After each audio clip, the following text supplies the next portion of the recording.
Ladies and gentlemen, welcome to the Ariel Helwani Show! Back in your life on this Wednesday, May 14, 2025. Hello again, everyone.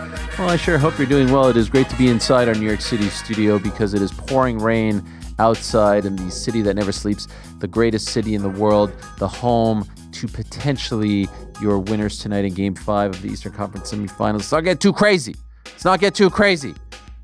But the vibes are high. And what about the vibes here at Uncrowned Studios? I feel like we didn't even go home. I feel like I was just sitting here. We did 3 shows yesterday, my friends. 3 shows. Regular AH show. You know, Jack Della in studio, NBD, Bill Haney, others as well. It was a great day. Then the DAZN show, 2 guests on that one. Great time with Ariel Helwani. Then as we're leaving, we're literally packing up. Dana White drops the news regarding UFC 317, regarding 319, a couple other fights sprinkled in there. So we do a reaction show, a breaking news reaction show. That's up on the channel right now. Ilya and Charles and DDP and Khamzat and International Fight Week and Islam moving up and Marc-Andre Barrio against Shara Bullet. So much to dissect, so much to digest. We did like an hour. We get home, we go to bed, we do it all over again. Also, by the way, as we're leaving, I noticed that Patchy Mix is now out of the UFC. Excuse me, Freudian slip. Out of PFL, no doubt headed to the UFC, and I could tell you some intel on that in a bit. So we got a lot to discuss, a lot to get into. I, in fact, wanted to do a breaking news show for Patchy Mix. Everyone was in except for Frank. It's crazy.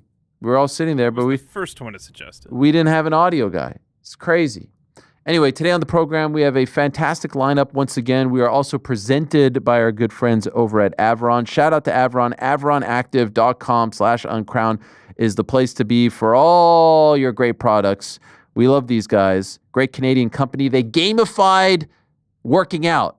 They gamified it. And I'll tell you more about them as we do On the Nose. You know, we like to answer your questions on Wednesdays. arielhelwani.substack.com is where you can send those questions, and we will get to those in a bit.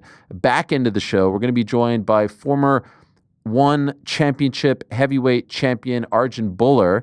He's got a great story to tell. We haven't seen him fight in about 14 months. He has a new documentary coming out, but you'll recall his last appearance in MMA in ONE Championship was a controversial one. More on that in a bit.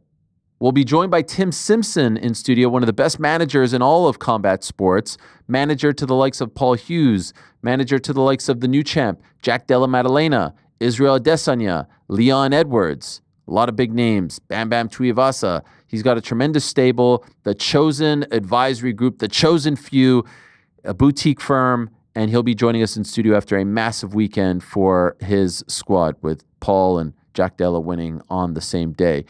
Prior to that, we'll be joined by Benoit Saint Denis, had the big win on Saturday in Montreal, change of opponent, but back on track after a horrific 2024.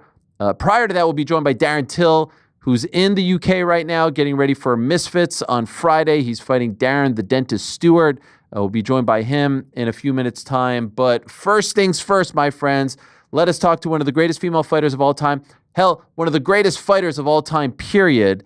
She successfully defended her women's flyweight title once again this past Saturday in Montreal, defeating Manon Fiorot. A workmanlike performance, a savvy veteran performance out of her once again, and perhaps this lines us up for the mega fight against one Zhang Weili. First things first, let us say hello once again to the Bullet, the great Valentina Shevchenko. There she is, joining us outside. I love it. Is this like a gun range or something? Where are we right now? I wish, no, but we are in Texas. There is a lot of gun ranges in here. I love it. Well, thank you as always for joining us. It's great to see you, and congratulations on the win. By the way, Valentina, how was my hometown, Montreal, near and dear to my heart? How did it treat you?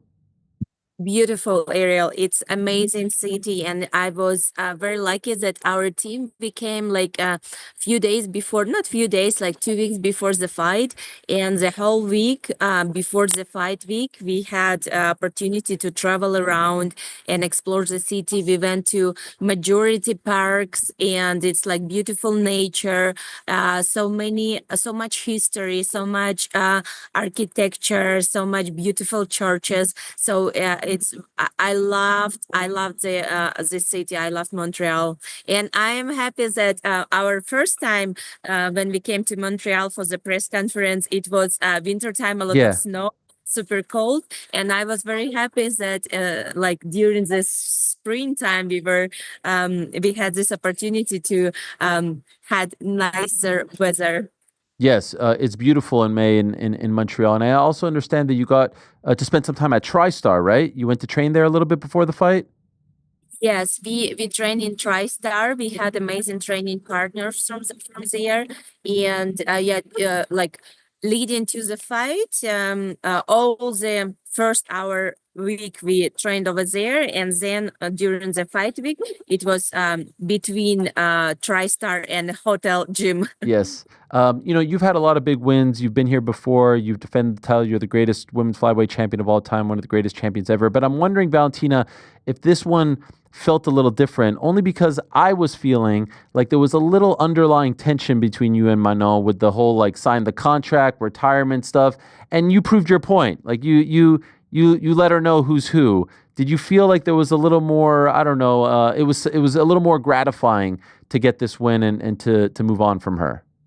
It was not because of like this kind of like tension or whatever you're saying between me and Manon, because I'm kind of like during the fight and leading to the fight, I completely out of all these things, and I focus on my preparation. I saw like very solid mind what I have, and my like everything that I have to do to win the fight. But in general, like all these factors that was leading to the fight, like being me, underdog, like speaking about age, about like lack of motivation and everything like that. I was it it was not only like intention to show that people are wrong, but also say that kind of like it's different when you are champion. You just like and holding the belt, you just how you cannot have motivation. I really don't understand that is kind of like possible. Sure. No, I understand that, and you fought that way as well. And I saw what you said afterwards to her. You don't want her to retire. You never really thought she was going to retire, right? Oh, actually, I was thinking, and I was not really thinking about that, but I was like, if a person like throwing a word and a person respect their words and stand by their words, it might happen. So I don't know that if she said that, it's probably she would consider that. But I went ahead and said like, no, I don't want that kind of like wrong actions and mistake will affect someone's career. And I really don't want a person who's like living of martial arts and feeling this happiness of the what they promised, and that's why I released and like, okay, there is no deal anymore. Okay, I respect that. In the immediate aftermath following the win, I saw the photo. I'm sure you did as well of Zhang Weili standing in front of the TV with the thumbs up. This is the fight, Valentina. And I know in the post-fight press conference you said like you'll leave it up to the fans. Natalia Silva, who had a big win, or Zhang. This is one of the biggest fights in women's MMA history and one of the biggest fights that the UFC could put on. Surely you recognize that, right? This is the one that has to happen. It's the perfect time for it. I feel, yes, I feel right now I'm kind of like a little bit still uh how would say, like after the fight you Yeah. have many like things that is going around you, and during the entire week you're gonna feel completely different. It's not like that, okay, you fought and the next day all the Sure. tension gone and you feel so good, and like no, like during the week it's a worst, I would say, time to recover, because your mind is still in pre-fight mode, your body is sore, your like your cannot sleep, your sleep regime is broken, you cannot sleep during the night, you feel sleepy during the day, and that's why it's kind of like the worst moment, I would say, this 1 week after the fight. And for now, I kind of like try to not overthink too much about the fight, about the future, about like what's next, because I prefer to calm me down and then analyze and take the right decision. Because I feel when you are kind of like, too much things going on inside, you have to take a right decision in terms of date and like names and like whatever. But yes, I definitely Whaley, she's amazing fighter. She through the years, through the or her tighter defense, like losing belt, getting the belt back, and continue like growing up, getting better with every single fight. So yeah, definitely I recognize that there, Whaley, she's amazing fighter, very strong fighter, and definitely it's something that people would love to see. There's a thing now with champions moving up, having to give up their belt, vacate their title. Ilya had to give up his belt. We just found out yesterday Islam had to give up his belt to move up to 170. Do you think she'll have to give up her belt if she moves up to fight you? Would you want that? You really didn't know about that, because this is what just recently Yeah. like been happening, and um, I'm not aware how does it works, because as far as I know, before it was that people keep their belt and they are moving up and they become a double champ, but looks like apparently it's not happening anymore, so it's no more double champ, something like that. It's kind of like champ against champ, but no more two belts on the line. So this is very new for me, and I really don't know how does it works and how it's set it up, everything like. Okay. But if I could press just a little more, if it was up to you, would she be your first choice? I know you've had a fight and you're still processing, but between her and Natalia Silva, would it be fair to say that's a bigger fight in your opinion? Um, Speaking of about Natalia, I think she's also like she showed amazing fight, and she showed like the skill ability, very correct tactic, choosing like strategy for the fight. She used like the distance, because like Alexa, she's very good and very strong, and she like really wants this interchange. She wants to fight on the closer distance, but Natalia showed like the skills and the ability to analyze like with their team, choosing the right tactic. And yeah, definitely I would say it was very beautiful fight, very smart fight strategically. And in term like about speaking about myself, you know me, Ariel, I'm here to fight like anyone. I'm ready to fight like just like to fight people.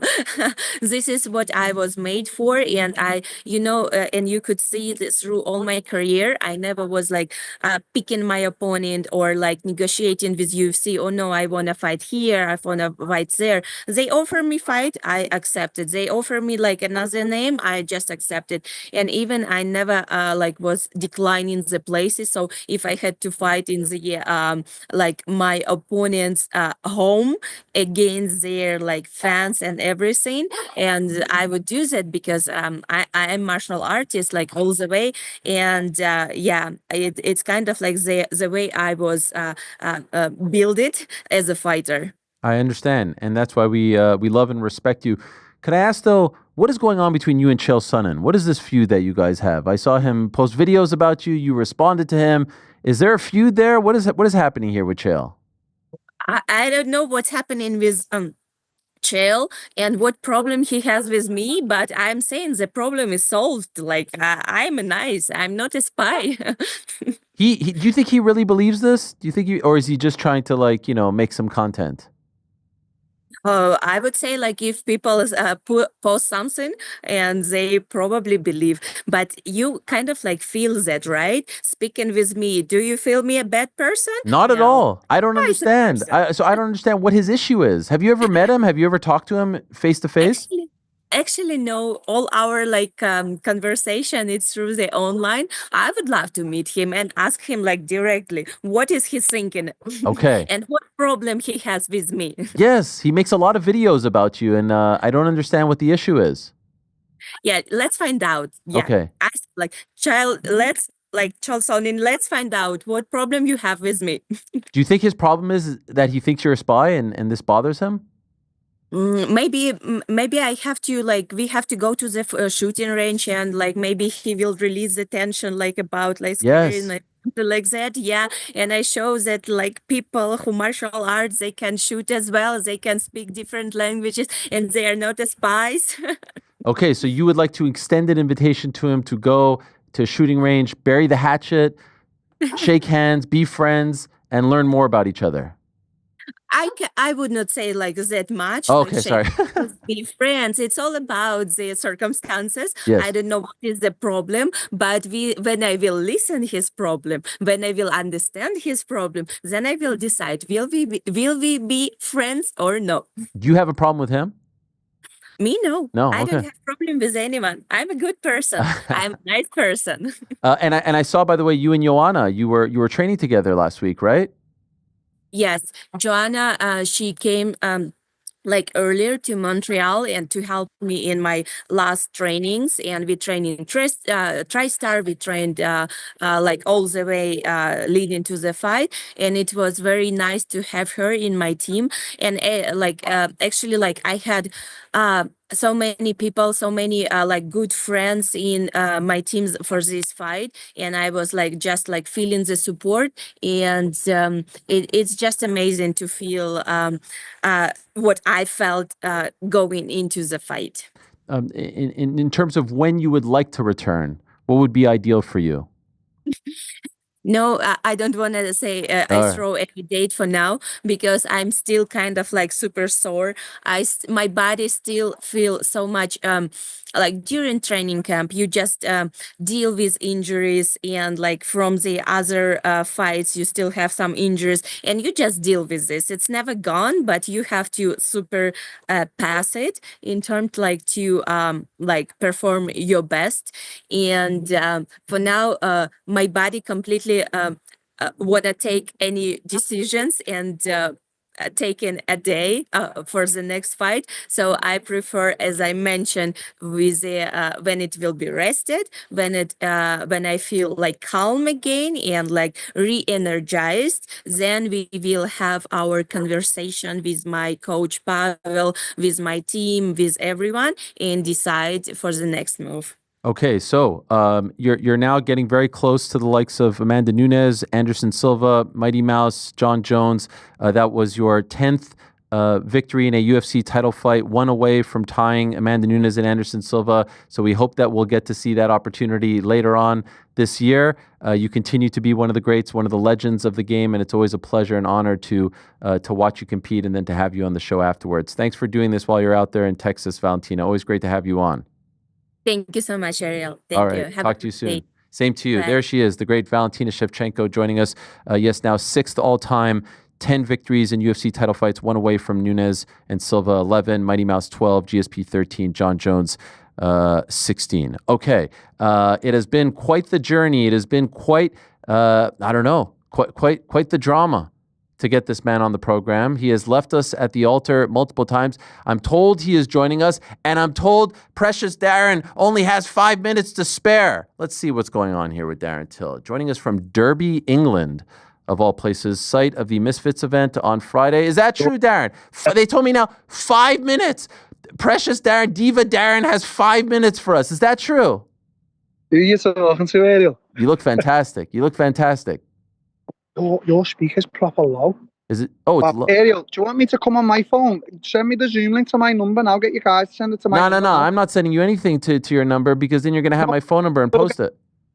His speaker's dead low. Can you do that right now? I don't know. Or Eric, can you send him the Zoom? Yeah, we'll send me the Zoom and I'll jump on from my... All right. Got it? Have you got... Ariel, 20 seconds, my friend. I don't believe you. You're never going to show up again. All right. On your 20 seconds. You know your valuable. Okay. All right. There he is. Darren Till. Does that count as an appearance? If he doesn't show up again, does that count? I think it does. Yeah, we'll break that out. 45 seconds. Yeah. Sure. 30, Darren. Teeth looking fantastic. Yeah, teeth are like bright. Bright. Yeah, highlighter white. Well, there he is, Darren Till, competing on the Misfits card. What are they calling it? Peaky Blinders? Blinders and Brawls, I believe it is. They've got the poster there. Yeah, look at that. Misfits 21, Blinders and Brawls. Idris Virgo on there. But the big one is Darren Till versus Darren Stewart. It's the battle of the Darrens. Darren squared. The gorilla versus the dentist. From Valiant Live in Derby. Can I be honest? I didn't know that Derby was an actual place. Like, I know that people say it's like the Manchester Derby or the London Derby when it's Tottenham, Arsenal, Manchester Derby, City against United. I didn't know Derby was an actual spot. Did you guys know that? Anyway, we'll figure that out. Darren, are you there? Yeah. He's back. Darren, why did you no-show the show 3 times this year? Like, you kept saying you're in, you're out. I never no-showed. You were sending me messages and we never scheduled nothing. So no, you did. I was very hurt by this. I thought we were back. I thought we had made amends. I thought we were friends again. And then I was left at the altar. I think me and you've got to accept that we've got a little bit of a love-hate relationship for the rest of our life now. Were you mad at me? No, I just like, I don't know, games. You like to, you're some kind of piss, Darren, huh? As they say? You're a proper piss. What about Liverpool, though, mate? What about Liverpool? Come on. What up? Yeah. No, you guys are doing well. You won the Premier League. Congratulations. It's a good time. Where is Derby, by the way? I didn't even know this was a real place. Fuck knows, mate. It's neither here or there. Okay. Is it far from you? 1 hour, 20 minutes, but I missed 2 of my turn-offs, so it took me 3 hours. Jesus. Well, I saw the press conference earlier today, and let's shoot straight. You know, you've been very critical of this world, and I was wondering, what is Darren thinking right now? Like, he's up there with this cast of characters. You know, like, what are you thinking? My producer said, you know what he's thinking? You know, the money looks good in his bank account. That's what he's thinking. Is that what this is here? Your producer's a smart man, Ariel. They pay well? Look, they pay well, mate. Trust me. Look, you know me, Ariel. I'm always a straight shooter. You join the circus, expect to see fucking bullshit. So that's exactly what it is. The only little thing today was a disrespectful comment got brought up by, I won't mention a name, towards a guy, and he wouldn't let him finish his sentence. So I just thought I have to show these people sometimes it's about respect, sometimes it's about disrespect. So I feel everyone learned a valuable lesson today. Okay. And was it about you, the comment? No, it wasn't about me. It was about the guy to my right. Something happened when he was a kid. Okay. You know, very intriguing situation, and it shouldn't have been brought up really. It was brought up in bad taste, I think. You know, and there was a lot of kids around, so we had to just let him say his piece when it was my time to speak. I understand that and respect that. You were supposed to fight a couple of months ago. The card got canceled. How annoying was that for you? Or was this a blessing that you got more time? It's neither here or there, Ariel. I've for 2 years now, mate, I've stayed so consistent in the gym. My boxing's got so incredibly good. Even my body type's changed. Even like if I went back to the UFC now, as the middleweight I could be, I'd fucking tear that Dricus' head off. Tell Dricus I said fucking, by the way. The Why? little fucking gobshite. Because I can't stand his guts, because he's so shit, he's so good. You think he beats Hamza, your boy? No, look, I'm with respect, I'm never going to look past Dricus because he trains hard, he's super dedicated, he's super strong, and he's got that awkward style that doesn't make any sense. I think Khamzat will beat him inside the 2 rounds. I really do believe that. But look, Khamzat knows. I was speaking to Khamzat on the FaceTime the other day because I'm meant to be going out to Dubai to help with the camp.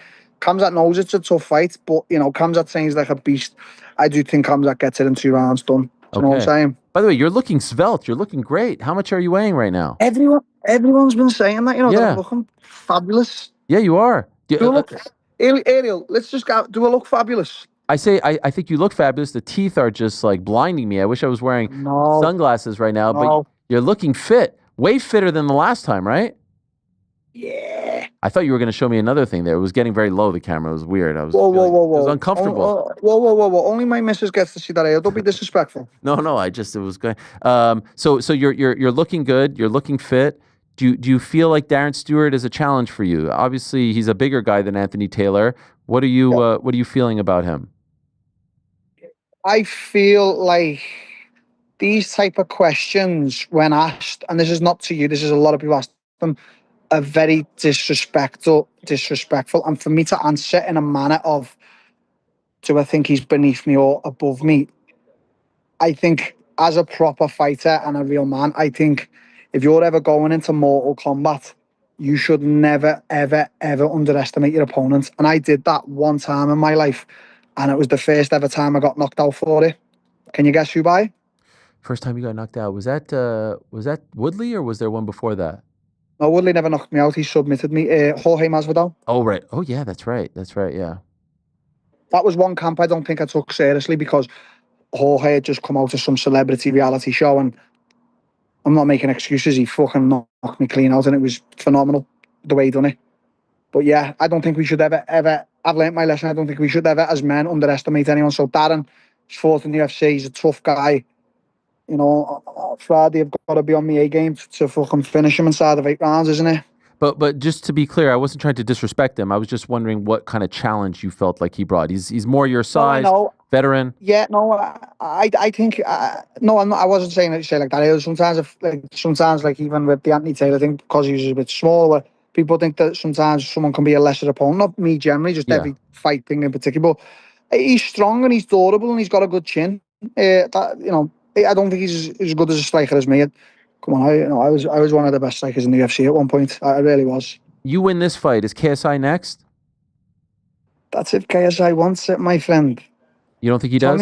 Tommy Fury's fighting in Hungary, Budapest somewhere. Like, what's these happening guys there? don't want to fight BT. What's going on? Did you watch that? No, Ariel, if I had the choice, I wouldn't even watch my own fight. What are you on about? Like, I'd be in the ring, but if my brain could be somewhere else, I'd rather it. I don't give a shit. I'm not watching that shit from him. I still can't wrap my head around what happened. He bailed from the fight because you said you were going to kick him, and now he's fighting someone in Hungary that no one's ever heard of on a Friday afternoon. I don't understand it. Basically, you're putting tweets up there. I'm not that guy no more, Ariel. That's it? What? This is from like 2 days ago. What are you talking about? Oh, did I? Yeah. Oh, that.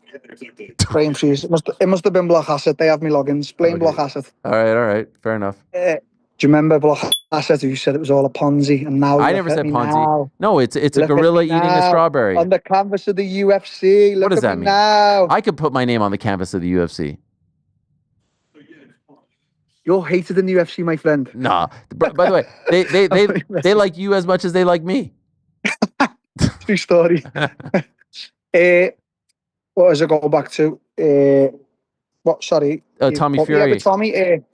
No, Ariel. This is what's happened with Tommy Fury. And I'll keep it short and sweet.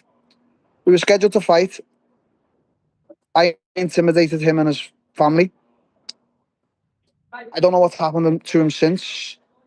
But now he's fighting in Hungary and he's saying in interviews that I blew my chance or I said some words and that's why the fight. Like, let's just get it straight out here, Ariel, please. I don't give a fuck if I fight Tommy or Jake Paul. Do I want to fight them? Yes, it's a lot of money. But have you ever seen me begging for a fight with Jake Paul? No, I just don't do that shit. I'm not going to certainly beg for a fight with Tommy. So you can go off and fight in Hungary. Why are you even fighting in Hungary? Like, I'm still on Misfits. I'm still fighting on the big shows. He's fighting in Hungary. No, nobody cares. Nobody cares. No one's arsed. No one's asked. Yeah. What about Perry? Because I remember he was on the show a couple weeks ago here, and then you responded to the things that he said about you. We keep going in this circle, right? Yeah, he's a numbnuts. Perry's a numbnuts. Malchi's a numbnuts. Abe is a numbnuts. Jose is a numbnuts. Fame of numbnuts. He's a numpy shift for brains cunt. Does he want to fight or not? Stop offering me and lowballing me with your shitty little offers. So if it was up to you, you get by Darren Stewart on Friday. Who's the guy that makes the most sense and when? I don't know any of them area, like KSI, Jake, Mike, Jorge Masvidal, Woodley. You know. It doesn't sound like Any of them. MMA though, right? Oh, I don't. This is a confusion. Like Dylan Dennis is chatting MMA. I don't fight MMA no more. I'm 2 years in boxing. Okay. I don't think about MMA at the current time. I maybe in the future, yeah, but not right now. I don't think about MMA. I think about pure professional boxing. Okay, so you're all in. You're all in. I'm always, I'm all in what I do, whatever I do in life, no matter what I do. You know, I'm all in. I'm never halfway, and I'm all in. If I'm drinking beer, Yeah. I'm drinking to die. And If I'm what if it's just like regular boxers where it's not like an influencer or fan, like you just want to like climb the ranks and go for a title? Is that a possibility or no? Boring. No, I want to make money. Okay. I'm here to make money. I'm here to make a shitload of money on an influencer thing. If I went on pro boxing now, I know I could do well, but I'd be getting 10k or something like that. No, I'm making shit tons of money. Okay. You know what? Do you think I'm a numpty or something? No, but I just didn't know if like, oh, I want to be a WBC champion, so I'll like climb the ranks and fight a bunch of guys. Oh yeah, we'll see what happens. My coaches have even said that, you know, they're so proud and impressed with me the way my boxing is. But right now, mate, I'm making chunks. I'm making tons of money. How many fights with Misfits? It's none of your business. Well, I'm not asking you how much you got paid. I'm just asking you how many fights. 3 fights. Okay. So one more? So one more. One more after this. If this one comes to you think this one will happen, right, on Friday? What do you mean? Well, I don't know, because they canceled the KSI one a week before. Yeah, you're right, Ariel. You're right. So what do you think? Yeah, look at that. What do we got? Tobacco? It's just block bet. Gorilla. Tobacco. So you don't know what tobacco is yet. So Okay, what is no that? face, no case. Okay. Can't tell you just yet. All right. Gorilla? Is that your company? Della, that's my car finance company. You own a car finance company? Yeah. What? How did this happen? But listen, What a listen to story, the best right? part. Listen to the best part about it. Tell me.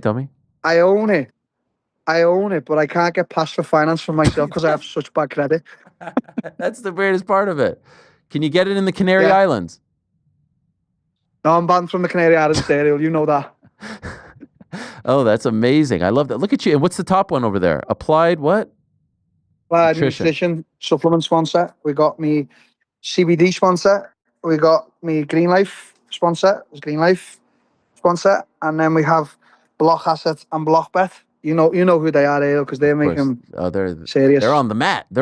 Okay, let me ask you two more, and then I'll let you go because I know you're very busy over there. What do you have to do, by the way? Like, what's bigger than this? Nothing's bigger than this. No, you're the last interview, and I actually said to the guy, I said, I'm not going on, Ariel, and he begged me to come on. So I said, Why? Why would you say that?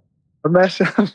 You're some kind of piss. But the last time you were on, which was months and months ago, you went on this incredible rant, which we still play it all the time. Everyone stop chatting shit. You know that one?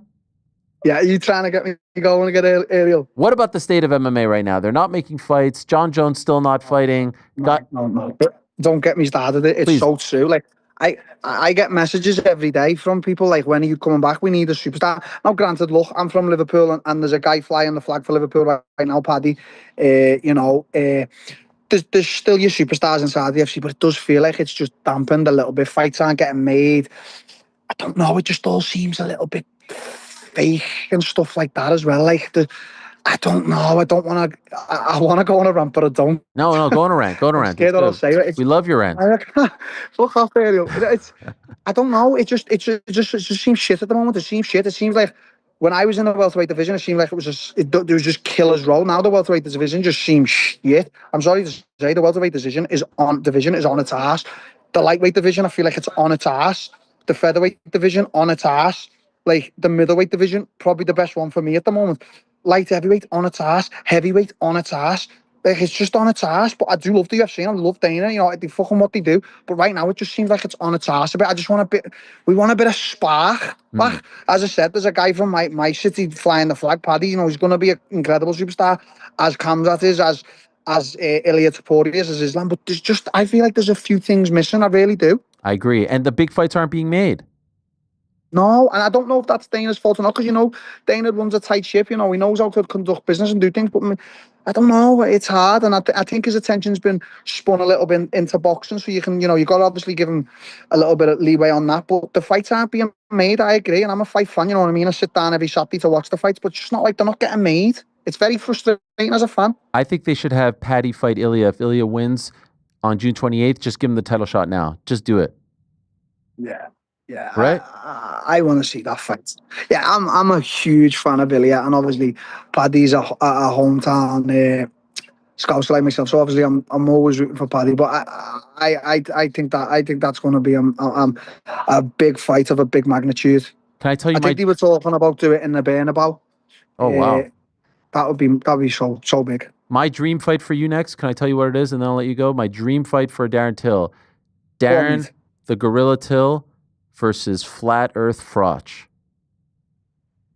Kyle Froch. This knobhead thinks that the world is flat. You know this, right? Have you just called him a knobhead? Yeah, he thinks that if he walked in New York City, that one person would know who he is. No one has any idea who this guy is, yet he continues to talk about how he sold a bunch of tickets at Wembley 15 years ago and how everyone knows who he is. He has no clue. He fought in the United States 4 times. Twice was at Boardwalk Hall. He was not even the B side. He was the D side. He was that far down the spectrum. And then he fought at a nightclub in front of 6 people in Los Angeles, and he thinks he's some kind of deal. And then every time he does an interview, he's like, I don't want the Jake Paul fight, but I would do anything for the Jake Paul fight. I would do it for free. I would do it with one hand tied behind my back. I would give it to charity. Hey, Carl, what charity? Oh, some charity. You know, I'll come up with one. What a fucking clown this guy is. A true freaking loser. Can we have you? And then you see the time he's like, Canelo Alvarez saw me and he got up and he shook my hand. What a great honor it is to be in the presence of Carl Froch. Fucking hell. Fuck this guy. Hey, you're killing me over here, son. You're killing me. I love the way you have beef with the fighters because you can't even fight. I love it. It's not even about that. It's just about keeping it real. Yeah, he's got a little bit of delusions going on, Carl. He asked me to come on the show this week and I said no. Come on, mate. Look at that. Wow. You like that style? Why? Why'd you say no? I said no, innit? Come, of course. I don't want to be friends. I want to fight him. I don't give a... Look, do you think Kyle Froch's a better boxer than me? Yeah, he is. Kyle Froch's an hard case, mate. I don't give a fuck. I'll fight the cunt. I'm not asked about you. I'm not asked about you or your big long nose. It's not you, really. He's got a long nose. You're both... So, he's got a long nose. Sorry, Ariel. I shouldn't have said that. I didn't No, it's okay. Sorry, Ariel. We're on the same team here. I shouldn't have done that. No, I don't want no... I shouldn't have said that, because I do skit his nose, but I know I've skitted you in the past. I'm sorry. No, it's okay. I shouldn't have said that. Keep going. Sorry. Yeah. That's the fight. Well, let's do it then. I'm not asked about him, mate. Let's go. That's the one. I think that would be great. You'd sell all the tickets. He'd go along for the ride and, relive the glory days and tell everyone that he was a big deal. Have to remind them, show the pictures, show the tape. And if he was beating me, though, I would be taking him down in that fight. There's no way I'm letting him go. No, don't do this again. Now he's going to pull out of the fight. Yeah, this is the same problem with Tommy. No one wants to hear this. But them boxers need to know, mate. They need to know what time it is. No, you can't do that. If you're all in on boxing, you can't say, but in a real fight, I would take you down. Yeah, do you know what? Accountability there, you're right. Yeah. Sorry about that. Yeah, no, I wouldn't take him down. Yeah. No way. You know I wouldn't anyway. Yeah, no. But I think that would be a big deal. You do that in Nottingham, you do that in Liverpool. No, he come to me. I'm a bigger star, you said. No, if I go to New York area, do people recognize me? Hell yeah. You fought at Madison Square Garden. You know where he fought? He fought in front of 6 people in Los Angeles at the Avalon Theater. I mean, in his prime, by the way. In his prime. Yes, Ariel. Come on, this guy. I love it. You know, Ariel. I do love it when you go in on people. Darren, you're a great guy. I don't want to take you. We went over 5 minutes. You come on after the win. Will you come on after the win? Yeah, the guy keeps looking at his watch. He's getting concerned, right? Me off. Why does he want you off? Why does he want you off? Oh, he's off. Some kind of piss, that Darren Till, huh? Anyway, I would love to see it. Carl Froch versus Darren Till. It would be great. If you don't get the fight, then I'll take Till. Good to see you. For sure. Who taught you can of piss? Pizzi. We have you to blame for hearing can of piss every 4 minutes. What's up, man? Hey, Pizzi. How's it going? Hello, boys. Did I use it well? Did I use it well? It's the best saying ever because it's very unoffensive, but it also is very visual. I feel, I'm trying to learn how to properly use fucking oath. Oh, I know. I got. Well, I asked the dude. I asked Amo about it, right? Because he started laughing. Like as soon as that interview started, he sent to me fucking oath straight away, and I was like, "What is this? Like, is that me? Like you're a sound fucker?" Like, and he was like, "No, I'd if I agreed with something, I'd say fucking oath." Is it like Bible? like It's like word. Bible. It's like word. yeah. Word? Yeah, that's what I. Oh, I okay. thought. So it's like yeah, like I agree wholeheartedly. Because Hell word yeah, is the fuck word yeah. is Joey, you bond. say facts. Facts. Facts. Okay. All right. Yeah. By the way, did you cut your internet cord out in the garden when you were working on the garden? Yeah, what's happening? We actually just thought it was perfect seconds ago. I don't know how this is. It's a little jumpy. How is? It was Oban Elliott Play who the told music, me Brent. about the fucking oath. He was the one that told me to say that, and then I wrote it on my Instagram, and everyone said I used it incorrectly. By the way, it's great to see PT. PT and I, the canopist that he is, we had a bit of a fight earlier this week. Oh, tell a real us. fight, work or shoot? No, this was. I think I we don't really worked- know what happened. I Listen, think he was just frustrated. No, that he we had to worked do 3 ourselves shows into a yesterday. shoot. We worked ourselves into Oh, a shoot. okay, all right. This, Can I talk about it? I don't PT? know. I actually genuinely don't know what happened. He just had a bit of a hissy fit. It went to be from zero. honest. No, hissy fit. This I've was. been there. He's This gonna was, have a hissy fit again. Look, Doing he's it about to again. have another hissy fit. Look. Oh, I love when Fucking people do that. oath, Listen, PT. listen, What listen. the fuck is going on, bro? That's what I literally text him. What the fuck is going on? I'm gonna go make after some I heard popcorn. this? Be right back. But- I need to hear this. By the way, Yeah. Frank, I teed you up for the everyone stop chatting shit during Darren, and you were nowhere to be found. Thanks once again. He actually was not in here. What? He It left. literally Yeah. was in here, finger on the button. It wasn't the right time. So all I asked PT was, did you see the Knicks game last night? And he writes back, oh, I fell asleep. This, that. All right, no problem. He goes, I'm delighted for you. No. And then he no, says, wait, Matt. misinformation. Fake news immediately. I said I woke up for the last quarter, and I'm delighted for you. That's Yes. what I fucking said. Okay. Go ahead. And then he says, this is like when you're talking to your significant other, and then he hits you back with something. He's like, just like you're happy for me when United win, right? And I'm like, what? And I'm like, he's like, you don't. This is when the hissy fit started. This is when the hissy fit I don't understand. I'm like, wait a second. Are we Look, he's like, got- first he's of all, already what does gone. one Look. have to do with the other? Second of didn't all, say that. like, Favorite Go ahead. teams. are we Once but again, did like, not say that. are we comparing Europa League semis to a second round series against the defending champions Boston Celtics with our backs against the wall with the whole world? Like, what are we talking about? We're talking about the None of NIT this tournament happened in versus the exchange. Bring up NBA the text. playoffs. Bring up the text. And then he's like, oh well, Bring up the text. you don't support my teams like I support yours. That I was is like, not- whoa, that is bro. not- None of this Whoa. happened. None of this happened. What is this? You are is being so very creative there with the actual dialogue that took Did place. you not say- you hissy fitted immediately? And I was like, what the fuck is wrong with you? And you were like, I think you know what's wrong. I think you know what's wrong. Literally never kind said of that. shit. We were texting, first of all, so how could you know my tone? Second of all, You why tell did me, say, mate. All I want to You know tell is me, mate. And he's like, do you know what? We don't need you for the rest of the week or some shit. Yeah, I said that. I said that. That It was is fucking unbelievable. that is fucking That's that's unbelievable. a hissy fit right there. That is a hissy Yeah. fit. Did you or did you not say just like you're happy when United win? Yeah, I did. I think that's fair play. No, wait, it's just like this is not a tit for I tat. think this is what he did. This is what he did in text form. This- That was it. That was his reply. And I was like, what are you doing, I mate? can't And he handle was this. like, I think you know, mate. I think you know what it is. Why does me asking, did you see if the Knicks win, prompt a just like you're happy for me when my team I wins? literally That fucking feels- said, I'm delighted for you. Why But can't you just take it? And then Take what did it. you say? And then what did you say? Then what did you say? We already gone through Then what did we you say? said here. What does We- one have to do with the other? That feels like when someone's like, "Oh, I'm happy for you, but you're not happy for me." That's what it feels like, tit for tat. I thought we were bigger than that. I thought we were past that point.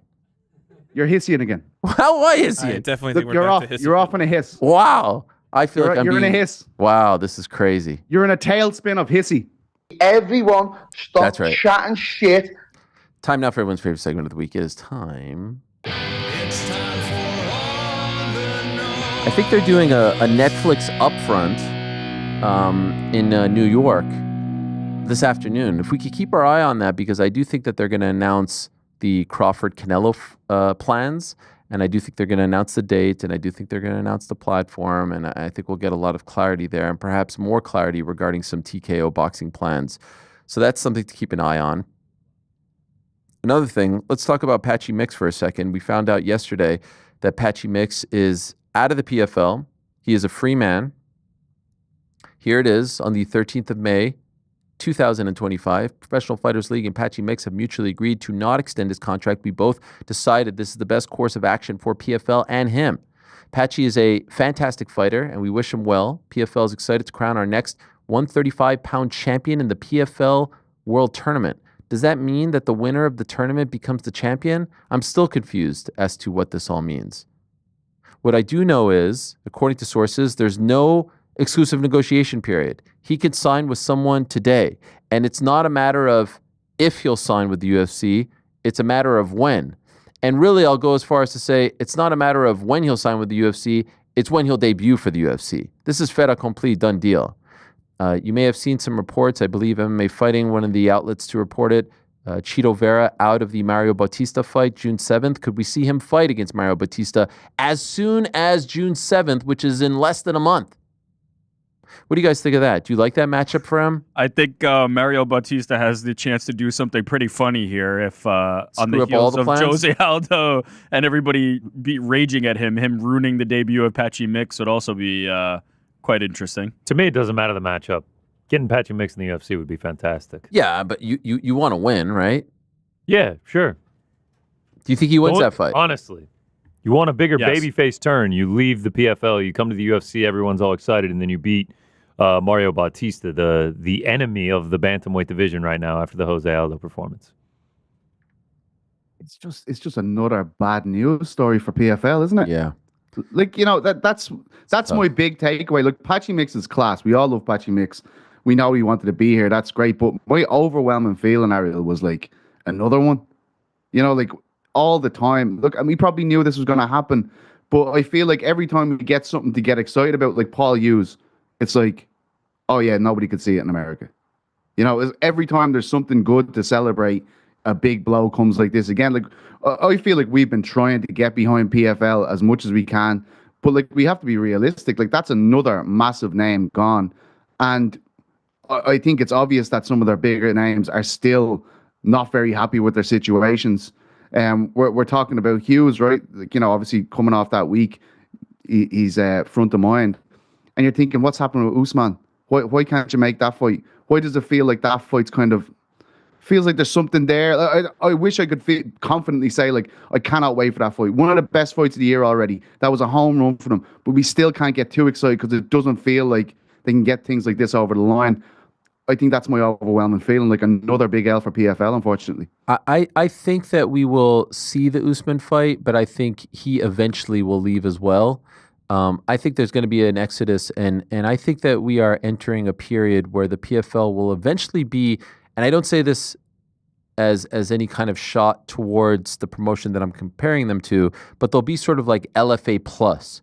They won't be a feeder league, but they're not going to be the promotion that is making big money deals for the likes of Francis Ngannou or in the past Rory McDonald, etc. I don't think they're in that business anymore. And you do have to seriously question, why did they even acquire Bellator? Now, it's an important note to bring up. They didn't actually pay money for Bellator, right? It was an equity deal, but they did absorb all of their costs. So they did end up having to pay, some money in the exchange. But when you look at what they did with Bellator, the whole thing was, hey, we're gonna treat this like a separate entity. It's going to be like our, Strike Force to UFC or WEC to UFC or NXT to WWE or AAA to WWE. We're gonna try to get its own TV deal, which they did for a year. It was on Max, which, by the way, did you guys hear is now HBO Max again? Crazy. They changed the name back. Never should have changed it. Couldn't agree more. Should have just kept that purple HBO Max from like 2022. Like when Netflix started to become Flickster. I don't know about that, but HBO has cachet. Max makes me think of like some Cinemax streaming. Actually, service. once they changed it from HBO Max just to Max, I just started calling it HBO. Weird. Yeah. Anyway, they did this 1-year deal. That fizzled out. Then you say, okay, we're going to bring everyone under the same umbrella. And slowly but surely, they're all leaving.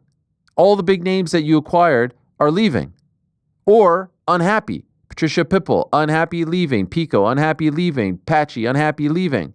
You didn't keep Kayla Harrison around. What the heck? What is going on? So, if I'm there, look, the Thad Jeans of the world, you're getting a great opportunity.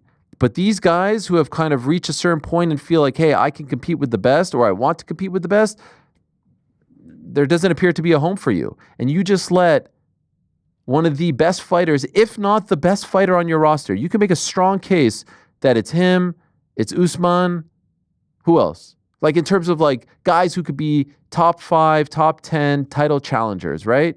Vadim Nemkov, Eblin. Yeah. Dakota. Yeah, Dakota. Oh yeah, I was thinking of the men. Dakota's a PFL. Oh my God, what are you thinking for Dakota at this point? You know what I mean? Like, Yeah. What if you're thinking if you're any fighter on the roster?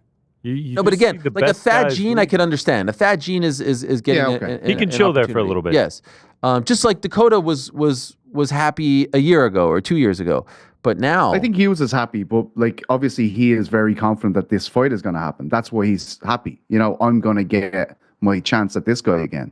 But what happens if that doesn't happen? And happy for how long? Exactly. He's still young in this game. Like I would be shocked if he's still there in 5 years. Oh, wait a second. You could 5 start. years. You could start talking about 3 like years. is PFL Next going to be year? is PFL going to be around in 5 Yeah. years? That's the bigger question. And that's really fucking worrying for MMA in general. Like we talked about this when the Bellator thing happened. Like as much as that was a big news story and there was a lot of promises made at the time, Jake Paul was going to fight for them, all this kind of stuff. It was getting rid of one option for fighters. So if you take PFL off the table now, what is there? You know, like really, like there is not a lot. That is a massive, massive option for fighters to go to will be removed again. And that's not a good thing for the sport. And I know so many fans just watch UFC. You don't have to remind us. We get it. You only watch UFC. It's a brilliant product. I completely understand. But if every fighter that gets cut from the UFC has nowhere to go, Oh, it's a huge problem.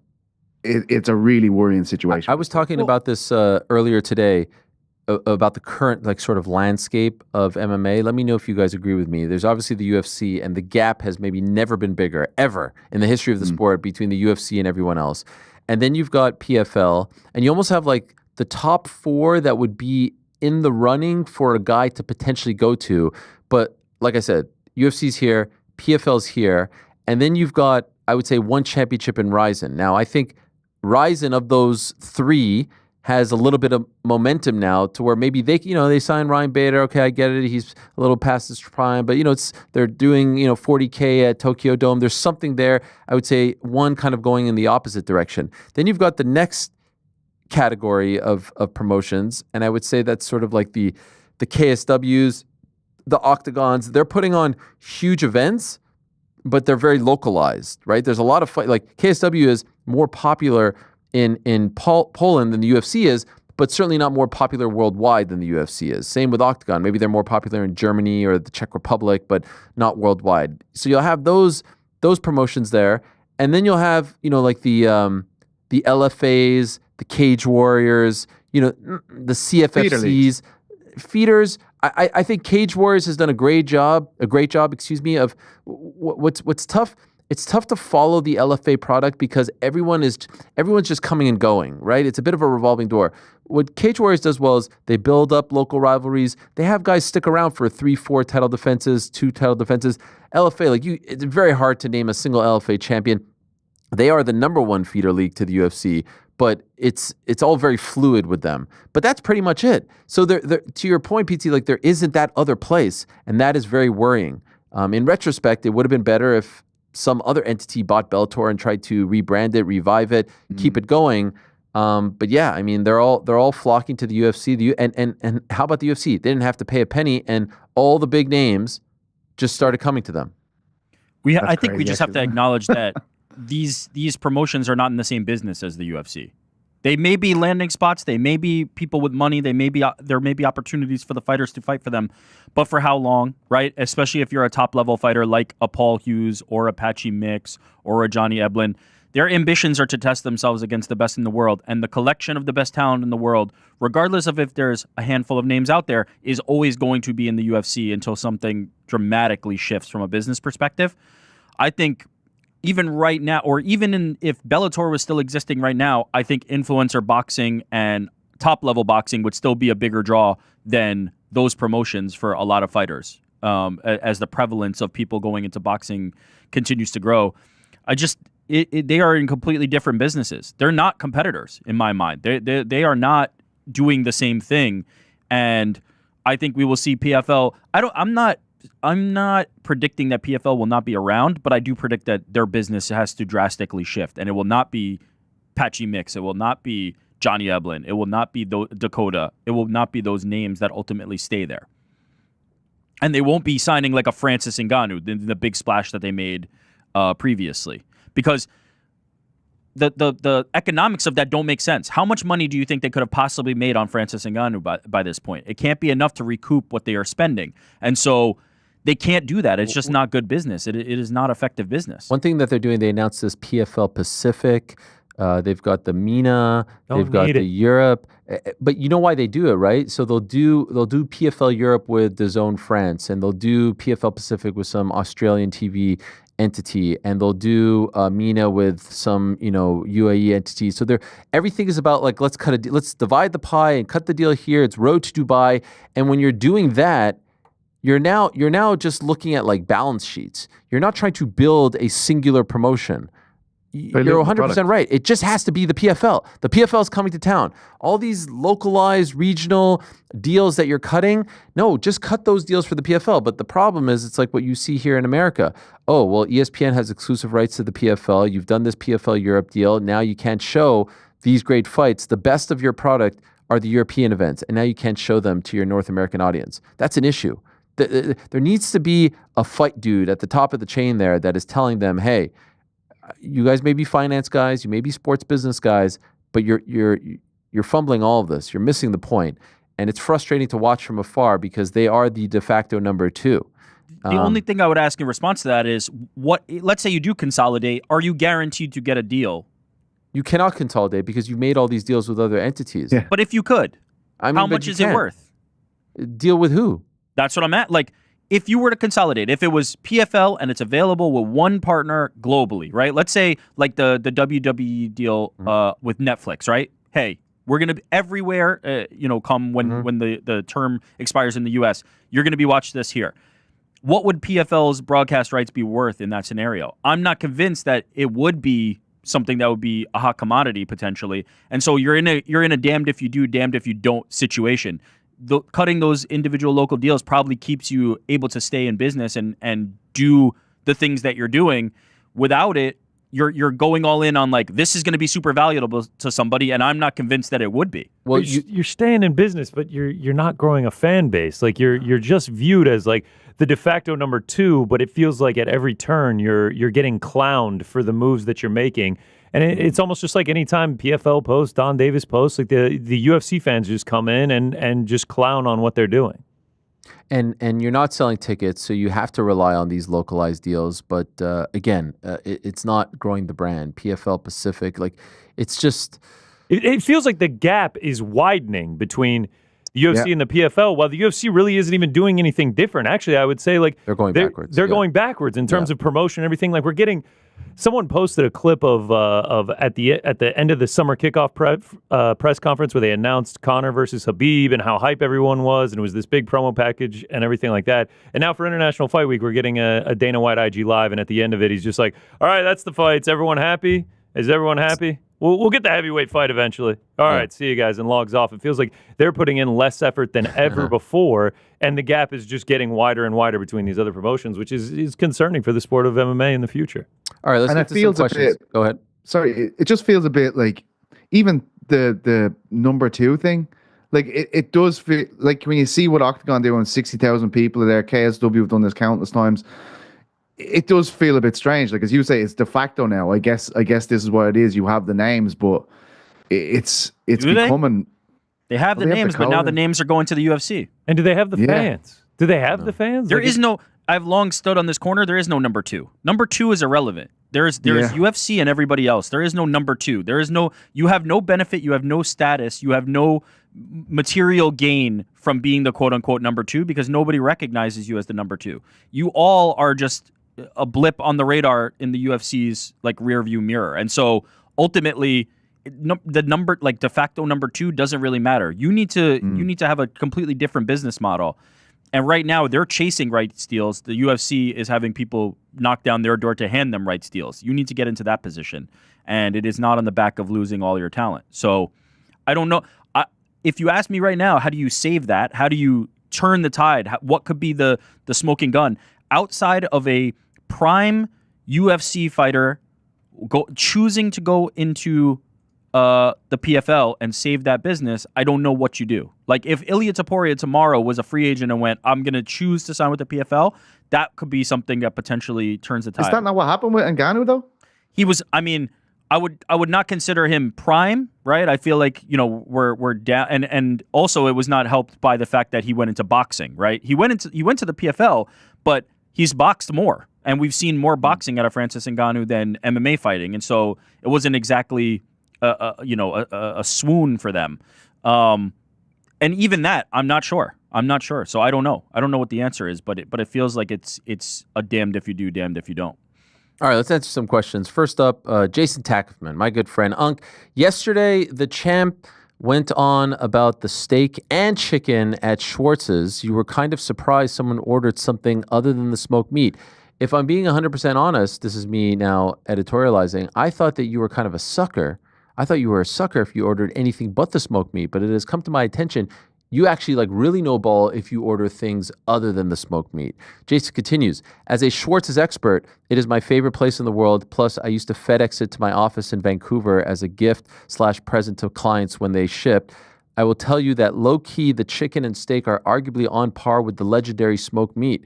They are spiced and cooked to perfection, and somehow, their smell permeates in the restaurant over the smoked meat. Difficult to do, but they nail it. My question to you, do you know of any places whose secondary dish is on par with their moneymaker? Oh, I got one, Rick, and I'm going to go to you on this. I got Luger's. One too. Peter Luger's burger. Yeah, the burger is unbelievable. Yeah, Everyone talks about the steak. Pizza. No, burger. Wow. I remember I went and I was telling Rick, like, I got the burger, I got this and that, and he was like, you did it right. You did it right. Wow. It was like when in Goodfellas when he gets out of jail, you know, you didn't go down. I was like, yeah. The steak is fine. It's a good experience. The burger is the money maker. Did you ever Action try Bronson and Volkanovski had it together in one of their videos, the burger. Did you ever try the turkey? Isn't the turkey? I've never tried it, but it's very thick. Bacon strip? Yeah. The bacon strip. Oh, sorry, not turkey. I think of turkey bacon. Fantastic. Thick cut bacon, very, very solid. But the burger is what I would go for. And then don't they give you like just like a plate of whipped cream for dessert? I didn't do that shit. No, I didn't. I'm not a dessert guy. Yeah, the whipped cream there also just incredible. Yeah, it's incredible. Honestly, whipped cream is whipped cream, but they do something to it. Yeah. Jordan, how do we feel about the steak? Luger's, the steak burger situation? Never been. Luger's. Oh, you got to go. Come in July. July, GC. We'll go. You take the bacon and put it on the burger, and now you have their second best items have now become their top tier items. Interesting. That was Action Bronson's tip in the video he did with Volk. So I was take the thick cut bacon and put it on the burger. Yeah. Okay. The other one that comes to mind is GSP always talks about the spaghetti and meatballs at Orange Julep. Now I actually think that's a weird one. No one gets spaghetti and meatballs there, but that would be a secondary item at a place that's known for a thing. They're known for their orange juice and their hot dogs. Does any other one come to mind? I'm more of an omakase guy. I just let the chef give me, what he likes. Fong's in Des Moines, Iowa. Yes, tell us. They're known for their crab rangoon pizza. We actually liked the Korean beef one better. I gotta say, those pizzas did not look good. It wasn't good. Okay. It wasn't good. We try to be nice to the restaurant in the review, especially when we're there. Yeah, Fong's, I can do with that. Do people go to Outback for the steak or the bloomin' onion?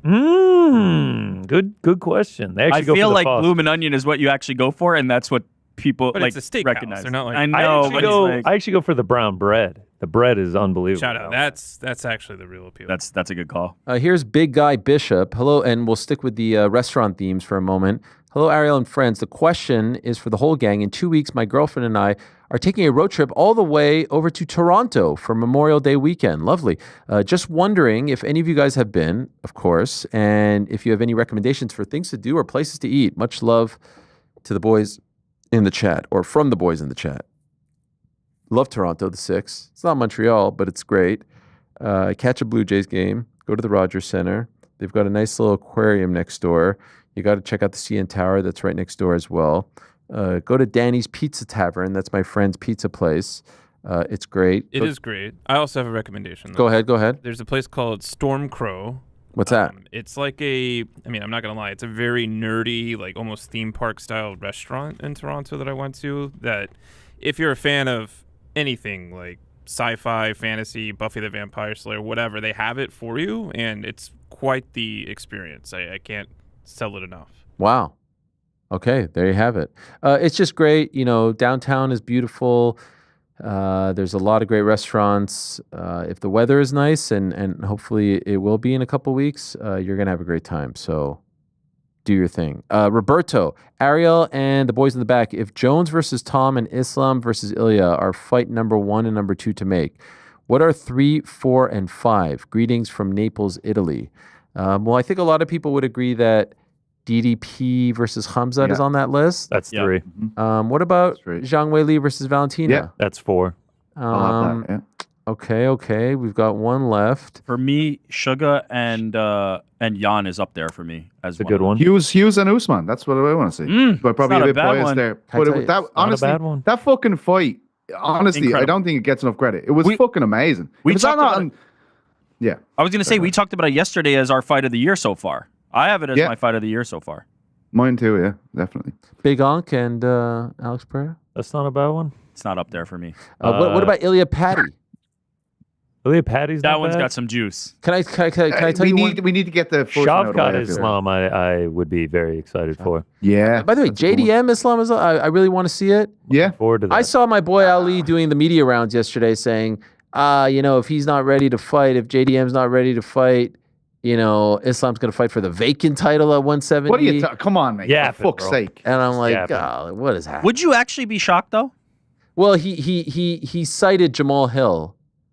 He cited the Jamal Hill situation, but Jamal Hill tore his Achilles. He fucking fought a few days ago. I know. What the fuck are we talking about? This is I mental. think it's ridiculous, It's but I'm crazy. just saying, would you be surprised? I would be surprised. Yeah, I think wouldn't. he's just yapping out. Not there. in the modern UFC. It's no. They just Islam need and Ilya both got forced to give up their belts for If no good they reason. make Jack Della vacate off of they're sitting not. for 3 months, made Islam vacate his 155, made Ilya vacate his yeah, 145, mess. and John The sport Jones is in continue disrepute. to sit on the heavyweight belt, I'm a fucking Sports loser. is disrepute. I'll become a PFL fan at that point. PFL will become my new number 1.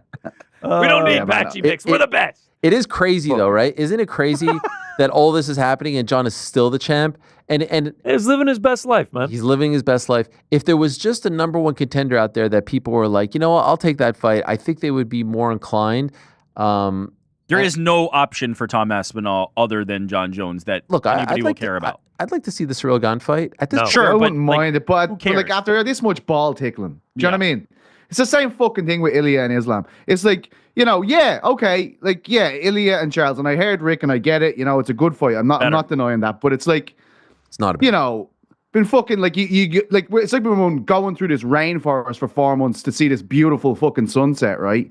And we're walking through, and we got the stupid fucking. What's the thing? The little water thing. We're wearing the stupid boots and we're fucking hiking. And we get to the top of the mountain and you're like, oh, this is lovely. Like, there's all this nature here and there's beautiful flowers. And they're like, wait till the sunset comes. And then you look where the sunset comes and a big fucking cloud just comes out in front of the thing. And look, it's lovely. Oh, yeah, it's still really nice. We had this experience. We got to the top of the fucking mountain. But the sunset we can't So upset with internet. sunset. Fucking oath, Pete. There we go. Sorry. Pete, What's happening with my internet, by the you're way? going Fucking off, crazy. and your internet let you down. It I don't know. Win or learn. completely froze, man. Win or learn, brother. What is happening with my internet? We've been asking. We've been having this conversation for a few weeks now. Literally weeks. In defense of the matchup, Ilya Charles, we knew what we were getting based on the outcome of the 170 title last Saturday, and we got the outcome that led us to Ilya and Charles. It just kind of annoys me. I heard this clip from Ali yesterday where he's like, oh, if Bilal would have won, he would have fought on June 28th. Why do you have to say that? Just then fight him on June 28th and move on with your life. You're telling me it really all hinged on that?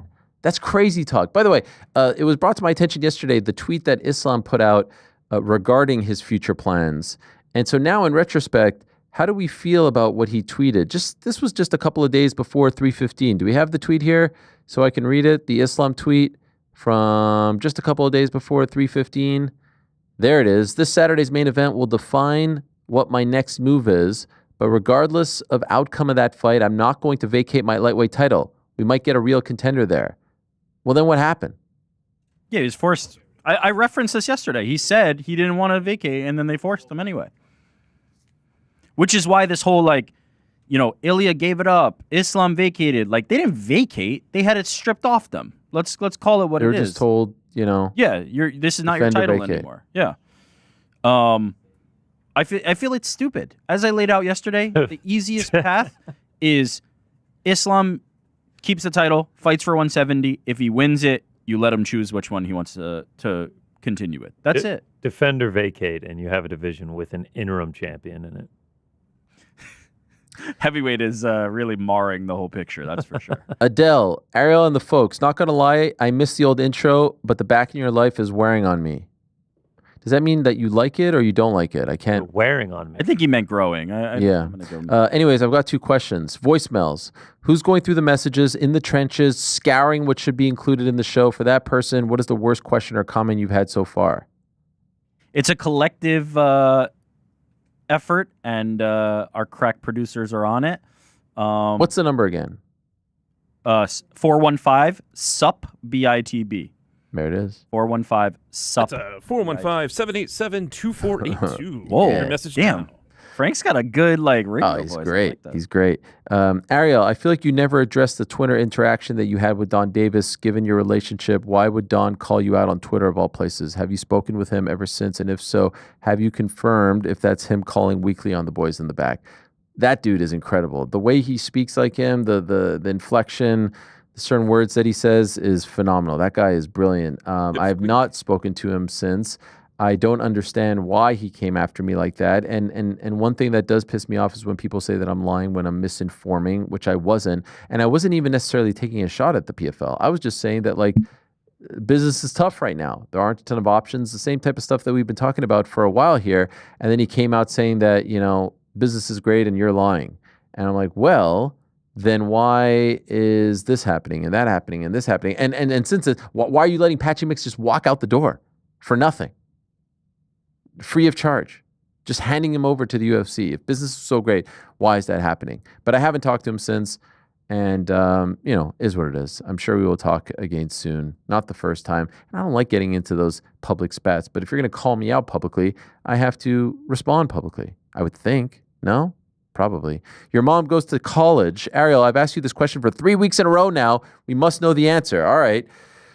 Your friendship with DC is legendary. You two gave us all so much to laugh during the pandemic. Dahlia, fake AH Twitter account, and it would be remiss of me if I didn't wish you a happy National Dance Like a Chicken Day. It's actually today. C'est la danse des canards, ferme ta bouche, va t'asseoir. You guys know that song? C'est la danse des yeah, we're aware. Ferme ta bouche, my question is, we don't see DC on the show much these days. Can we expect to see him soon? Do you feel the UFC brass would be in his ear about doing your show and encouraging him not to do it? No to the latter. In fact, I will say quite disappointed in my quote-unquote friends, DC and Chill, who were gallivanting all around New York City yesterday and didn't tell their boy. Chill was nice enough to invite me out for dinner with him and Douglas Crosby, which I couldn't make. I wish I could have. It would have been nice to be there. I would have loved to have been there. But no, I don't know. You know, they've got their things. They're busy, you know, doing their thing, you know, being good company men. That's okay. I'll always have love for them. Like I've said, they would be in my wedding party. If I got married today, they would be in my wedding party. Of course, they both probably wouldn't show up. They would let me down, just like Frank, but they would be there. And then I would invite Pizzi to the wedding, and he would be like, I'm so happy for you, just like you're happy for me when I get married, right? Pizzi left. Pizzi's let you down again. Yeah, there you go. He's gone right now. GC would say, oh yeah, would love to be there, but there's an LFA fight that I have to attend. Sorry, yeah, no and can-dos. then when we got into those power rankings at one time, I'll tell you who will be there. You know who'll be there. Who schedules their wedding the night of an LFA event is the better question. That is a good question. No, Rick's going to be there. I'll be there. JK will be there? If there's not a vacation plan. Wait, to save the date. Andy will be there. You going to the birthday? She'll never rave? let us down. What? Now it's a rave? It's getting bigger and bigger. You wonder on Andy? No. I wonder. Wow. I guess I'm the last unmarried. I'm the only one unmarried person on the team. Also the youngest. That's true. I think if I had a wedding. By the way, PT not married. PT's not married? No. Engaged. Going on 3 years. Are you going to go? I've been waiting for that. I've been waiting for that. That would be a tremendous. That's a reason to go to Ireland. I would go. And I would say to him, I'm so happy for you, just like you were happy for me when I got married. Nice. And I didn't even know him back then, but I felt it. I would go. Would you guys go? Team trip? Bonding? I mean, we were talking about it this morning. We're going at some point. No, I'm actually going to go to Ireland, marriage or not. You mean wedding or not? No. He marriage. means like if Pete's getting married or not, he's coming. I think it would be the perfect excuse to go though. Here's Lewis. Why is Francis Ngannou still in your pound for pound MMA rankings? He hasn't won an MMA fight since 2022. I mean, he won one in October of 2024, but all right. Yeah, well, what the hell is that? Also, I don't do the rankings. I will say this: if I was doing the rankings, I don't know if I'd put him on there. I don't have him in there. I actually don't think he should be. Neither do I. 10. Yeah, I do not. So who's putting him on there? Someone. I don't know. All right. Not on this crew. Gage, hey crew. I've always noticed while ending an interview, you seem to try to get the last goodbye in. Is this something that was taught in school or even intentional? I mean, I don't know. I don't like it to just sort of linger. I don't want, like, it still bothers me till this day. I don't remember who it was. It was someone we didn't get to. D-Rod. We never actually said goodbye to D-Rod. We got the text, 40 minutes later though, when the phone finally came back in to have some charge, and he was very apologetic. But no, this wasn't taught. I think it's more of like a quirk or human nature. Mac, hello guys.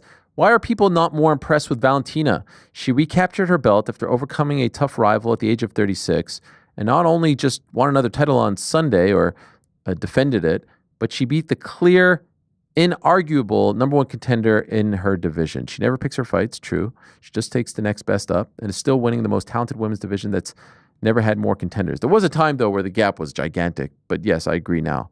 Hated the fight, thought it was boring, but I couldn't help but stand and clapped after she was announced winner.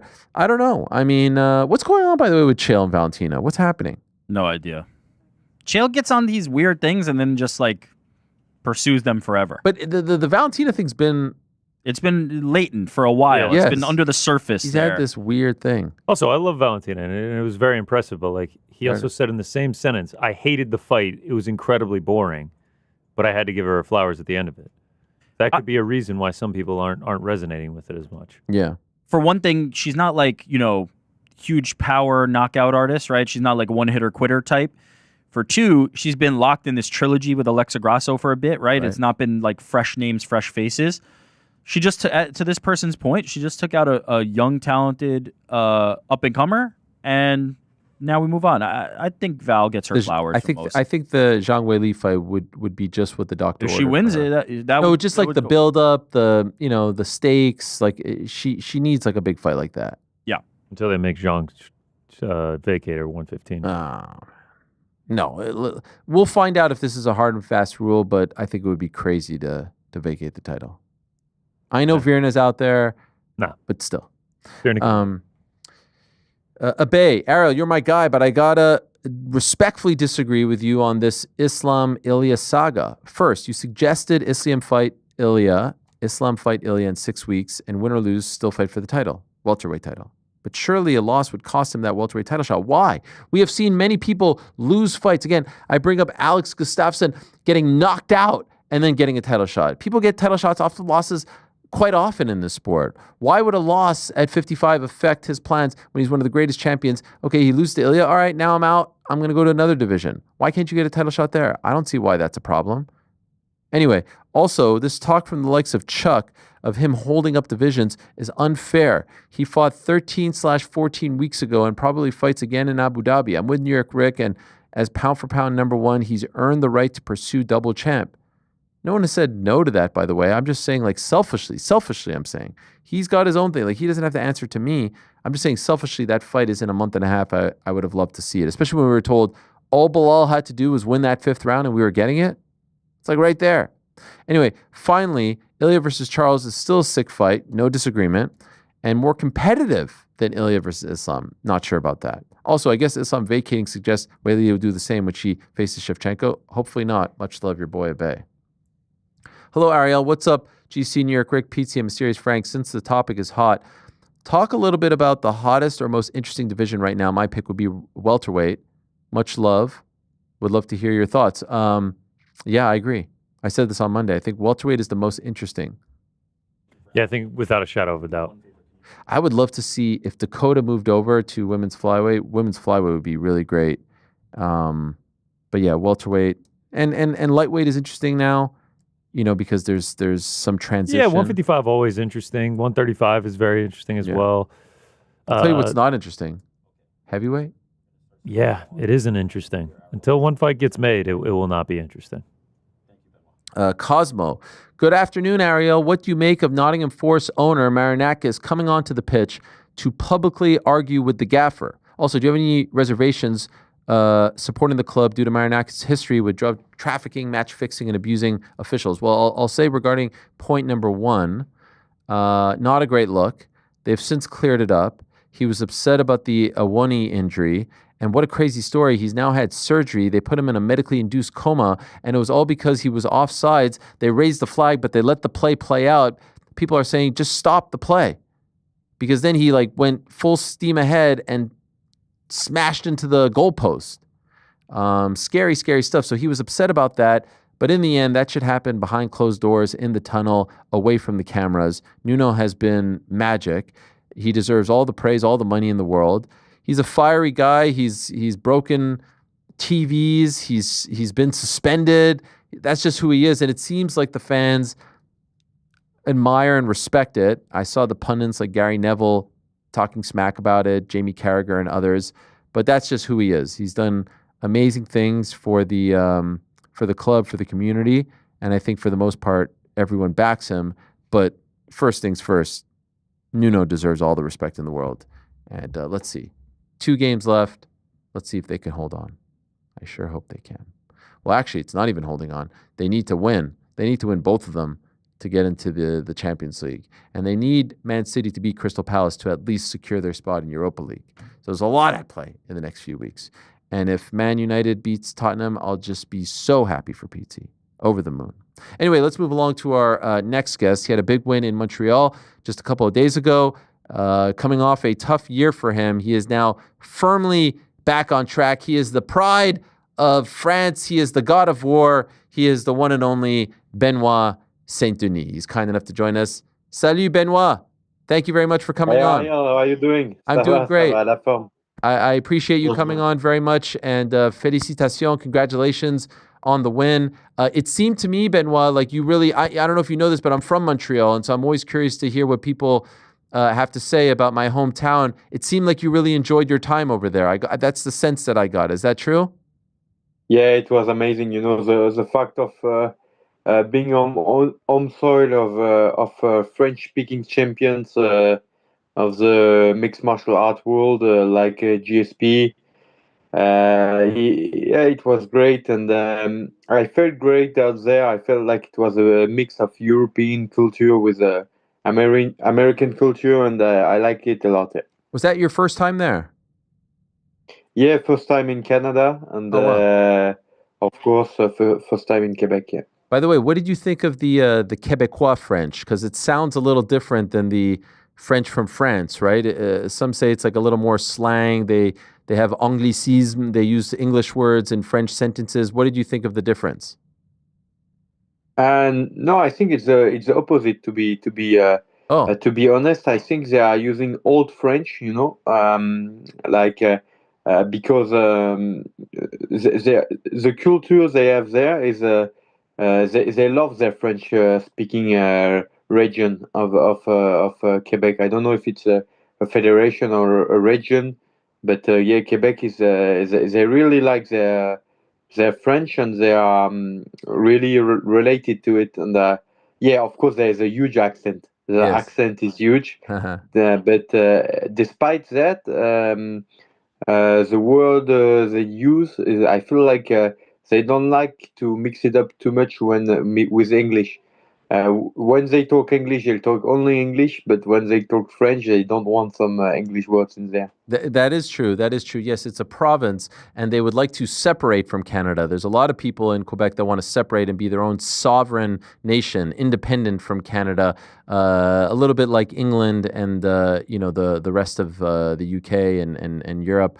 So it's a very interesting place, and I'm happy that you enjoyed it. This was obviously a really big fight for you, and then obviously we find out that your original opponent, Joel Alvarez, had to pull out just a few days before. Was there any chance of you not competing on this card? Was it ever getting close to where you weren't going to be able to fight on Saturday? That's the good part about being in the UFC. It's a huge war machine and banger maker.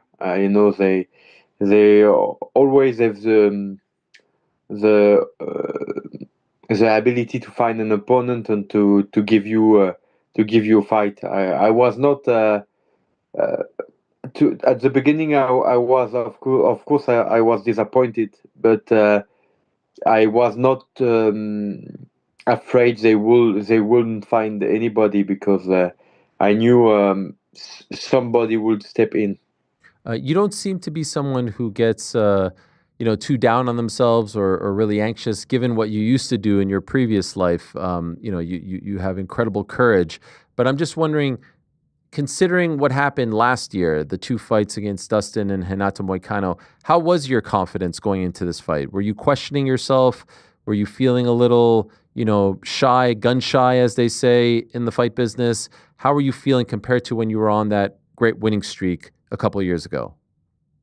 No, I was feeling great because I made the adjustment I had to make. Is having a coach and not doing the general and the soldier by myself. So since because with the Poirier fight, I always had in my head that I was sick and that it was why I lost. But it's not completely true. It's also because I was doing the general and the soldier job. And the Moicano fight was a very humble experience. It brought me back to knowing that you cannot enter a fight without a strategy and without knowing exactly what type of fight you want to make and what type of battle you want to settle. And I'm well surrounded. I have Nicolas Roth by my side doing this job. And it was.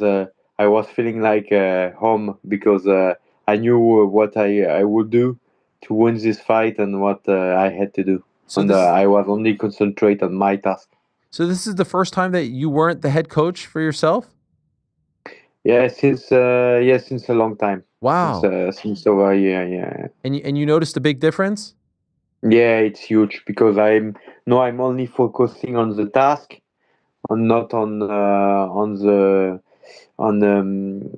trying to figure out a plan. The guy is doing that for me, and I'm focusing only on a simple simple task to get the job done. That's great to hear, and very impressive that you were doing this on your own, essentially leading yourself for so long. Were you familiar with Kyle Prepolec when they mentioned him as your opponent? Not too much, but like I said, with my head coach now, I did more video. I knew Prepolec more than I knew Dustin or Moicano. Oh wow! Because I watched a lot of his fights, and despite having no time, I had a better strategy against these guys than against the former guys I had. So, I saw he's a good striker. He was kind of winning the striking exchange in his UFC career, but he was a bit short on the grappling department. So first round, I used a lot of it to get him, to get him tired. And I knew he was a veteran and tough to finish because since Kevin Lee in 2013, he hasn't been finished. And he's just a tough guy with a well-rounded skill. Of course, better on the feet than the grappling department, but something is lacking to bring him to the very, very top level. But a tough guy, and I respected that. So when you fought Dustin or Moicano, were you not watching any footage before those fights?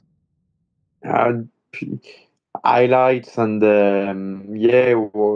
one or two, 3 fights, something like that. Wow. Yeah, it was a huge mistake I made. Like I said, I started MMA late 2018, and my first pro fight was in 2019. I think a guy like Raul Rosas did his amateur beginning almost at the same time I did. Though.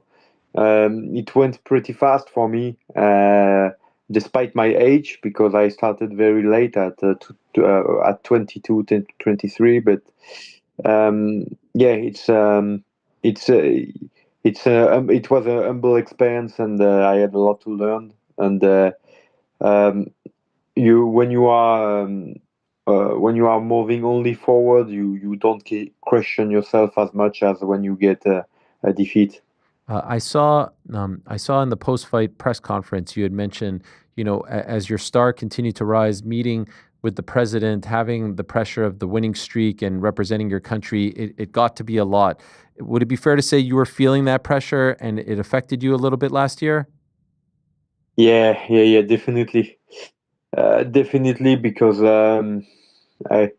it was difficult to keep your focus on the training, and so I had a lack on the diet department, on the energy department.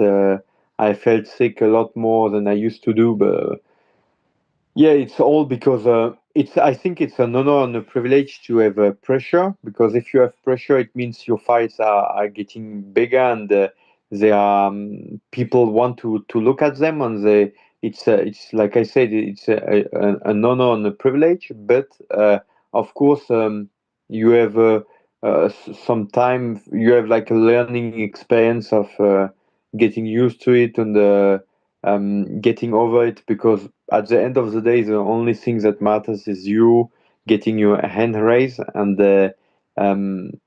in victory you have a lot of people, but in defeat it's about you, your family, and your close friends. That's all. The Poirier fight had a lot of attention, and the Moicano fight was at home, but this one, there were the title fights. You were a little bit out of the spotlight. Was that refreshing for you, that all the attention wasn't on you this time, that they were talking about the main event, the co-main event, Zahabi, and you were just kind of there able to do your thing? Yeah, I had a lot of excitement with the Alvarez fight, because I knew it was gonna be my type of fight with a lot of violence. We are the two guys in the lightweight division with a 100% finish rate, so a lot of excitement. But yeah, it was definitely you feel a bit lighter, that you don't have the pressure of the main or co-main event, and you feel it a little bit. But also with the experience, you get, like I say, you get a bit more used to it, and yeah, you just feel a bit more freely to do your stuff. Do you want that Alvarez fight? Like next, is that one, because you were preparing for it, would you like to see that one through, or are you moving on now? Man, yeah, I was looking for it, but he told everybody wants to move up a division. So I will not move up a division to get that fight, except if he becomes champion and I do in my division, But story will be cool. But no, I'm focusing on a couple of guys. I got I got a lot of call-outs by Gamrot. Also, Hooker and Gagey are guys that have been reacting a lot over my last fights last year, and it seems like the Hooker fight will be a violent fight like the Alvarez fight should have been, and I would enjoy it a lot. It's a Gagey fight, obviously, as well, and Gamrot also, because I would like to avenge a friend of mine called Mansour Banawi, but yeah, it will be a huge story. So if it was up to you, the next one would be Hooker. Yeah, Gagey, Hooker, Gamrot are the three names I have in mind because I'm hunting them since a long time. Okay. Gamrot seemed to be upset that he wasn't fighting you in Montreal and seemed to suggest that you said no to the fight, but that's not accurate, right? Yeah, no way. No way. You don't seem like the type to say no. Yeah. It's really a fight I would love to, and I'm looking forward for what is happening for his next fight. I hope if the fight if he fights Ludovic, I hope he wins, and I would love to face him. Why not in Europe or to go out there and going in some on a huge card against him, because I know he is not prepared for the violence I will bring him, and it's what happened to him with his last fight against Hooker, and yeah, I would love to bring him engagement once again. So Gamrot was he was notified that you were going to be on our show today, and he sent us a video message for you.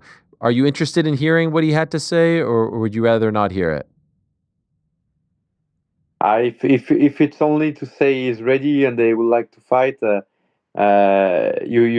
know what is my answer. I would love to get his fight against the guy. Yeah. Okay, of course. That's what he wants essentially. He would like to fight you. He does have his fight, as you said, lined up against Ludovic Klein. But if he gets by him, I think that would be one that makes sense for the two of you. In addition to Hooker and Gaethje, of course, those two would be incredible. Yeah, I can tell you right now, if he wins this fight and if he is up to fighting me next time, that's the fight I want to make. Yeah, of course, 100%. Let's do it. How quickly do you want to return? Yeah, if it's a Gamrot fight, as soon as he wants to fight, I'm ready, and I'm ready to get back to work, and yeah, I hope then he wins without injury, without anything, and we get our war together and have a nice little dance together very soon. Now, when you weighed in on Friday, there was some concern that maybe you had a staph infection again on your face. Were you dealing with that over your eyebrow? No, I wasn't dealing with it, but a training camp has been hard, and I got some scorch of the last couple of weeks. Yeah, to be honest, I had some injuries coming into the fight, but no, I have learned my lesson. You don't talk about it because it's everybody has injuries coming into fights. It's a part of a hard training camp. It's very rarely that you will see a fighter going 100% with no scorch, no scratch, nothing, no injury, and no sickness. It's rarely it is happening because, of course, you are losing a little bit weight as well the 2 last weeks. So it's a tough sport on the body, and I think it happens to all the guys. And of course, now I know that if it's really too bad, maybe you get out of the fight because you have to be at least to be operational to do your job inside the cage. By the way, congratulations! I saw you started a YouTube channel and it's doing quite well. Are you enjoying this? Building your YouTube channel, making the content, or do you just have other people doing it for you and you don't even look at it? Yeah, I'm working with a guy called Tiox on Instagram. I think it is, and he's doing a great job. I like working with him and on sharing a little bit the journey. My wife is also working with me on that. I'm happy to have good close friends and family helping me on my journey as a fighter. And like I said, it makes me also more and more being only focused on the task of training, sleeping, and getting the job done inside the octagon. which is of course the most important part for the fighter, because if you are not getting the job done, anything else doesn't matter anymore. I saw a great photo, speaking of your wife, that she posted after the victory, saying that l'Opex Montréal is finished. Is OPEX? Here you guys. By the way, I mean, this is like the toughest couple of all time. Look at you guys. No one's gonna mess with you. Is she also was she also in the army too? Yeah, she was a police officer till we got our first kid. A shooting instructor and also a dog keeper. You know, we have two Malinois, it's Belgian Shepherd, I think you say in English, that are working with her. And now we have more of a family life, because I didn't like the fact of worrying about her journey. So now she is only focusing on my career.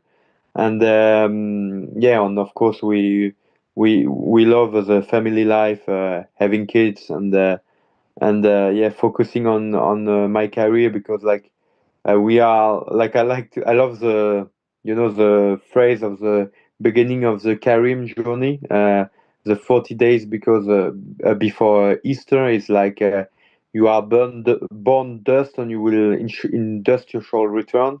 So we try to live this way, having fun doing our work, and trying to be relevant for the people that are watching our career, and trying to have a life we will be happy to watch from upstairs after life. I love it. One last thing, I also saw that you spoke to the French national rugby team recently. What was that like for you? Was that an honor for you to speak to them? Yeah, of course. It's a huge sport in France, and the level of professionalism they have, because this sport is professional since '95, and it's a huge sport now, like NFL or NHL, like those type of sports. It means they are professional all the way, and the only thing that makes the difference is the individuals, but everything is professional, from the medicine to the physical preparation to the technical aspect of the sports. Everything. So it was very interesting. Like I said, my life as an athlete is very young, and you learn a lot from having those meetings, because those guys are professionals since they are 14 almost, because the journey of becoming a high-level rugby player is long. Like I do believe it must be long, with all the university way to the NFL. For the NFL athletes, it's the same with the rugby.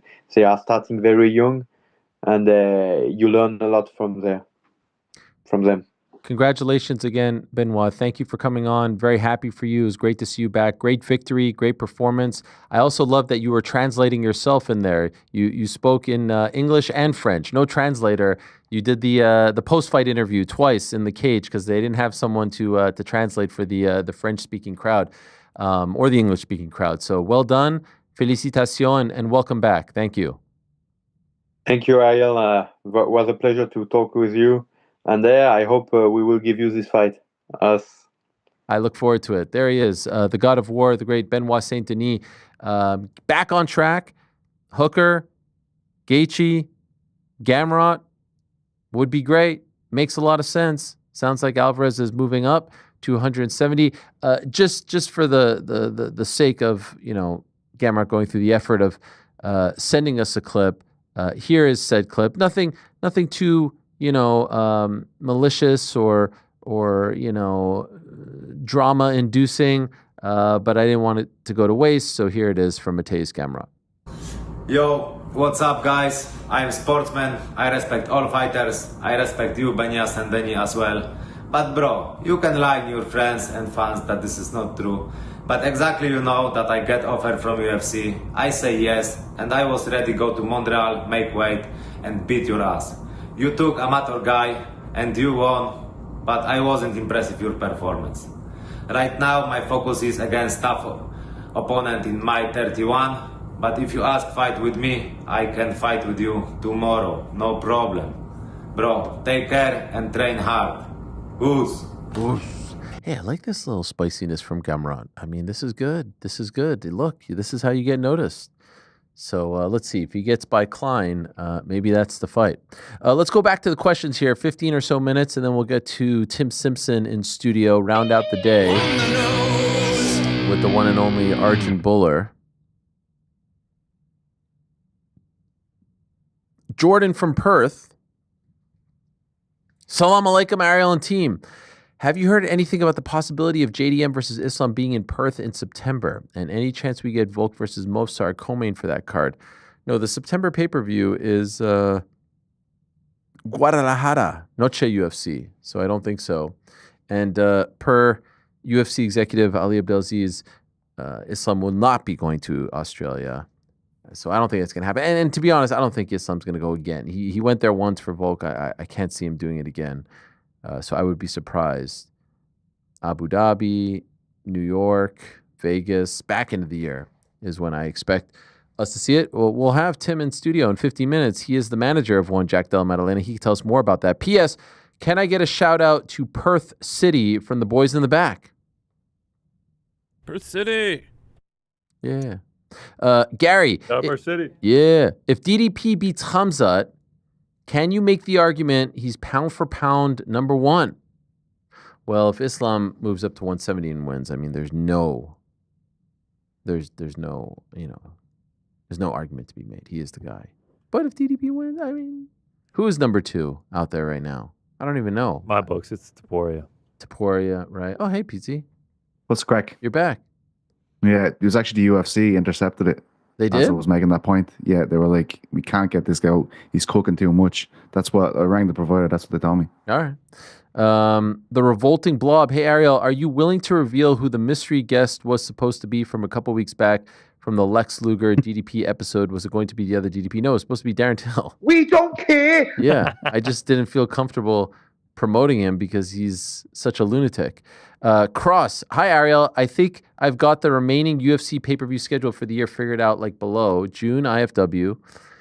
July, New Orleans. August, Chicago. September, Noche. October, SLC.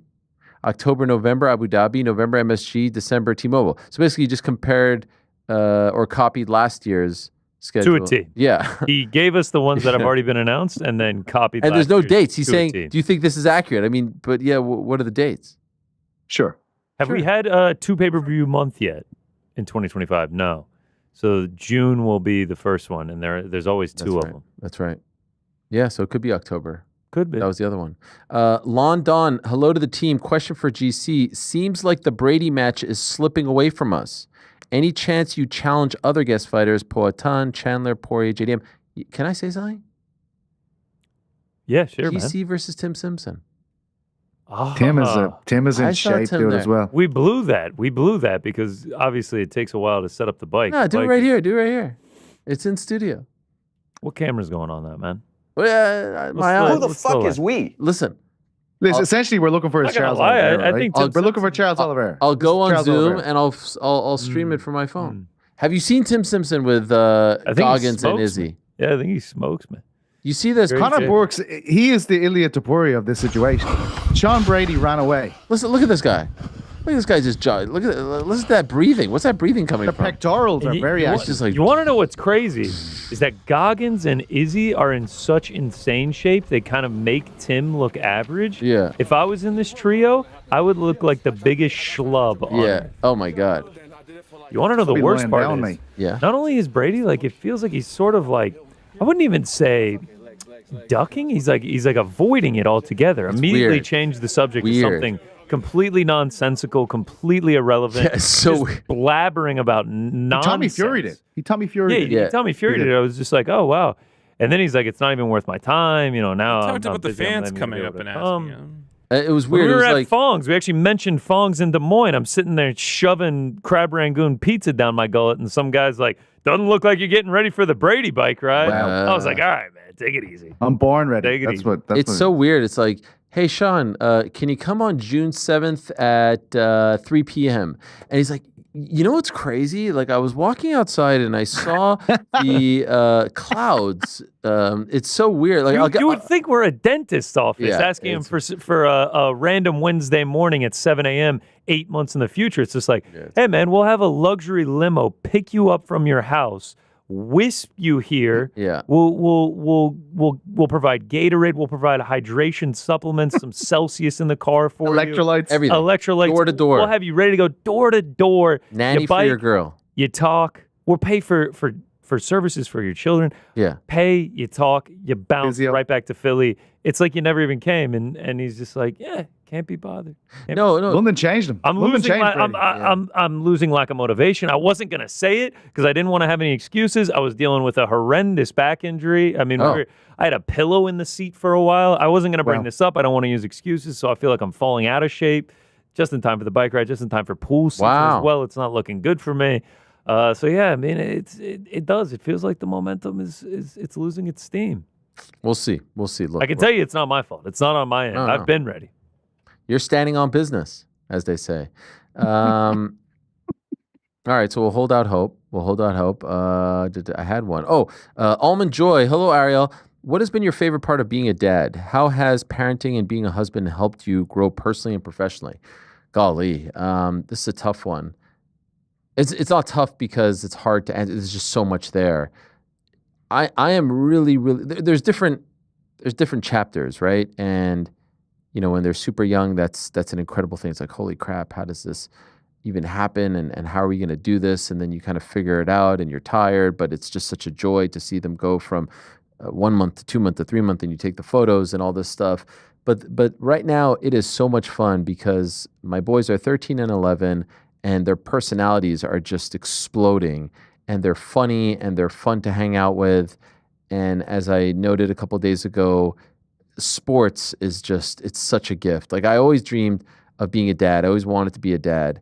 And then of course you're like, oh man, wouldn't it be great if my kids love sports as much as I do, and then they love my teams as much as I do. And early on, like, they don't really care. And you start to make that out to be a bigger deal than it is. Like, when your kids are 5 and 6, they're not supposed to care. But you kind of like want to speed up the process. You're like, why don't you care as much as I do? But now they're sitting there and it's, 10 p.m. and we're living and dying with every shot, and then high-fiving and then hugging. And then my wife's saying that my daughter's sleeping and we need to keep it quiet. And then she's trying to tell them, like, it's time to go to bed. And I'm like, they're not going to bed now. There's 8 minutes left in the fourth quarter. Are you insane? It's just amazing. And they're telling me about things. Did you see this? Did you hear this? It is such a joy. And the Knicks currently are on a run that reminds me of the 99 Knicks or the 94 Knicks, just those 90s Knicks. But to experience that now as a dad, as opposed to a 13, 14, 15, 16-year-old, in his parents' living room by himself with two brothers who hated the Knicks, who made fun of me every time they lost. It is so much more fun. So that's a great joy. And that's really what sports are all about. For those that don't understand why it's so much fun to be a sports fan, why it's so special, like, this is it. It unites, it bonds, it gives you something to look forward to. It's a wonderful thing to see my daughter get into, her favorite things, gymnastics, playing piano. She's doing spelling tests.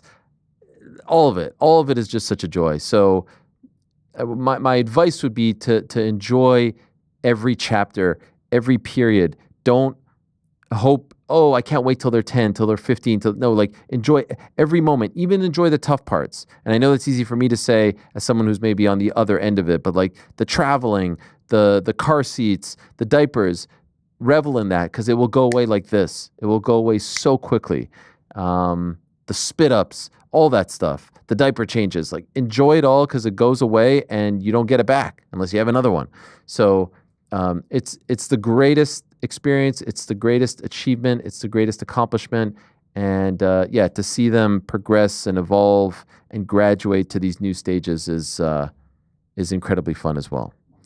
That's my spiel as far as parenthood is concerned. Okay. Let's keep going here. A few more minutes.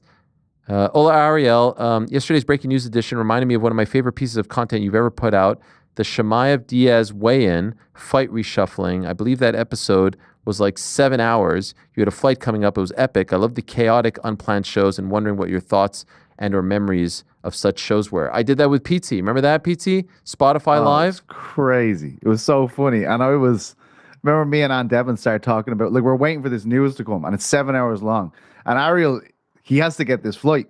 So he's gone, and he's kind of keeping me up to date with text messages. And then we went off in this 15-minute curry kind of conversation. What's our favorite curry order? And next of all, Ariel rang in and he fucking lost his shit. It's like, what the fuck are you guys talking about? You're in the line, remember? You were trying to get some food and you couldn't get some food. It was in Jersey Airport, wasn't it? It was. But remember, like, we were doing a weigh-in show that started 80,000 people listening to it. Starting at noon on Spotify Live, an app that no one used, except, to be fair, it was us and a fantasy football show. That's right. But we would do our post shows, and we built a great community there. We met a lot of great people who we are still in touch with today. A lot of great characters. I don't want to name their names because I'm afraid I'm going to forget someone. And well, there's 80,000 of them. You know what I mean? Well, no, but like just on the week to week basis. But that one was crazy because it was just your regular show, and now all of a sudden, and that fight was intriguing because of Diaz's contract. Is he staying? Is he going? And are they feeding him to the wolves?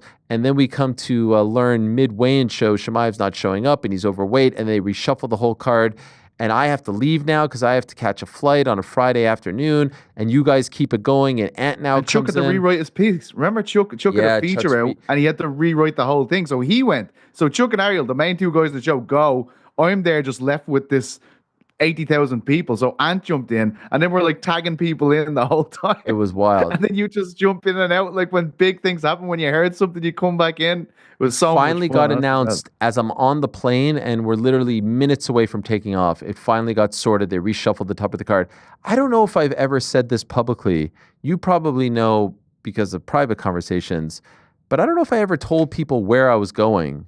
Did I ever tell people where I was going? No, I don't think you did.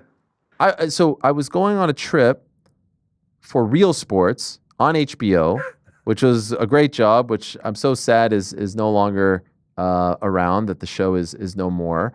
And I was traveling to Pittsburgh because I was going to do a story on the Super Bowl of nude volleyball.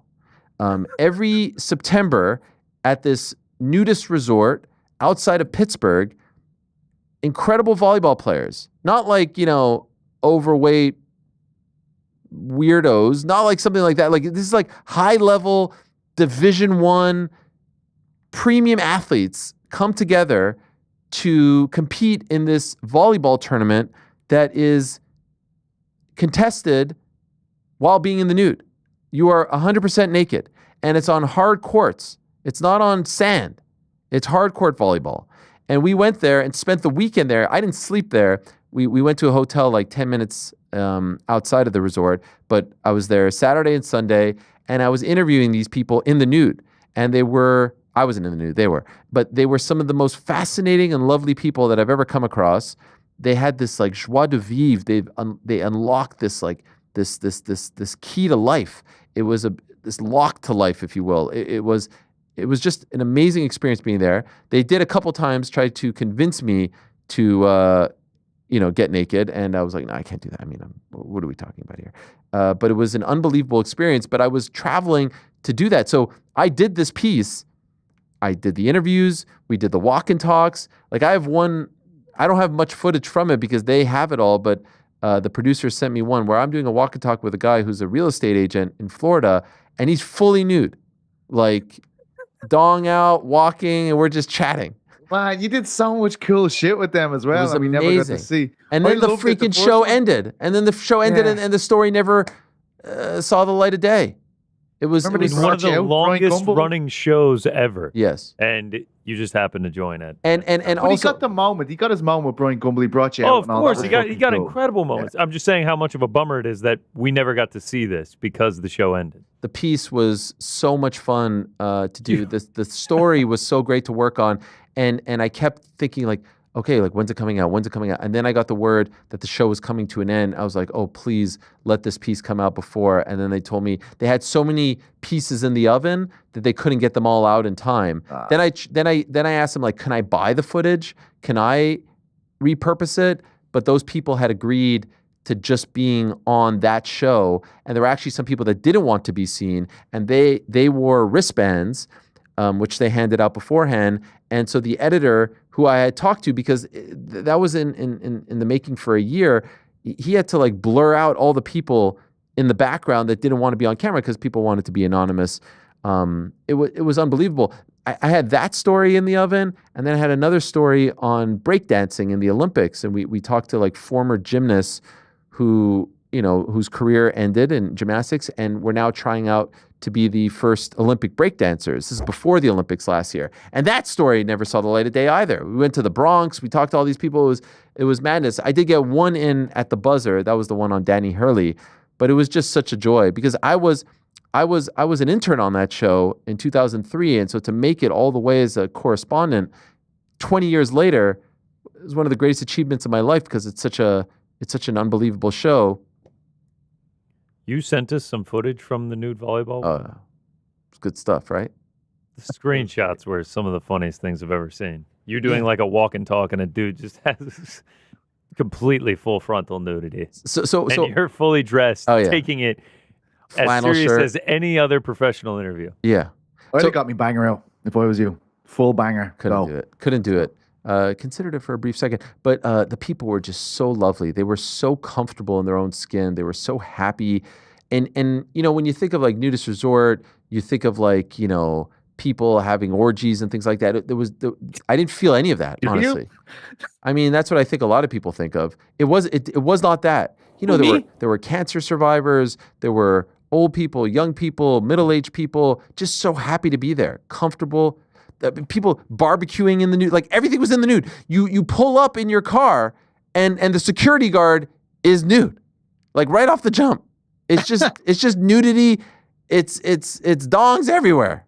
It was a great experience. I remember trying to it was a teenager. We were away in Spain, and my mate was there at the same time. We're like, there's a nude place up around here, and everyone was like over 7 years of age at the thing. It was very disappointed. They were all crinklies, so we just left. Yeah, it was very sad. One last very quick one. Good day, Ariel. With all the celebrations for Australia's own Jack Della Maddalena and your talk with him, you mentioned the Adelaide Crows. We need you and the team full swing back on the bandwagon. They are currently 5th on the ladder, and with a big win this weekend coming up, could go into 3rd. Some of the players you need to know are Taylor Walker, Tex, Riley Thilthrop, Filthy, or even our big forward Darcy Fogarty, the Fog. And even better, they have their own all the way from Ireland, Mark Keane. All right. Fucking oath cunt. We're back on the bandwagon. Someone who knows a thing or two about this particular sport. I think it's Aussie rules. I'm not sure. Maybe it's union. We'll ask him in a moment. He's one of the best managers in all of mixed martial arts. He's got an incredible team. He had an incredible Saturday with Paul Hughes winning in Belfast, and of course, Jack Della winning in Montreal on the same freaking day. They're on fire. He's back on top of the welterweight division. He's our old pal, Tim Simpson, who's joining us in studio for our yearly chat. There he is, the man. How are you, sir? Good day. Fucking oath cunt. Fucking oath. Did I get it? No. Why? I mean, that wasn't too. You're a fucking oath cunt, right? No. That's not how you say it? I was actually trying to think of it like an American. Please sit. Speaking to the microphone. This is how we talk on podcasts. I know you don't do them often. Sorry. I was trying to think of like an American way to explain it. Okay. It's like you guys would say like right on or like fucking A. Yeah. It's a term of like agreement, like strong agreement, like oath, like it's like an oath, like that's a real hard fact. Okay. So if you'd be like, so you can't be that. No, you're not a fucking oath person. Oh, okay. You could be like, you're a great bloke, and if I'm in agreement, I could be like, yeah, fucking oath. Oh, okay, like it's a term of agreement. Yeah. Okay, all right. But I appreciate you trying. I'm trying. This is yours. Yeah. What, you need a coaster? No, you're good. Don't worry about it. I just answered a question. I don't know if you heard about the Adelaide Crows. You hate the Adelaide Crows. I wouldn't say I hate them. But they're doing well, according to this guy who just wrote me. Yeah, I'm West Coast. We're 0-9 this year. 0-9. So I'm pretty well checked out of AFL news at the moment. Do you follow? Is that your favorite sport outside of fighting? Well, pro wrestling and AFL. AFL. Yeah, I like cricket as well. Is that, what is it? Is it Aussie rules? Aussie rules, yeah. Okay. And what's the difference between Aussie rules and rugby union? Different sport. Totally different. Sport. Yeah, so Australian rules started I think about 150 years ago. It's like a sport that's not quite as rough as rugby, but a bit rougher than soccer. Okay. So it's a bit of a mix. But yeah, it's a unique. So you can't do both. Nah. So Volk did what? Volk played rugby. And Jack Della? Rugby. Tuivasa rugby. Anyone play Aussie rules? Not at a high level that I can think of in MMA. No one I can think of. What a time for you, Tim. Yeah, it's been. You got married recently? Week. Yeah. You went to WrestleMania? Sick. You killed it on Saturday? Good day. That's got to be one of the best days, right? For you as a manager in this game, Paul Hughes, Belfast, Homecoming, Jack Della winning the belt. Yeah. It's got to be. I know you've had some great ones. Leon winning, Izzy, but that's got to be one of the top ones, right? Yeah, it was awesome. Yeah, it was a really good day, definitely. And all of them are really special. Obviously, there's a certain pride of Jack doing it from Perth. Perth is your my hometown. Heart. Yeah, and it's my heart, man. We really get around each other, and statistically, how small and remote that is to what he's done. The odds of that are so small, and being from there, my family's still there, all my friends are there. Perth, it really is my heart, and for him to do it from Perth, it means so much for all of us. When did you first find out about him, hear about him, meet him? It's funny because my old man reckons he's owed a finder's fee. You found him? No, don't say that. I mean, no. So me, Perth's small. Me and Jack probably grew up about 10 minutes from each other. Wow. But I'm a bit older than him. So we went to, so there's the PSA school system, the sport. So you play sports, and my school played against it. I grew up playing against, he went to Aquinas, I went to Scotch. I grew up playing against Aquinas, but I would have been in year 12, so my senior year, when he was in year 8, so just coming into high school. Okay. I'm 5 years older than him or so. So I didn't cross over with him in school.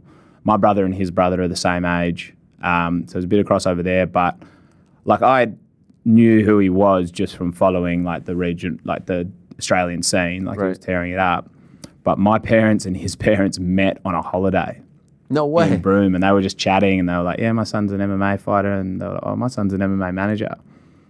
And they went chatting there. So this is where my dad thinks he found him. And I was like, mate, everybody knew who Jack Della was in Australia. Did you know of him when they told you? Yeah. I was yeah, he's the. Then he may have only been 5-2 or 6, maybe 6-2. It was early on. But I was like, yeah, I know him. He's sick. He knocks everyone out. And then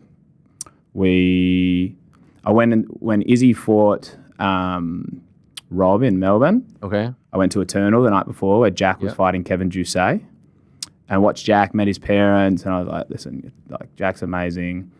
I don't think he needs a manager right now, but when the time comes, let's have a chat. And when I feel like I can add value, let's do it. And that ended up being towards the end of his Eternal career, and here we are. So good 5-6 years ago. And I remember you were telling me from the beginning, this is the guy. Yeah. You were super high on him. Yeah. Did you think it would happen? I don't want to say this soon because it has been a few years and he had the setback with the arm, but it feels like it was moving along, and then and obviously some things had to happen with what happened a couple months ago, but beginning of the year, you probably weren't expecting this, right? Well, no. Beginning of the year, no, because we had March scheduled with Leon. How difficult was that for you? You love both guys. Those are two of your favorites, right? What, difficult if they were going to fight each other? Yeah. Yeah, it was not fun, I guess from a personal perspective, but in the end, Leon wanted it, Jack wanted it, the UFC wanted it, the fans wanted it. So I think my interests probably fall at the bottom of that pile. But in a perfect world, you don't have your clients fighting each other. Because I remember the first time you launched Chosen, you said you wanted one guy per weight class to avoid this issue. Correct. And these were the only two, because Leon's one of my best mates in the world, and Jack's my boy from Perth and also very close friend. So it's not when I said I was leaving, they were both like, well, we're going wherever you're going. So I was not going to tell either of those guys, sorry, there's only one spot at welterweight, so that was always going to happen. And they never end up fighting each other yet. They're very much, may happen in the future, and I'll just deal with it then, I guess. Yeah. So I wonder what was tougher, like the prospect of them fighting each other, or then when things get shifted and one moves on. Yeah. Because, when Leon was on the show, he said, like, I would have taken the title fight, obviously, but he was so tied to that card, they couldn't have taken him off London. Was that a difficult spot for you? I mean, it was, but at the same time, it's like the UFC made a decision.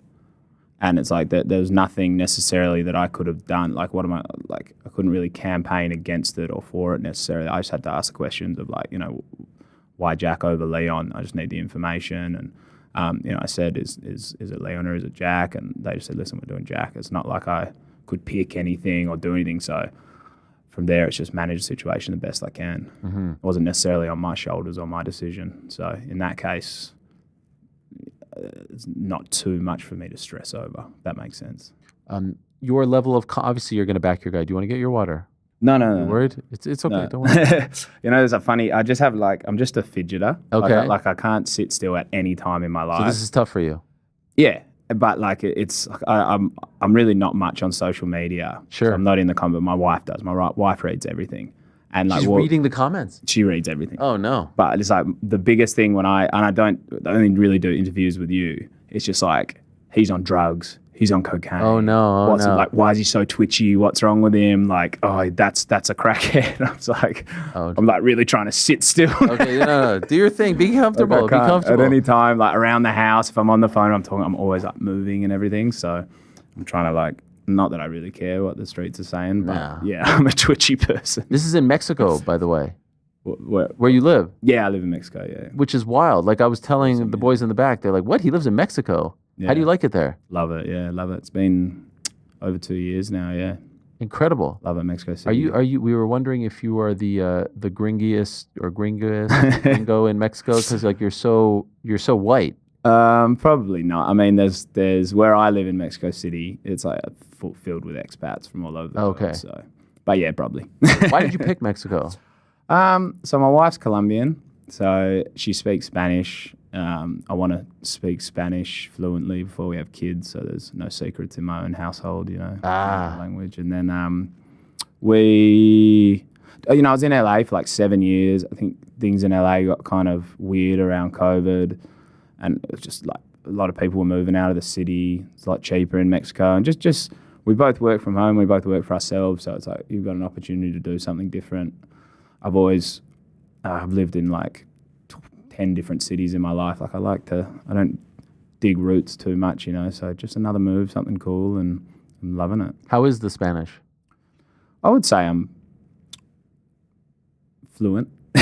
Oh, really? You can have a full conversation? Criticized as fluent. Yeah. Like I fluent to the extent that I don't need English. It's like I think the goal is to understand and be understood. It might not be very pretty, but the it's enough to facilitate conversation without English needed. Our director is from Venezuela, and so I told her that I was going to ask you to speak a little bit of Spanish, and she said she never heard someone with an Australian accent speak Spanish. Not pretty. So could you tell us just like how you felt seeing Jack win the title in Spanish? Bien. That's it? Me sentí bien. Okay. Me sentí bien, yeah. Come on, Tim. No. Todo bien. Estuve muy emocionado. Oh, that seemed legit, right? That's pretty good. You got the little accent there. Estoy intentando. Okay, wow. You turned into a different guy. I feel it. I guess a little more high-pitched. Yeah, okay, this is good. I'm trying. Yeah, I put in a lot of work, like doing the lessons there, obviously living there, and yeah, I love it. It's like, you speak a bit of French, eh? Like, yeah. Having a second language is really cool. I really like it. I feel like it made me smarter. How was my hometown? How did it treat you? Loved it. Was that your first time there? Other than the Presso where we went. Right, like this little... Yeah, you liked it. You liked Schwartz's, really huh? Cool. Yeah, we did Schwartz a few times. Hard to get a bad meal there. Yeah. Food was really good everywhere, and people are really nice. We were in Old Montreal, which is really beautiful. Only criticism is the parking was a nightmare, but okay. I think we copped about 6 parking tickets as a whole team. So other than that... Was it because you couldn't read the signs? You couldn't understand? That, and there was just like, around Jack's Airbnb, there wasn't much, so we were just like, fuck, we'll just cop it, I guess. Did you feel like did Jack get a lot of love there? Was he getting support, or was it more like from the crowd? Yeah, from the people. Like if you guys were. I think there was a lot of Palestinian flags, a lot of Palestinian. So he was getting a bit of boos, but I think Bilal got like booed to bits. Was very loud boos, and Jack was kind of half cheers, half boos. So I think there was definitely love for him. Yeah, he's a hard guy not to like. Absolutely, and we'll get to that in a moment. But having to, I mean, obviously you're guys fighting for the belt, but you have Paul Hughes, who you adore as well, as getting this homecoming fight. Not being there with him, how difficult was that for you? Sucked. Like Paul's a big boy, and because he's at home, like he was very well equipped to look after himself. But I was more just like for the experience, because people are telling me that was the loudest crowd. Like the place was just humming. So that was a bummer, and I think it's quite rude of the UFC and the PFL not to consider my travel schedule. Agreed. But next time. So how did you watch? Man, we don't know if I should admit this as someone in the industry, but we had to get a stream. Oh yeah. Because it wasn't playing in Canada. It was unbelievable. Yeah, it wasn't playing in the US either. Yeah, and I'm like, man, like freaking out. We were trying to like use VPNs, and I was here incriminating myself and everything. We couldn't get it to work, so Dan ended up finding a stream, and we just watched it on the stream. Crazy. Here it is, the finish right here. 42 seconds. Beautiful. People want to talk about like say Bruno was overmatched, but Bruno's so tough, and just that technique is so beautiful where he traps. It's like an outside catch and then swings around. Like that's not an easy thing to do. It was just like perfect execution of quite a difficult technique. His striking is phenomenal. Amazing, yeah. Amazing. AJ McKee, he looked phenomenal in. Yeah. This fight has to happen, the rematch. Yeah, hell yeah. Do you think it does happen? I believe so. There's a little part of me that is worried that there's this exodus happening in the PFL right now. Patchy Mick's now gone. This happened yesterday. A lot of the former Bellator guys, right? Yeah, and Usman is one of them. Yeah, I don't know. That nothing to my understanding is that he's... Have they told you that it's going to happen? It's the plan, and I'm not being coy with you. Sure. Like there's a few things that have to happen, but the plan was build back to it. Okay. It was how quickly do we build back to it, but I think after what happened now, it's like, just why would you not do it now? And like I've been speaking to Kogan about it. Kogan's great. He gets it. You know, Kogan's been doing it for 20 years. He knows how to build fighters and promote a fight. So that's the conversation we're having. And my opinion is let's do it now. Paul's opinion, let's do it now. I can't see why we wouldn't do it now. Last year, the big thing was, okay, where's Paul going to sign all this stuff? He seems very happy, and it seems very genuine. Yeah. Is there any part of you that feels like, okay, yes, he's happy, it's genuine, all this stuff, but let's be honest, the biggest spotlight is when you're fighting in the UFC. That changes lives. Does he need to get there? Tough question, right? Like if you look at financially, it's if he had signed to the UFC versus what he's done in 4 fights in the PFL, like without giving exact numbers on it, it's like 10x. Okay, so wow. It's like when it's like that much of a difference, it's like what for exposure, for money, it's like as long as you're happy and like you're meeting your own financial goals, like does he need to go there? No, he doesn't need to go there. Does he want to go there one day? Who knows? But right now he is genuinely really happy with the PFL. They've done so well by him, and he's done well by them. Like 4 fights in, 3 of those 4 have been blockbusters. Like what he just did in Belfast was huge. Usman fight was huge. AJ McKee fight was huge. Even Dublin when he fought Bobby King, like that was a spectacle as well. I think he's delivered big time for him, and they've really looked after him. So happy days right now. So no better person to ask this question than you, in the sense that, you know, we were just talking about this earlier, the state of the game, the state of the business, the lack of competition right now, the gap between the UFC and everyone else getting bigger and bigger, PFL letting these guys go. You know, you want to be in the business of like, hey, what can I get from you? What can I get from you? You got to negotiate. You need leverage. Like this is your world, right? How do you feel about the current state of the game when it seems like, you know, like one isn't an option anymore? They're not really paying top dollar. It just feels like there's less places for guys to negotiate with. Thus, you know, there's a cap on how much they can make. How do you feel? I definitely agree that leverage is important. I'd say I'm probably not the best person to discuss like between the organizations. I'm about to sneeze. Because I've got to fight this. It's gone. But because of my athletes, I've only got 1 in the PFL. You know what I mean? Everyone else is UFC, so I don't deal like with the PFL all that much. But yeah, leverage and competition is super important, right? Super important. You feel like it's healthy right now? Not like it was. Like I think there's certainly less, and it doesn't affect me so much because all my athletes are with the UFC except for Paul. But it could affect you in the sense of like, hey, one guy's deal is coming up. The free agency. Yeah, for sure. Yeah, and that's, I'm not currently in that situation. There's no one that's like on the edge of free agency right now. Like we did new long-term deals with all my biggest clients. The past 12 months we did Leon, Max, Yuri, and Izzy. So like they're all fresh. So that's years away from happening. So I haven't really put my mind into a situation like, hey, this person's coming to free agency very soon. How am I going to play that situation? And I'm not trying to dodge your question. No, I get it. Like, I very much mind my own business and try and relate it to myself. But as a whole, yeah, you are right. Like a lot of people put their eggs in the GFL basket and even bailed out of like existing contracts to do that. And I think I didn't speak to anyone there, but that's up in smoke now. Right. So if you are, I mean, listen, if you're the UFC and you've got a big star, or if you're the PFL and you've got a big star, it's like, yeah, you've only got one competitor that they could possibly go to, and it's a small industry. It's like not great for leverage, that's for sure. Where were you during the Jack fight? On the weekend? No, like where were you sitting? Oh, in the front with his wife and his mum and his dad. What is that like when you're there with the loved ones? Because like you have a connection, right? And so you probably feel a great anxiety, but for them, like this is their son, their husband.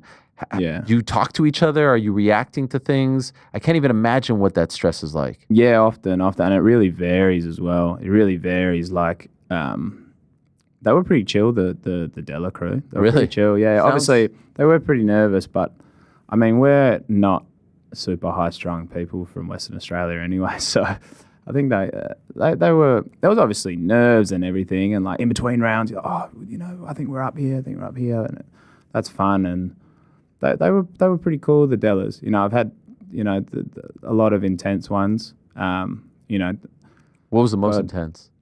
Oh, with the Adesanyas, like God, his parents are such good people, and that they're beautiful people. But his mum really kind of gets in almost like a very, very intense. Wow. There's a lot of prayer and everything, and always very intense with his parents.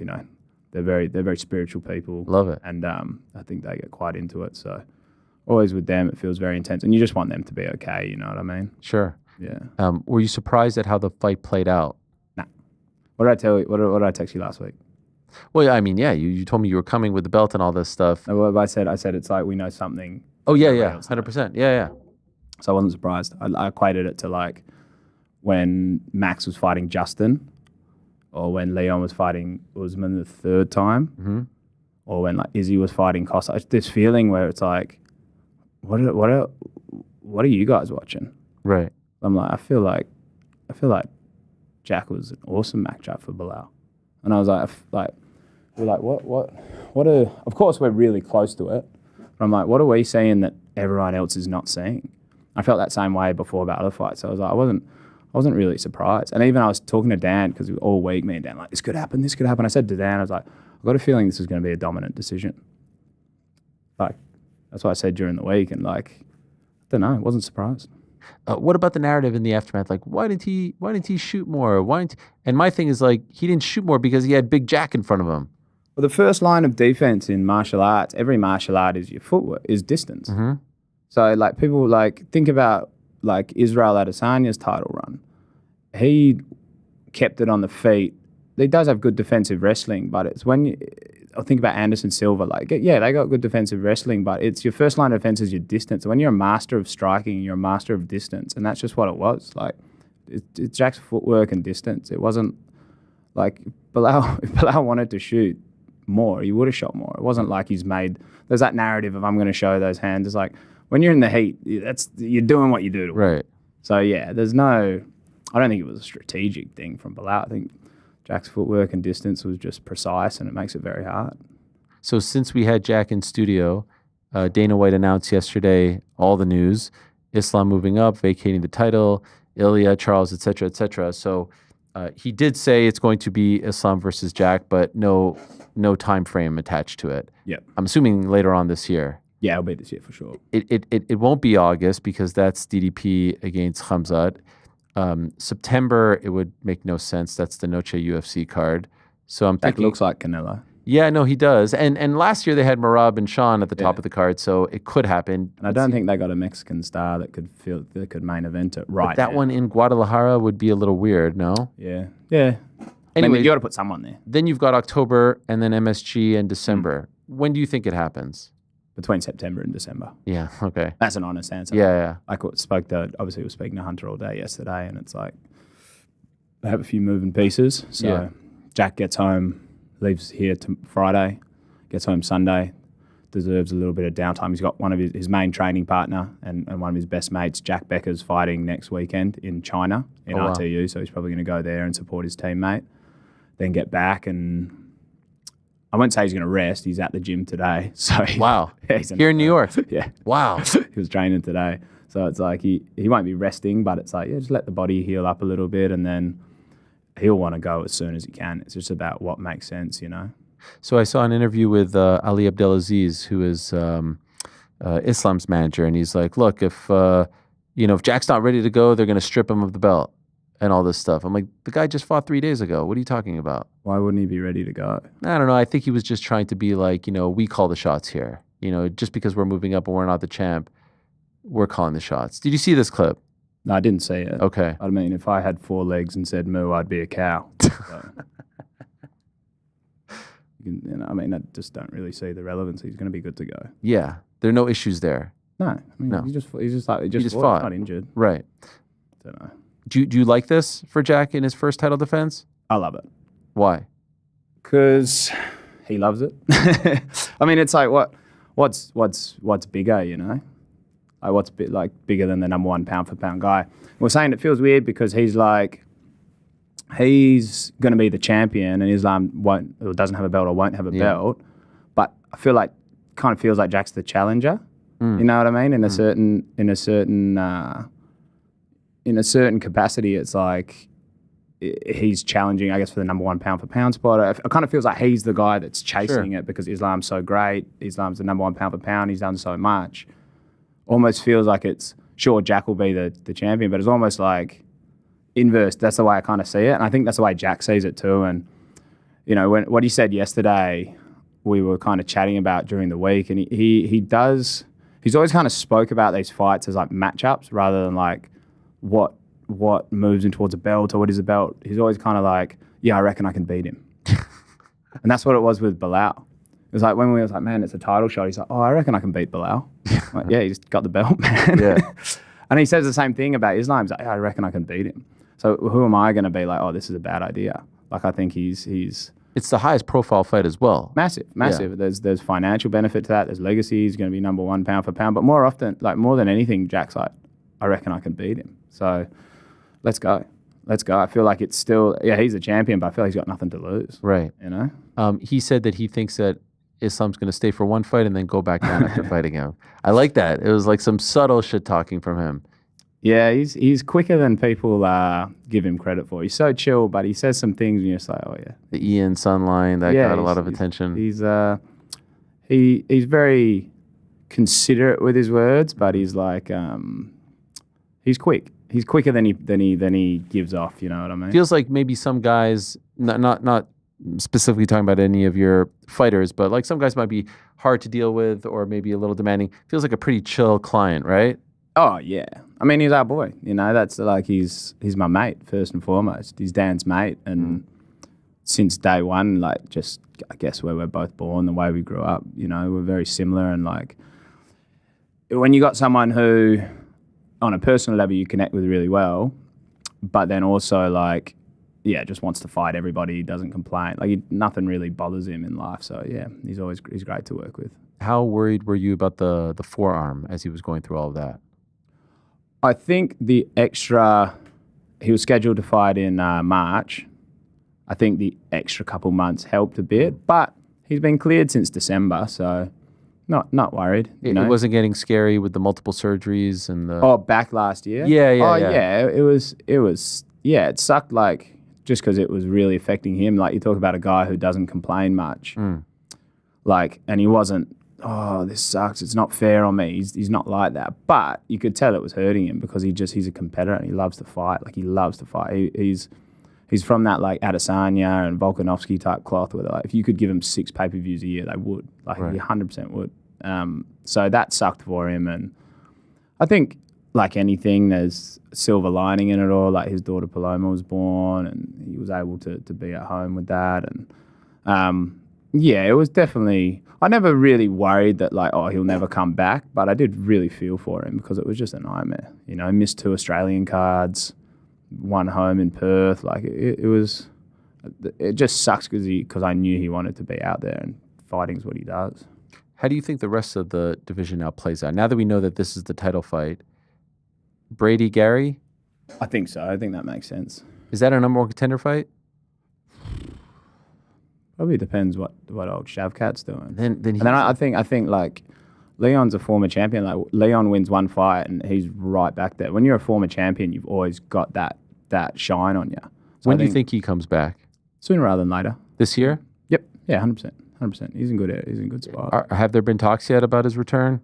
Not yet. Okay. A few just kind of like, he's got a few things going on, so just figuring out a few things. How is he doing? Because we haven't heard anything from him since the He's fight. good, man. He's good. Like, obviously, it hurt him. Like, he doesn't like losing because he's, again, a strong competitor. But, like, I'm so proud of where he's at in his life. Like, this is a guy who was born, I've said it 100 times, like in some of the greatest level of poverty you can find. Like, a lot of people want to talk about what they've been through, and, you know, he's been through more than anybody knows. And, like, where he started in life, you know, he's got a beautiful house in Birmingham, he's got a beautiful family. Like, he's good for life now, which I'm super proud of. So there's nothing that's gonna drag him down too much because he's done so well, and he's happy, you know, happy in life, right? That said, he's a competitor and he wants to get back to the top. And I think it's when you're a guy like him, a couple fights and he's right back in the mix. So that's obviously a big push for us, is let's get Leon right back up to the top. I've talked about this with a few managers because I'm fascinated in this, and I'm fascinated in, like, what you guys go through, the roller coaster. You guys, when I talk about the managers, like, you guys, you experience the highest of highs, right? I mean, I can't even imagine what it's like going with a guy on that journey and then they win the belt and then you're in the back and you're doing the medicals like, holy shit, we won. Like, that's got to be unlike any feeling. And then there's that other side of the coin where it's like they lose the belt. Yeah. And the world is now coming down on them and everyone's calling them out and everyone's saying, like, you don't have heart and all. Like, those two extremes, which feeling is more intense? Obviously, you'd always want that victory feeling, but the 2 a.m. trip to the hospital, maybe when you had the belt 2 hours ago, now you don't. Like, those are two. I can't even imagine what those emotions are like. Which one is more intense? Which one do you feel more? Do you know what I mean? It's a good question. I mean, the weekend was nice to feel one the other time because prior to that, it was 12 months of, like, our clients lost 5 consecutive world title fights in a row. Wow. So, yeah, it was a real... Izzy? Went Max? From Yuri, Leon, Izzy, Max, Paul. Golly. In the space of like 7 months. Yeah, so I was pretty much dead inside. How was that? How did you deal with that? Oh, it sucked. I was my life is good. Like, I'm not gonna sit around and sulk, but it definitely took a toll. Like month after month, like, you go and you spend a whole week, and these are my friends, these are people I love, and it's like, spend the whole week, and then, like, they lose a title, lose a big fight, and then you're in that hole because you ride it with them. And it was like 1 month after the next month after the next month, and then, like, even into this year, like, then Izzy in Saudi, and then like Leon in London, and I was just like, I was making jokes like, Jack loses, I'm retiring. There's easier ways to make money, but you gotta, like, it takes a lot out of you, right? This whole thing. It did for sure. Like, there was one moment in particular where I just, like, it kind of broke me a bit, and then after that I was like, oh, I'm dead inside. If we lose, we lose. But yeah, like particularly with people that I'm so, like, personally close with, it's not even from a sense of, like, oh, like, this isn't good for business, because that'll always figure, like, these guys are going to be in good fights. Like, right. Not a career thing. It's an exhausting feeling to, like, to feel that, and then a month, and you do it again, and then you kind of get this like expectation of it, because it's like, I guess, I know you like prep yourself for disappointment, which is a crazy thing, but you get kind of used to it. So this was like, felt good this Saturday to get back to that feeling, I guess. Which when you're 80 years old and you're kind of reminiscing on your career, which fight week do you like think about the most, that you're most nostalgic about? Like, this one, just everything went right. The vibes were great. The camaraderie was great. The city was great. The weather was great. The arena was great. Is there one that like just it felt like everything just kind of fell into place? Not that I can think of. Not that I can actually think of ones where the vibes were bad all week. Oh, really? Like, I can think of a few of them. But really? You just felt it? Yeah, I felt it. Like Manchester last year, like... Oh, the middle of the night one. Yeah, it was like even leading up to it. I got to Birmingham, and when I got to Birmingham, first time I saw Leon, like I felt it was bad, because he'd been like trying to train on that time zone for 6 weeks, and he looked drained, and I was just like, oh fuck. And then that fight where he, like staying up all night and everything, like it was just like I had this feeling in my stomach. I was like something's off here. Like I don't know if vibes are the universe, whatever. I was fuck, something bad is going on here. So I've had those. But on the flip side, like a lot of good ones too. This was like last week was a sick week, like with the boys from Perth. Like it's a great crew. When we were in Miami, when Izzy knocked out Pereira, that was awesome. But any time, like that's the best part of this job is the people. It's like I take the piss for what I do for a living, because half the time I'm like in my third, like helping to a bunch of 30-year-olds like all live in a house like boarding school, and just go and you're doing like the media stuff, great. And then you got a fight at the end. It's like I'm grateful for all of that. It's such a cool thing to do over and over again, and it's not something you can do forever, right? So it's something I definitely, like in those moments, just enjoy being in those moments, and they're all awesome like that, because there's a lot of other things I could be doing in life, but I'm pretty happy that a lot of my time is spent doing that. So you represent some of the biggest names in the sport. Jack Della now champion, Izzy, Yuri, Max, Leon, Bam Bam. Who else we have? Casey O'Neill. I'm doing this off the top of my head here, so you tell me. Paul Hughes, obviously in PFL. Like those are some of the biggest names in the sport, right? And I understand that you're not going to tell everything here, but just take us into your world for a moment. When you're in the trenches, like, can you give us like the negotiations with the UFC? Like those, I hear about these negotiations all the time, right? The old days with Lorenzo and Dana, you're now part of the new era with Hunter and Dana, right? And I think it's more Hunter who's like in the trenches when it comes to these things. I think he's the most important person in the company right now, because he's the mover and shaker. You see him out in Dagestan, going to meet with Islam. What are those experiences like for you? Still pretty young, 31, 32? 33. 33. This is my 10th year in MMA, so I'll say I'm a you are a veteran. Yes. So I remember when you used to walk around with Connor's suit back in the day, trailing him with his dry cleaning. I know. You've come a long way. I know. I'm grateful for that too. Like that's great memories. But I mean, yeah, it's in a small industry. Like a lot is built off reputation and relationships, and I feel like I've done so many deals with Hunter that you kind of get a cadence for it. And I would like to, like, I was a lawyer, Hunter's a lawyer. I think we're pretty good. I mean, one of the main skills you learn is just kind of being fact-based and try and strip emotion out of it. And I think, obviously, I've had like big professional disagreements with Hunter, and like we just don't see things the same way. That's fine. But I think it's like when you've done the same type of business with the same person so many times, like we get stuff done pretty easily. And I've got a lot of respect for him. Like I think he treats the fighters with a lot of respect. And if we disagree, like we're just going to disagree.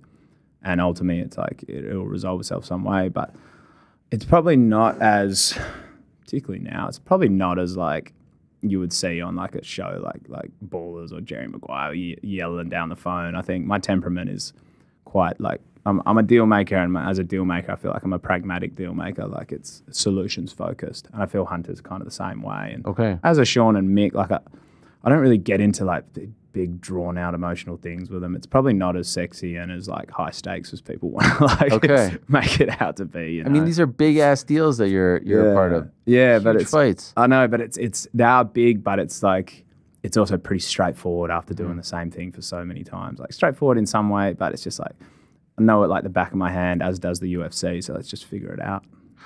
Max Dustin retirement fight, third one between the two of them. Did you like that one when they brought it to you guys? Yeah. Okay. Yeah. That was kind of cooking for forever. Yeah. And with Max up to 55 and everything's moving around there, like he really liked fighting Charles. I really liked fighting Dustin because like Max is such a nice guy, but like one thing I guess that publicly you don't see as much of him is he's so competitive. Like he's so competitive.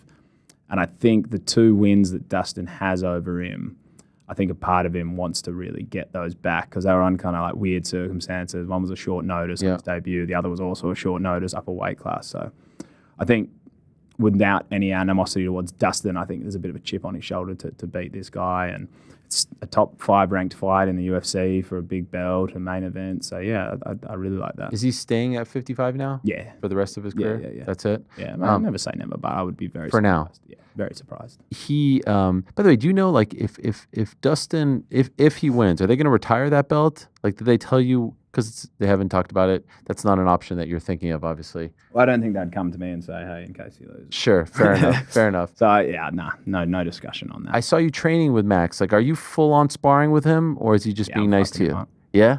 You're touching him up? Where's Max? He's out there. I'm fucking him up. Nah. Here you are. Look at you. Tall, long. Just cleaning him with that right What are you about to hit him with? An uppercut? Cleaning him. No. Wait, look how much bigger you look than him in this photo. He's also crouching down. Yeah. Pretty big. We were like flow sparring. Like okay. Even with like flow sparring, it's actually humiliating. Like his movement, his footwork is so good. Like he was just like, he had this grin on his face. I was like, fuck you. Like I could tell like he was literally going, I was trying to like, we're not throwing hard, but he was like, it was beyond toying with me. That was at Zuckerberg's, right? Yeah. What is that like? So cool. Here you guys are, just hanging with Zuck. So cool. Yeah, they're all cool. Like I've known Jason for a while, one of his coaches, and all those boys were really cool. Really, obviously, really cool. Dave Camarillo there. Yeah, Dave, really nice guy as well. Just really like. You spar Zuck?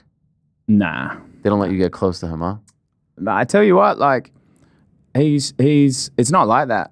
Like Max kind of put it on him. Really? Yeah. Wow. Max kind of put it on him, and he doesn't fold. Like he's like, I'll give him that. Like he's tough. Like he's tough and like not like in the striking. Right. In the grappling, like Max wasn't like treating him like with like on eggshells. Like Max was giving him pretty good work. That's crazy. Yeah. So what does he do? He just calls him up and says like, "Do you guys want to come?" Yeah, well, him and Max know each other, and Max, that was in Hawaii, is pretty close, and I think that like they chat on a number of stuff. Max, we've done heaps of like activations with Meta and everything, so I think it was a matter of time. Like, hey, when it lines up, come over to the ranch, we'll get some training in. What experiences you have? And then I see you training with Goggins and Izzy. That was fun. Going for the run there. Did you do the whole thing? I did the run. You just did the run? Yeah. Unfortunately, there was only like 2 assault bikes, only 2 Stairmasters there, so I had to bow out. Unfortunately, huh? Otherwise. Look at you out there hanging with the boys. You know, slow motion. Pecs going up and down. I had Air Maxes on. Oh, is that the problem? I didn't know we were going to train. What's wrong with Air Maxes? You can't run in Mate, those? they're not a running shoe. They were heavy and they were stiff, and my feet were like bleeding, and my shins and my calves were so sore. But like, I'm not going to not take that opportunity. How long was that run? 9K. 9K. Yeah. Damn. 9K. Yeah. Were you struggling? I've been running a bit lately, so no, I was all right. Okay. It was definitely at a much faster clip than what I usually run at. I run pretty slow, but fortunately I've been running a bit, so I wasn't in bad shape. It was more just my feet were fucked from the shoes. Really? And what's his vibe like, so Goggins? Cool, man. So cool. Intense? It's not all for the cameras? Like he's Nah. He's intense. I couldn't believe like how hard he pushed Izzy, and he was like not even breaking. And then like afterwards, like Izzy went, got a massage, had a nice bath. I'm like, what are you going to do now? He's like, oh, I'm going to train. Damn. Like, man, what you just did was insane. He is what he projects himself to be. Yeah, I don't think there's any fakeness there. Did you throw up? Nah, I just did the run. I was good. That was good. That was good. And then you went to WrestleMania that same weekend. That was around the same time. Yeah. Your first WrestleMania. Yeah. You're a diehard fan. Yeah. What was it like? Awesome. Everything I hoped it would have been. I mean, even like night 1 was sick. Night 2 was, I think some of the matches, the main event, it was a bit of a disappointment. A bit light on payoff. Right. As I said, WrestleMania is a payoff show, right? And I didn't feel any kind of payoff, but the experience was insane. 60,000 people, like so fortunate to get really good seats thanks to Israel and. Yeah, thanks to the look at you and the boys. I mean, those are pretty damn good seats. I think you were right behind the announce table, right? Yeah. They showed Izzy on the screen and nameplated him. I thought I was going to see you get that. I was there. I was trying to film him and yeah. in and out, but it was cool. That was again just so fortunate to do that. I've been watching pro wrestling for like 30 years and watched so many WrestleManias. So it was definitely exhausting. Like towards the end of night 2, I was like, man, my adrenaline is so burnt here. Do you like the 2 nights? I think for WrestleMania, yes. I think for SummerSlam, it's a bit overkill. Yeah. WrestleMania, I think it's good. I think it adds some spectacle and gives enough people like the opportunity to work. I thought last year they did it perfectly because night 1 and night 2 there was a connective tissue. Yeah. And I'm not trying to be a stickler, but I don't consider main eventing night 1 to be the main event. That's a good point. Yeah, I agree. So like when they try to say this now for Punk, and I'm happy for him. I love the guy, but I'd like for him to main event night 2. Yeah. And then all the stuff with Cena and The Rock not showing up, and I don't feel like it's you main evented a night of WrestleMania, but I feel like the main event is night 2. Like they were never going to put Cody and Roman on night 1 and say it's just as important. Of course not. Who's your favorite guy right now? Penta. I knew you were going to say like either him or I love Penta. Or Ray Phoenix. Yeah. Ray Phoenix is cool too. I mean, Seth. I'm a big Seth Rollins guy. Okay. Seth's been my guy for a long time. So. Did you get to go to the back? Nah. It's crazy the way they did it. Like, they don't really have like a celebrity section like the UFC does, where they bring you through the back to your seats and it's roped off from the general public. We went through the general entrances. Okay. Like, luckily we had some of the like venue security, but they don't really do it the same as UFC. Like Izzy was kind of just out in the wild on the most part. Was he being bothered? Yeah. That guy can't go anywhere in the world. Like. Wow. Because I think the way he looks, he's so tall and he was so famous, such a great champ. Like more than anyone, like man, can't go anywhere in the world without getting bothered. What do you think's next for him, or what do you want to be next for him?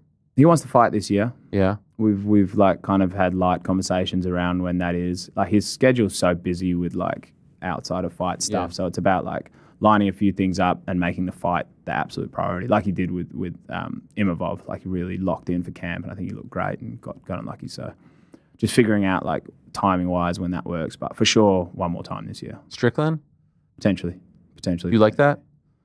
Yeah. I like. I mean, what I want, like, I'd love for Izzy to get like someone with the name value. You know, there's a lot of these young up and comers. I'm like, what does that really do for him? Right. You know, so Strickland will qualify, and there's a good story there, right? Yeah. And I know Izzy really wants that. Again, like when we were talking about Jack fighting Islam, it's like I think my management style is very like fighter and coach first. I'm not often the one that's going, hey, I think this is who you should fight. Like I have those opinions, but I think that should be more deferred to the athlete and the coach. So if Izzy and Eugene are like, hey, we want to fight Strickland, who am I to say, no, this is a better option, you know what I mean? So if that's what Izzy and Eugene thinks is a good idea, then I'm going to support that. Did he consider retirement after the last fight? No. No, he's still hungry. Like, I feel like he's in a different era now, where like again, like when you've got that former champion title, I'd say almost every. I'm sure there's examples that don't make sense, but 1 or 2 fights and they can sell you into a title fight at any time. Mm-hmm. So he still has the hunger for the sport and the training. I think young guys in his gym are really motivating him, like Nav on the weekend and all that stuff. So. And I think he looked really good against Imavov. Like that round 1, I was like, this is vintage Izzy. Right. So if he came out and just looked like super washed and slow and he wasn't training hard, then it's like we have to have a conversation of, is this worth it anymore? But when he looked that good, it's like, how are you to say, and then he got caught, how are you to say you're not in this anymore? I think he looked brilliant in round 1. So I wish he would have taken some time after the eye poke. Yeah, true. Yeah, for sure. But he felt like he was on him, right? That's what he said, and gave him inches. Yuri, you mentioned, I had heard that there was a talk, so I don't think Alex Pereira was hacked, I don't think that was a real thing. But God bless him for that story. I had heard that he was upset because they were saying, hey, if you can't fight on this particular day, I think International Fight Week, that they were talking about Yuri versus Magomed. Is that accurate? Yes. They inquired about if Yuri could do it. And could he have? I was like, I don't know how real this is, or if it's like a part of testing the the waters. You know what I mean? Not even like games and shit. Like they just want to know what their options are. And I felt like it may not have been necessarily an option for sure. Yeah. But yeah, he's doing his exams, and like he took his school exams. Yeah. Yeah. That's legit. I know. He's like, he's deferred them so many times. Like, man, I can't defer these again. Oh my God. So he wants to finish the exams, but also like he's done a lot, like some short notice stuff for him before, and he's like, man, when he gets full proper camps, like he looks so much better, and like because he's so diligent with his body. So I don't think he's gonna be a short notice guy anytime soon. Okay. Do you think maybe the winner of this fight coming up, Khalil Jamal, or does that timing not work out because they're only fighting in late June? I thought if they were fighting in April, it would kind of work out with his timeline, but now that would keep him on the sidelines for a long time. Yeah, I think the plan is to put him on the same card as Pereira and Ankalaev in Okay. a #1 contender. So Who's that guy? Who's the guy on the? Could be one of those two. Yeah. Could be Carlos Olberg, one of those guys. So any top contender around then, and then fight the winner of Man, you Pereira and versus Ankalaev. Ash. That's awkward. That would be the first time, yeah. First time, yeah. Be the first time. Yep. It is what it is. Yeah. I love Carlos as well, but you know, it can happen in the game.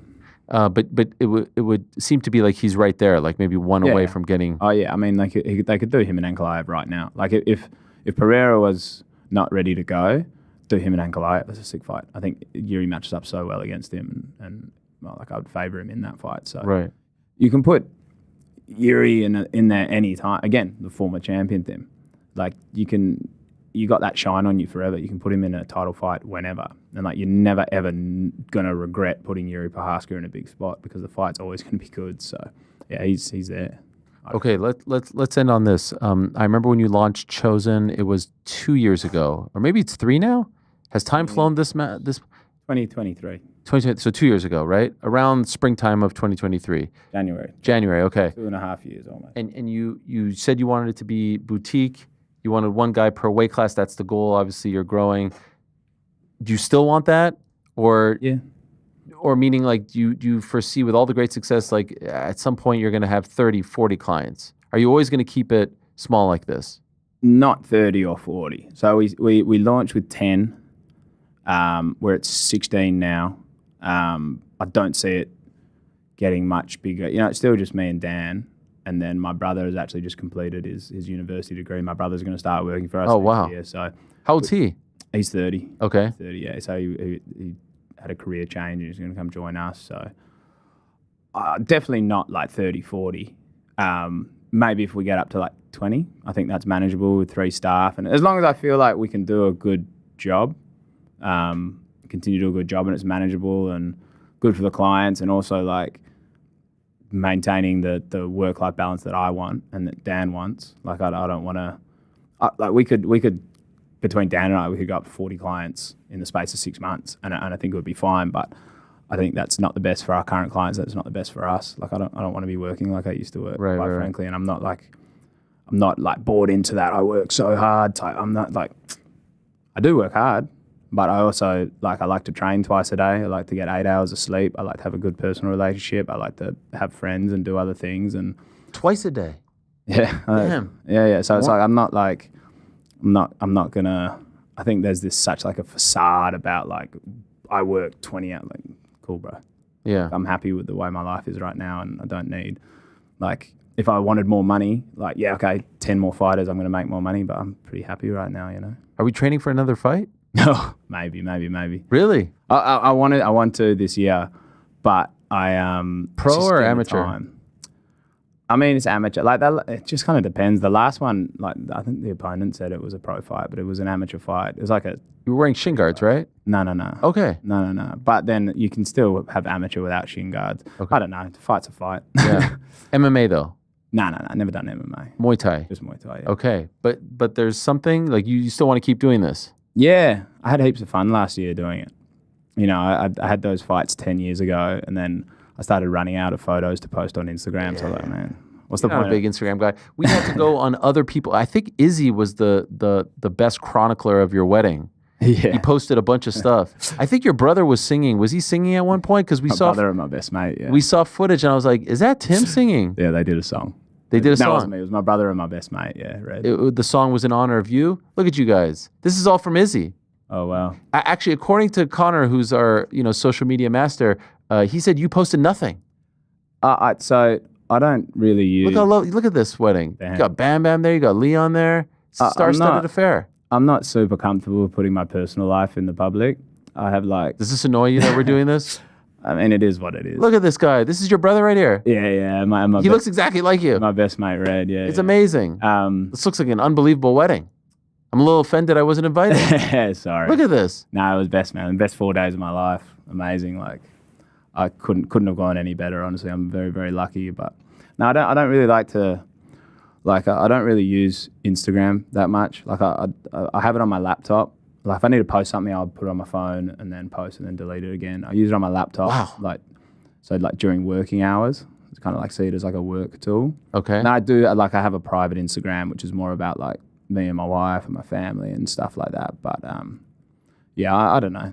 The internet's weird, and yeah, if I could be completely off it, I would. Really? Social media, but you delete it off your phone. Yeah, I don't use it on my phone. Wow. What about Twitter? Don't even have one. No. Don't even have it. No. Don't feel like you need it. Nah. For what? How are you so wise at such a young age? I don't know. Most people your age are addicted to it. I tell you, I do. I love YouTube. I like YouTube. Okay. But I feel like I learn things on YouTube. Okay. Like just random shit on YouTube thing. But yeah, no, like. Will you start a channel maybe? No. Telling people how to manage? No. Mate, the more I can be. Fight vlogs? The more like I appreciate this platform with you. Like it's because it's good for my business and that. But I don't even love doing this. You know what I mean? I thought you just like talking to me. Yeah. You're the only. If I have to, it's going to be you. But it's like, yeah. I mean, if I can be anonymous, I think that's the best. Well, that's what I respect about you. You're not about yourself. You're about your clients. You and Dan as well. Much so, we were talking about your mustache, Dan. It's one of the great mustaches. No one can see it, but they can see it maybe on your social media. Yeah. Does Dan own Street X? That's not different Dan. That's a different Dan. Yeah. So, okay. No. Fuck, I wish we owned Street X. Yeah. Nah, Dan. That's Daniel Bradshaw. Different. Daniel. Okay. That's the one who was messaging about the pinging the cunts and all that. Okay. Yeah. It's actually it's out. Yeah. Connor, GC in the back there tried to buy it. He said it was a little pricey. He's the merch king. Shipping from Oz. Yeah, he's the JDM king. He was the only one out of your entire uncrowned staff that picked JDM. I think Frank did too. Mysterious Frank? Yeah, let's not forget about it. Most people do forget about him, if I'm being honest. Wait, what? There he is. Sorry, Frank. Didn't know you were listening. Yeah, I like that. I know Connor's a big JDM guy. Smart man. It was great to have him yesterday. Great to have you as well. Congrats on all the success. Thanks, Saturday, what a day. And what's the next big one? I think you have one. You have Jack coming up, Jack Hermanson. Hermanson's back on International Fight Week. Is that the next big one? And then Max in July. So got a bit of a break now, which is nice. Oh, you have a nice little month and a half off. Yeah, gone to Thailand. When's she coming back, by the way, Casey? Hopefully this year. Okay. She suffered another injury, which is really unfortunate. But she's rehabbing hard, and when she's healthy, back at it. All right. Well, we look forward to that. Thank you so much for coming in. Mate. Appreciate you very much. We'll take a quick break, and we'll be joined by Arjan Bhullar in studio. Don't go anywhere. Classic clip coming up. I don't even remember which one it is. Take a look. We'll find out together. There he is. The king of MMA managers, Tim Simpson. This is incredible. Yeah, it's cool. I can't believe you're in front of us right now. It's cool to be in New York. Yes. It's a cool spot. And I think this is the first time we've ever met in person. Yeah, it is. You usually come on the show at 4 a.m. Yeah. When you're feeding the baby or something. Yeah. You're the UFC welterweight champion, Jack. I know, it's surreal. Has it sunk in? Surreal. No, not really. I mean, in a way, I feel like it has, but not really. I don't know. It's just been it was a cool, I thought I was going to beat him, and I got him. You freaking did it. Yeah. What has life been like for you since Saturday? Oh, it's been good. A lot of the friends came over from Perth, so it's a long journey for them. So they're pretty excited. some family came over, so just been seeing them. Monday we got here. Some of the friends came here, so we've just been enjoying. We love Montreal, and then it's my hometown. Yeah. That's where I'm from, born and raised. How did it treat you and your family? It was beautiful. It's it? Yeah, it's a great city. Great. Have you ever been to Canada prior to this? Never. I went to Montreal at the start when the fight was initially announced, but I was only there for 40 hours. Sure.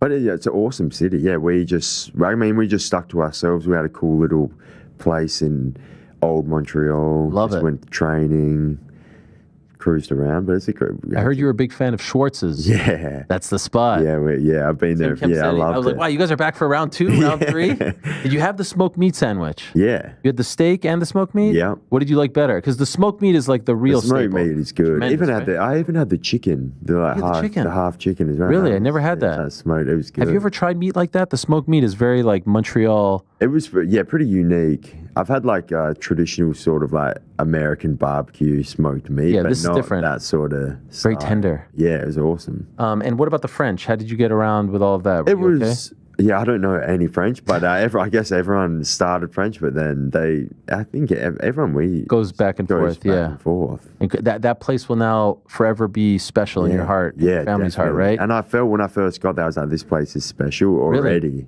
Wow. And I was like, this is the place. Man, what a fight. What a freaking fight. What a performance. And it's an amazing thing because I went on this mini rant yesterday about the performance and about the fight, because one thing that has bothered me in the aftermath is this sort of like analysis and narrative about you and Belal, because I feel like a lot of people are saying Belal didn't shoot enough. He didn't try to take you down enough. But when you actually look at the stats, 9 takedown attempts, he landed 3, more on the back end. Yeah. But historically, that kind of falls in line with his highs. Like his most takedowns were 13, and prior to that, it was 10, 9. It's in that range. Yeah. And I feel like when people say that, they're not giving you enough credit. Yeah. It's not like he can just waltz in there and take you down. Yeah. You are long, you are strong, you have great takedown defense and great scrambling. Like this idea that he was just going to walk in there and go to you is very disrespectful to you, I feel like. Yeah. And I don't know if you've seen any of this and any of this has annoyed you at all, because it kind of annoyed me because I was thinking that a lot of smart people sort of misread the way this fight actually played out. Yeah, I haven't really looked into it too much, but I think... Yeah, I've seen a couple of things like that, but I think I just stopped him. We worked towards a game plan to not let him take me down. Stayed off the fence. I think if I had have stayed on the fence, it would be easy for him to shoot takedowns. Kept changing stances and just kept the footwork up. So I think he was, and I was throwing threats up the middle to teeps. Yeah. You were throwing a ton of combinations his way. Like you gave him no opportunity to close the distance, to get in close on you. And even when he got you down those couple of times, you were up. Was that all Craig Jones, by the way? I mean, it's I've been all the credit for it. he's taking all. He helped me a lot. He's a smart guy, and he was he helped us a lot. Just he didn't come in and want me to change my whole style, but he just watched me grapple and just told me where. He thinks I'm good at, and then he obviously tweaked some stuff, gave us a couple of stuff to work on, but just the beginning working with Craig as well, so we'll keep. This was the first time? No, I've probably maybe 3 or 4 separate occasions. Okay, first time he corners you? Yeah. And you liked it? Yeah, it was great. I had the OG corners, and then obviously being a main event championship, we had the +1, so we thought he was a great man for the job. It's not like he's a he's been in the corner before, so it wasn't new for him, and he's helped us out a lot. So it was a good corner. Did you feel like Belal respected you, or did you think that he was looking past you? I think he respected me, to be honest. Okay. I think he knew what he was in for. I think he knew he was in for a tough fight. That's what I was getting the feeling of. But yeah. I thought he knew he was in for a tough fight. Just because, sometimes people say something and you don't know if they're just like selling the fight, psyching themselves up, or if they're thinking down the line there's some other big fights out there. And the circumstances in which you got this fight, very unique, right? Obviously, you're supposed to fight Leon, Shevchenko gets hurt, you get pushed. And so I wasn't sure if the vibe that you got from him was like, oh, you're not a number one. You didn't have to struggle like I did. Yeah. You're not a number one contender. I mean, that's what he was saying. He was saying that a lot. But then when I feel like, I guess all the talk, it seemed like I felt like he was overlooking me. Mm-hmm. But then I feel every time leading into the fight when we were face to face, I feel like he knew he was in for a tough fight. That's just what I got the vibe of. But yeah, I believed in myself and the team did, so we went for it. Was there anything that surprised you about him? No, not really. To be honest, I knew he was tough. I knew he was going to be. His normal go-to is to push the pace, try and push his opponent up against the cage. So we sort of just knew we'd have to meet him in the center or just use good footwork. So not surprising, he was tough. I knew he was going to be hard to finish. So takes a good punch, right? Takes a good punch. He's the most powerful guy, but he landed some good shots, which we were expecting because he normally throws a high output. But yeah, not too much. He was tough. I was trying to finish him in the. I was really trying to get him out of there.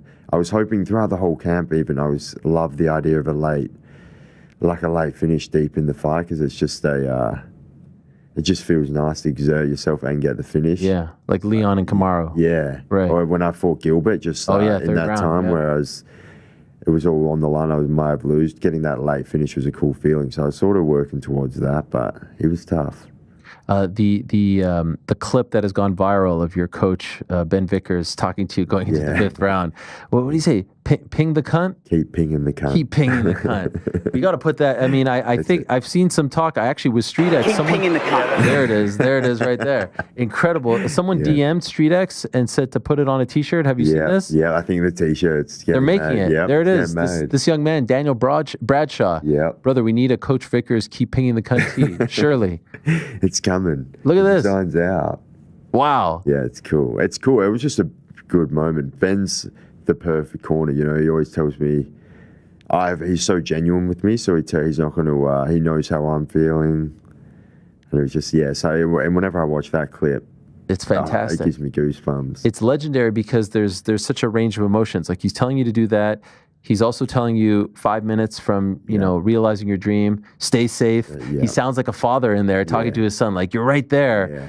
That motivates you in the moment? Yeah, 100%. 100%. Especially, I feel like I was getting a bit excited, You could feel it coming? I was getting excited, close? so I think he could tell. So he was just saying, like, keep it safe. Don't do anything silly. But then also keep pinging the cunt. Yeah. Take him out. I saw a video afterwards. I think he was talking to DC where he said 10 years ago he told someone that you would be champion. Yeah. Did he tell you this? Yeah. Like he always instilled that in you? Yeah, he always instilled it with me. We were talking about it. I always believed I could be a champion. But he always believed he could coach a world champion, So I feel like we were just destined, like we just met each other. And that was such a lovely chat with Jack Della Maddalena. You can see it right now on the channel. Great to have him in studio just a couple of days after the victory. Great to have Tim Simpson in studio, one of the very best managers in the game. What a roster he has. It's really unbelievable, especially at such a young age. And it's just him and his partner Daniel doing incredible work for the likes of JDM, Paul Hughes, Israel Desanya, Tai Tuivasa, Leon Edwards, Yuri Prochaska, Max Holloway, Jack Hermanson, Shamil Gaziev, Casey O'Neill. I mean, it's a who's who. It is a who's who. Let me get that. That's a good one.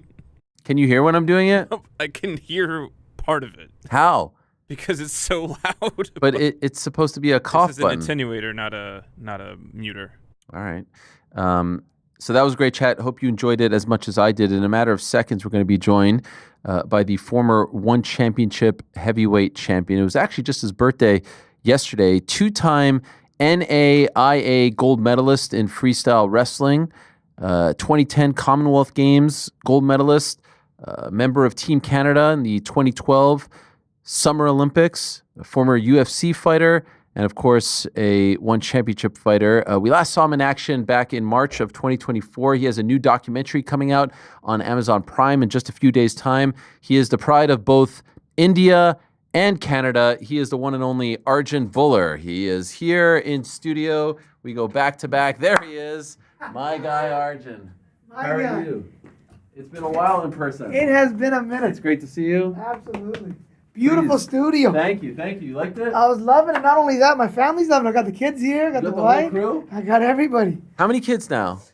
So I've got 3. I've got my 7-year-old, I've got my 4-year-old, and I got my little guy. He's 1.5. He's sleeping in his stroller. Okay. I love it. Yeah. It's not easy because you're coming from BC, right? BC, Vancouver. It's not easy to come from BC to New York with 3 kids under the age of 7. Hey, but I got to do it. I'm coming into my guy's studio. Well, you're not just here for me, with all due respect. You've got a lot going on. By the way, happy belated birthday. Thank you. Yesterday, right? Yeah, that's 39. True. Yeah. Were you here or were you home? I departed last night. Okay. So you got to spend some time at home? Some time there, a little brunch, that type of thing, but we were packing and getting out this way. As you know, we had some loose ends to tie up, so it was a heck of a day. Yes. But made it here. You're all good. Okay, so why are you in New York? I'm just admiring this first week. My guy DC staring at me over there. Yeah, he's everywhere. You believe People don't get to see this side of the studio. They get to see a little bit of it. I remember that picture Which one? there. Which that one, the USA one. The one on the right? Yeah, on the left. The singlet, the wrestling one. That's the original guy. Yeah, this is him right there. That's the killer. You still sound exactly like him. There it is. That's the guy. Full head of hair, little trimmer. He's in New York too. He's here right now. Well, he was here yesterday. He might have left. Okay. He didn't come by the studio. I'm a little bit mad at him. He was doing you media. guys have your thing, right? We have a love-hate. Yeah, we have a love-hate. But yes, because you were a part of AKA. Yeah. He actually tells the story of like meeting you at the Olympic Training Center. That's the wrestling group. That's what I'm saying. Yes. He was the guy because he's older, right? Yes. And so you study all the guys that are great, and he was the guy. He's the captain of the U.S. Olympic team for a reason. Yeah, we've known each other since I was 18, 19 years old, going down there. Was he cool? Was he nice to the younger guys? He was. Yeah. He didn't like big time you? No, man, no. And I was, to be honest, I still have it today. I'm always a little shy around him. Really? Yeah. Because of his Just him. His aura. He's one of the guys. He's one of, you know, you sweat together. You spend all this time together, but still. Because not only, you know, I got stories for days with this guy, right? Not only has he carried himself well professionally, he's a family man all the way around as well. Right. No issues outside the cage or outside of, you know, and a lot of setbacks. Obviously, you know about his family situation coming through. He bounced back from that, you know, the Olympics, weighing in, not being able to compete for his country. And then coming on in the MMA world and not, you know, I'm going to say it like it is, not being able to have a clean opponent to see how great he is, you know. So he's had a lot of adversity, but that's also allowed him to get to heights. And I took a lot of that, you know. I was there by his side since Jones won, and I just, you know, how does he deal with a lot of that stuff? Sure. Right, to be front seat there, and seeing that, you know, you take a lot away from great people around you. And he's been that guy for sure. You were at AKA like during the prime of AKA, right? Like you're in that room and it's DC, it's Khabib, yourself, Luke Rockhold, Kane. Oh, yeah. He just ran through Brock, all that stuff. Wow. I remember my first day, man. Shout out Kane. Yeah. That guy's crazy, right? Huge. I can't believe the California justice system, to be quite honest with you. From what I heard, the judge went as light as possible. Right. Thank God. Thank God. I seen Hav throw something out that if it was up to Trump, he'd pardon him right away, but it has to be a state governor. Yeah, okay. To do that. Okay. And I think Trump would, to be quite honest. But Kane, man, he was my first day there, I remember, and Kane was a dog. That was primetime Kane. And again, you know, have you ever shaken his hand? Soft hands. Oh yes. Yes. You Very know, all that. soft. And hey, he had his Porsche. Jump in, let me take you for a ride in the Porsche. Booted me around town there and stuff after training, and I was like, wow. And you're just new to the gym. New first time down at AK. Cain Velasquez, jump in my car, let me take you for a ride. And, what a guy. Yeah, and it just speaks to what the team was about. Right. Right. Kane was like that. Obviously, DC was open arms. Hav, it comes from the top. Bob Cook. Yeah. You know, Luke was there. You know, Habib, all these guys, right? And Habib wasn't Habib at that time. Right. But, and I was just a wrestler. I was just coming in as a wrestling guy for Jones 1. That was it. Wow. Did you even want to be an MMA fighter at that point? I did. Okay. But you hadn't fought yet. I hadn't done anything yet. Wow. But I had that, heading into the Olympics, I already had in my mind that I wanted to go explore this. I couldn't wait for the Olympics to be done so I can go and do that. You don't want to do two things, obviously. Right. So I had to honor kind of that journey and see that through. And I actually, right after the Olympics, I don't know if it was UFC Toronto. For whatever reason, the guys were in Toronto and the Olympic team had an event in Toronto, downtown Toronto. It could have been a UFC Toronto event right after the Olympics. And Rashad was there, DC was there, a bunch of these guys there in the club, and a bunch of the Olympians were there, Team Canada. And I went up to the other, hey man, like I just wrapped up and I was talking to Rashad. He was with the Black Zillions at the time. They had just launched. He gave me his number. He said, come through. Wow. I told him, I want to do this fight stuff. And DC was there, obviously, and that was a natural connect. And I remember running up, and they were getting into it. They were? Rashad, I can beat you. I know I can take you down. I know they're just friendly. Friendly. Yeah. And I was like, man, this is cool. So that was kind of my first introduction to kind of the UFC side of things, was right after the Olympics there. I had my mind made up. I didn't follow up with Rashad. I went down actually to TriStar first. Oh, wow. Canadian stomping grounds. And then down to AK. Obviously, the best heavyweights were there. Yeah. And it was just a perfect fit. As soon as I walked in, same grind as wrestling, sparring hard all the time, going hard, all aspects. A little bit different approach from TriStar. TriStar didn't have the bigger bodies. I love Zahabi and his mindset and his approach. But just AK was, as soon as I walked through those doors, that was it. And okay, so we're kind of going down a different path here, but let's stick on this path for a moment because we know about your UFC time, one championship. You became heavyweight champion, first champion of Indian descent to become a champion in a major organization. But we haven't seen you fight since March of 2024. It's true. Where have you been? I've been waiting, man. You know how the business side of things are, man. It's been a rough go, to be quite honest with you. And a lot of guys are dealing with that with other companies. Sure. But you're not retired. I've never been retired. Never. So why haven't you fought? My contract just got expired now. Wow. Like literally literally January 1st. Okay. Yeah. All right. So I've been. So you're a free agent. I'm a free agent. You're done with one championship. Done with one championship. Why didn't you stay with them? Why I didn't stay with them? I'm not at liberty to speak my mind even after. Why not? You have contracts and non-disparaging clauses. Really? You would think so. So it is what it is. How did things end with them? Heading into that, I'll say this. When I was a free agent with the UFC, I had the offer from the UFC. Yeah. One was just signed DJ, signed Eddie, signed Sage. Yeah. Had a TV deal with Star in India, big deal. There, 300 million homes, 400 million homes out there. And got a call from Matty Hume. Hey, we want to do business and we want to bring you out. We want you to be our guy, all that stuff. And I will say this: one doesn't run without Matt Hume. He's the guy, right? And flew me out, red carpet treatment, all that kind of stuff in Singapore. Loved the vibe of it.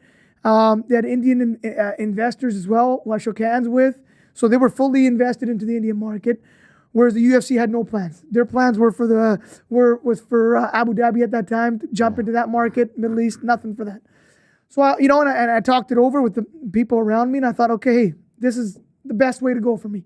And to be honest, in hindsight, I still think it was, and I can get to that. You don't regret it? I don't, because, one, at the end of the day, gave me an opportunity to fight for a world title. Mm-hmm. It gave me a platform in India, which I always craved and always wanted. No one had those opportunities outside of that. Bellator didn't make sense. PFL didn't make sense. UFC was tied up for several years at that time between DC, Stipe, and Francis. Mm-hmm. And that played out for several years after. And so it gave me a lot of things. It checked off a lot of boxes for me. Got that title. Then the business side kicks in. I was blind to kind of that side of the business. What do you mean by how these contracts handcuff you? Oh, okay.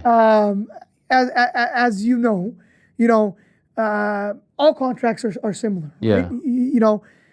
Athletes can't say anything disparaging to the company, which is a blanket statement that could be anything. Whereas the company can say whatever they want and do whatever they want for an athlete. You have essentially, shout out to the MMA, the class action lawsuit. Yeah. It's the reason they did that. was to get more rights for fighters, because essentially that piece of paper means nothing. We're held to what we have to do as fighters. Every company has that. Same clauses, same everything. And the company doesn't really have to honor their end of it. You have no, what are you going to do? Who are you going to go to? There's no body to appeal to. So anyhow, so we went through that. Things kind of went left from there, through that kind of renegotiation once I became a champion. And as a fighter, you want to stay active. That's when you get paid. That's how you stay sharp. You know, you got a family to feed. You want to, be the best. You only have a certain amount of time. Right. Right. So, any company that says otherwise, that a fighter doesn't want to be active, isn't accurate. So I can speak to myself, and I've always wanted to be active. And the second half of my time with him, it shook out the way it did. And it is what it is. Like I said, I can't, I have great things that are on the horizon here.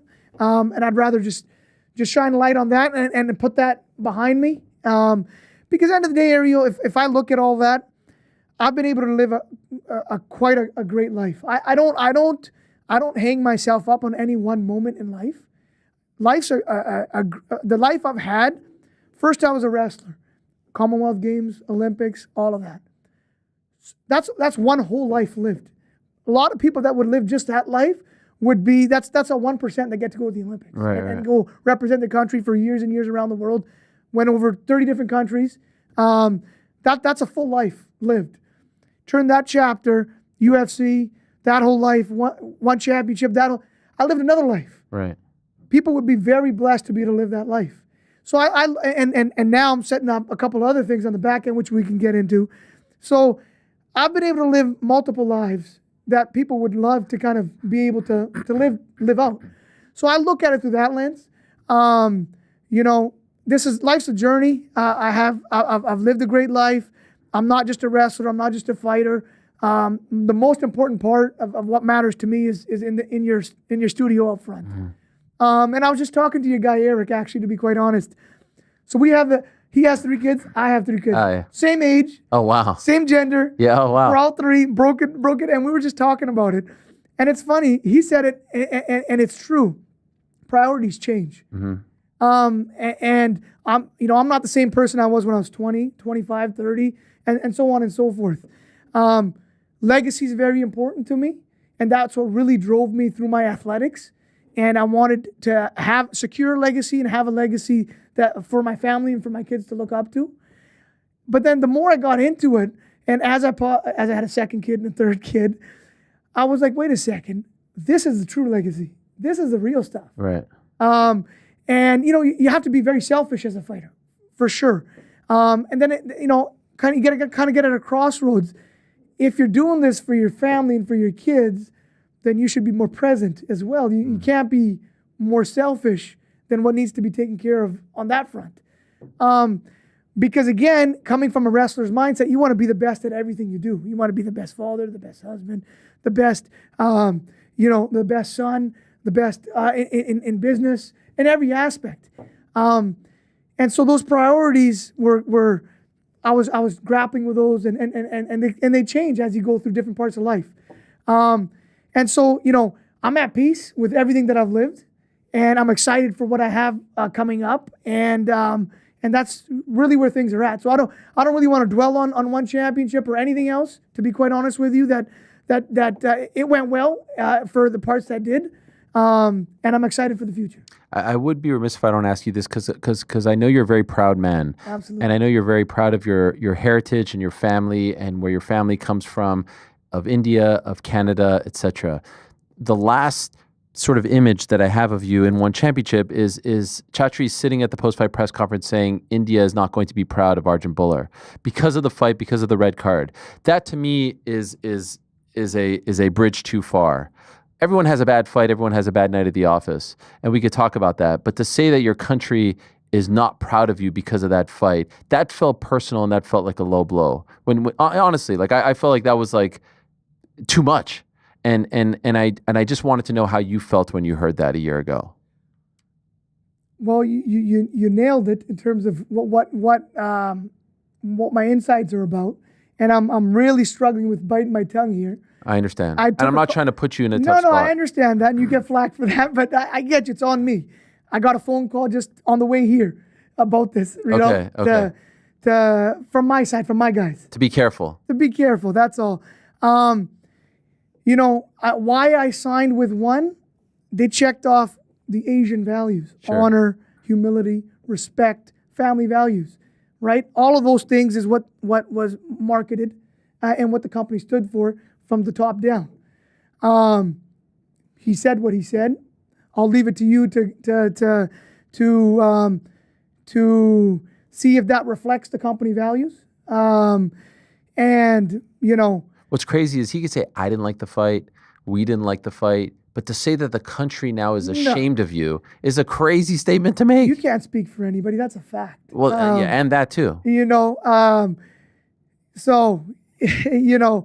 Was it over for you at that point? Did you know, like, hey? It was over before that. Oh, it was? Okay. All right. To be quite honest, and I appreciate you asking when he was on your studio. I was watching. Okay. Hey, where's this guy? Yeah. Where's my guy at? And asking those questions. I wasn't able to speak to it, and I'm even, like I said, the contracts are the contracts now. But I appreciate you always being the voice for athletes. Because you're not hamstrung by anything. I appreciate that. So can I ask about the performance? Sure. Why did it play out that way? So for those that don't remember, you were given a very rare red card. I didn't even know they could do that, to be quite honest with you. I didn't even know that whole system, to be quite honest. So it's a red card for timidity, and as a result, you're disqualified. Sure. So how did that happen? Blew my mind. Was it fair? Was this the one championship version of the Montreal Screwjob? Oh yeah. True. Very true. First of all, I didn't even know that could happen. Number one. You had no idea. No, I didn't know that. I've never seen that. You've seen yellow cards. I guess I have seen those, but I've never seen that, and I don't even know the process of how that happens. Yeah.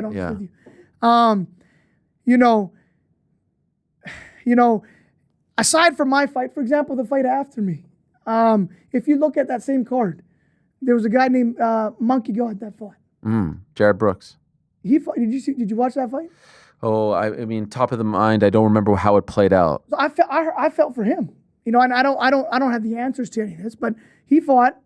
He pounded the guy out, got on the cage, declared the winner by Herb Dean, everything, and then there's a voice from the side saying, "Hey, no, that's actually he's disqualified, and it's a red card, and they reversed the decision in the cage." So I don't know. I don't know how this stuff. I don't know. I'm not going to speak on myself, but Sure. there was questions for that same event for Monkey God's fight. Monkey God was crying in the back. He's like, "What just happened?" Yeah. For someone like you right now, I will say, go ahead. Well, I'm just wondering, like, now that you're a free agent, I was just talking about this with Tim Simpson, who's a great manager, and we talk about it on the show all the time. Like, there aren't a ton of options, right? Sure. The MMA business is in a weird spot. Agreed. It's. Are you feeling frustrated by it?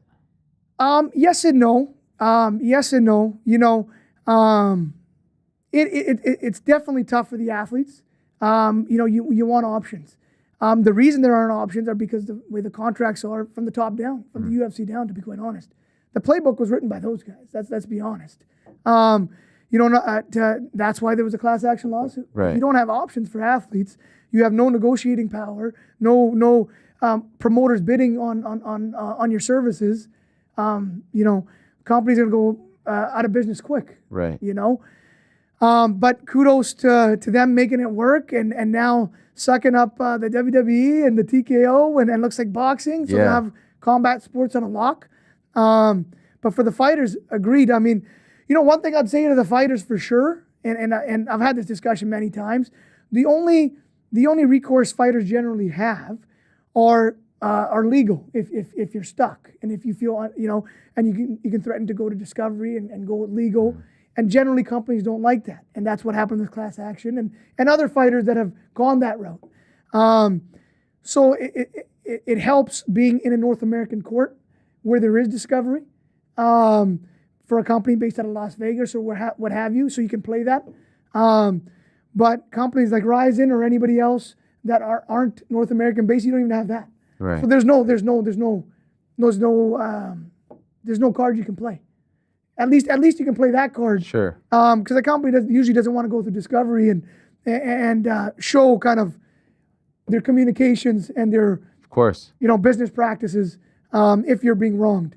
But that's all I'll say for that. I was wondering about this. We had on Monday Hulk Hogan and Eric Bischoff on the program, and they're launching this Real American Freestyle Wrestling. Yes, sir. And I know you love pro wrestling. Love it. And wrestling is your bread and butter. I'm talking Love it. collegiate amateur wrestling, Yeah. Olympic wrestling. Is that a potential option for you? You know what? That's exciting, and I hope that gets going. It's a tough venture, first of all. Yeah. They used to have real amateur wrestling, RAW before, which DC competed at. I remember. Yes. Them. So they used to have that as well. So it's not the first time someone's taken a crack at And this. it didn't work. It didn't work, but you know what? It's a different marketplace too. Sure. MMA didn't have this highlight on the sport of wrestling. Right. Donald Trump wasn't showing up at the NCAAs. Right. You didn't have Elon Musk sitting there. You didn't have all of that happening. So the sport is at a different place. NILs obviously changed the landscape for all college sports. And you didn't have Hogan and Bischoff and that black and white NWO theme kind of marketing behind it. So there is a bigger fan base to make it happen. I'm curious to see what their business case is. But Wyatt Henderson, Gable Stevenson, they really, I think, launched that from what Hogan and Bischoff were saying. Heck of a match, heck of a storyline. Final match, Incredible. President sitting there, salute. Yeah. Huge upset. And would you want to go back to that, or would you prefer to be in MMA? You know what? They signed Ben Askren. I don't know if you saw this. I didn't see that. Yeah. He's going to compete. He's going to compete, yeah. Okay. Kyle Dake. They signed Kyle Snyder, but we're not sure about... Askren's looking a little puff nowadays. Have you seen him? He's put on a little... Has he? Because last time I saw him, he was actually looking ripped. I thought he was on the TRT. Exactly what I'm alluding to. Oh, okay. Okay, in a good way. Yeah. Oh, he's looking buff. Yes. So I don't know if there's any drug testing in that organization. That's one thing I'll look at for any future contracts for sure. I've been clean my whole life. I can speak to myself. Okay. I don't know about any of my past opponents. Yeah. But that's definitely something that I'll look at for sure. Even playing field is a must. But yeah, if Askren signed, that's. I think they need to do that, like to try to get some names from the world of MMA. Agreed. Those crossover matches. Yes. And definitely would interest me. Absolutely. My time for chasing to be the best I can, to compete against the best in the world in MMA, that time has passed. Okay. Naturally. I don't have that itch to do that, and my best years have passed. Now, fun stuff, check all the way through. Okay. We're talking, we can get into the boxing aspect a little bit here. We can talk the pro wrestling. You want to box? Well, it's fun stuff, fun matchups. And recently I was involved with exploring that side of the business with the Ambani family. Okay. You were involved. This story that came out in December. Correct. With Logan Paul and Conor McGregor. You were involved. All of that. Yes, absolutely. In what way, shape, or form? So I'll lay it out. So it was myself and a fellow New Yorker, your guy, Akash Singh, Flagrant Podcast. Okay. Oh, yeah. Yeah, it was us. It was you guys. It was us, yeah. Really? Yeah. Okay. So what that was essentially, my contract was coming up. Yeah. And again, I knew where I was at in terms of what I wanted to do. And that was something I was just saying, Saudis, all these guys are putting on huge events, but everyone continues to overlook India. That market, everybody. There's huge capital in that market. There's a reason Trump's pivoting away from China and going that way. There's a huge, they've got the largest population in the world, democracy, huge capital, and they love combat sports, right? So the pitch was that Akash had been out to the Ambani wedding. He's to Anant Ambani's wedding. This is one of the richest families in the world. This wedding, this is a top 5 family in the world. Right. And the wedding was some crazy number, right? 300 million spent on the wedding. Golly. 300 million, yeah.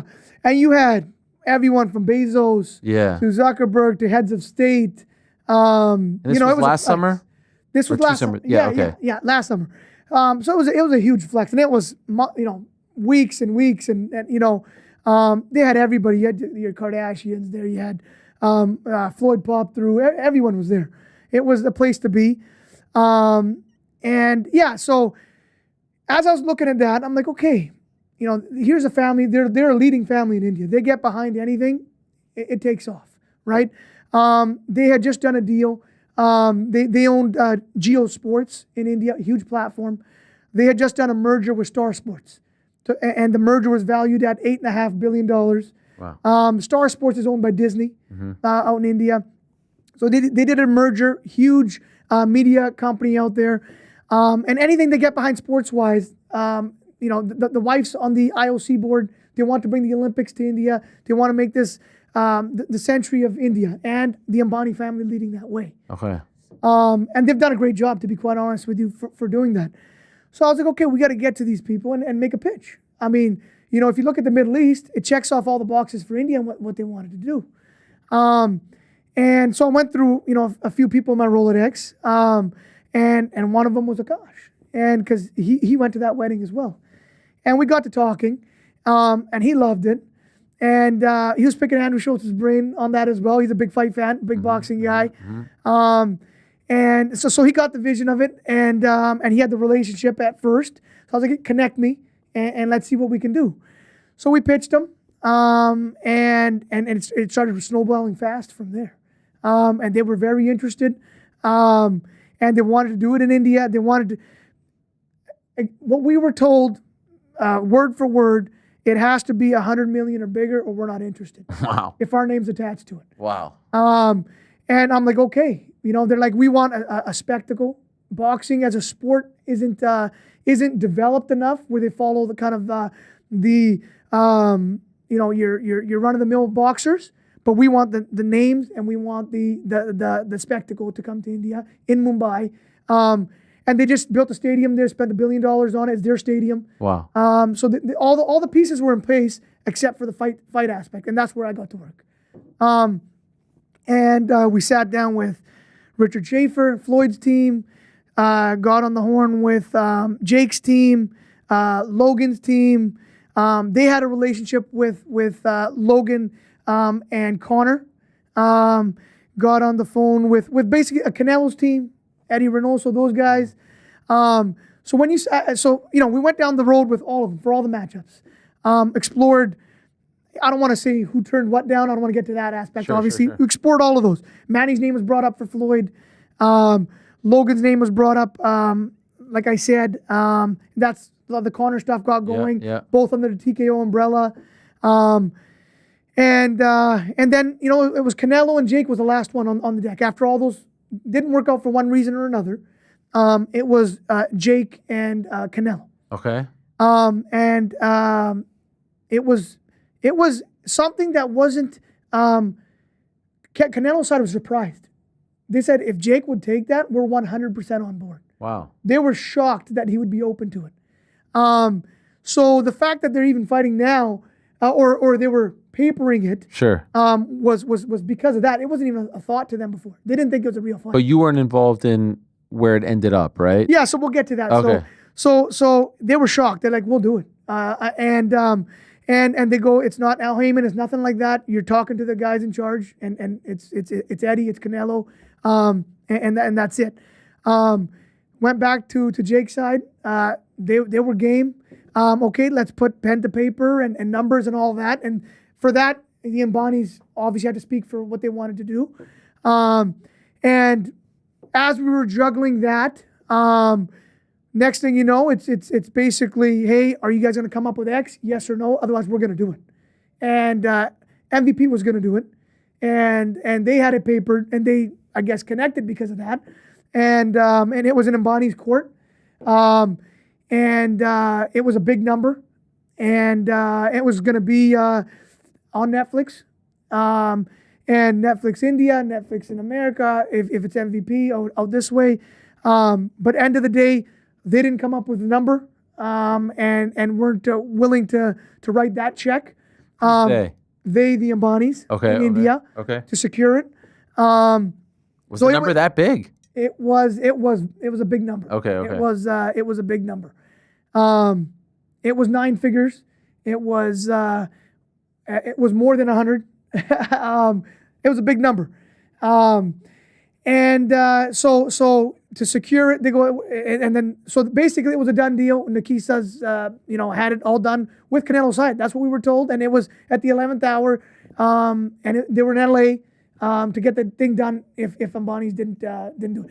Next thing you know, freaking 2 weeks later or whatever it was, I can't remember the exact timeline, and Canelo signing with Turkey and going that route. So, I can speak to that. That was a done deal from everything Nikisa said, and it started on with the Ambani side. What about Logan and Conor? Did that ever get off the ground? Not with the UFC. No, they weren't. I mean, they were down. They were both game. Who the Logan, fighters? Yeah, the fighters were down. Yeah, Logan was down. Conor was down. UFC Conor, wasn't. as you know, we're just talking about contracts. He has 2 fights left. Yeah. He was tweeting about it and he was referencing the family. Exactly. So it was all real. It was all right there. It was high level stuff. Ambani's got on the phone on the UFC side. I'm not going to say with who. Mm-hmm. And they said they want Conor to fulfill his contractual obligations. And then they were considering going TKO, Ari, and just going all the way up. And decided, you know what? Let's pursue this Jake Canelo thing while Conor fixes. They didn't want to get in a messy situation, and Conor obviously has to be in fight shape, and he had a case at that time and some bad. So they go, you know what? This one's cleaner. Let's just go that way, and we don't even know if we can get this done if the UFC is gonna stand in the way of it. But I think that's a great fight. I don't know what you're gonna get out of Conor at this point. But a Logan Conor fight, that's going to be a huge spectacle. Huge. So are they still interested in promoting fights or putting on a big event? So they're interested in spectacles, big events. They said we're still interested, but I don't know what's out there now. What do you pitch them? There's Floyd's not a. What about Logan versus Jake?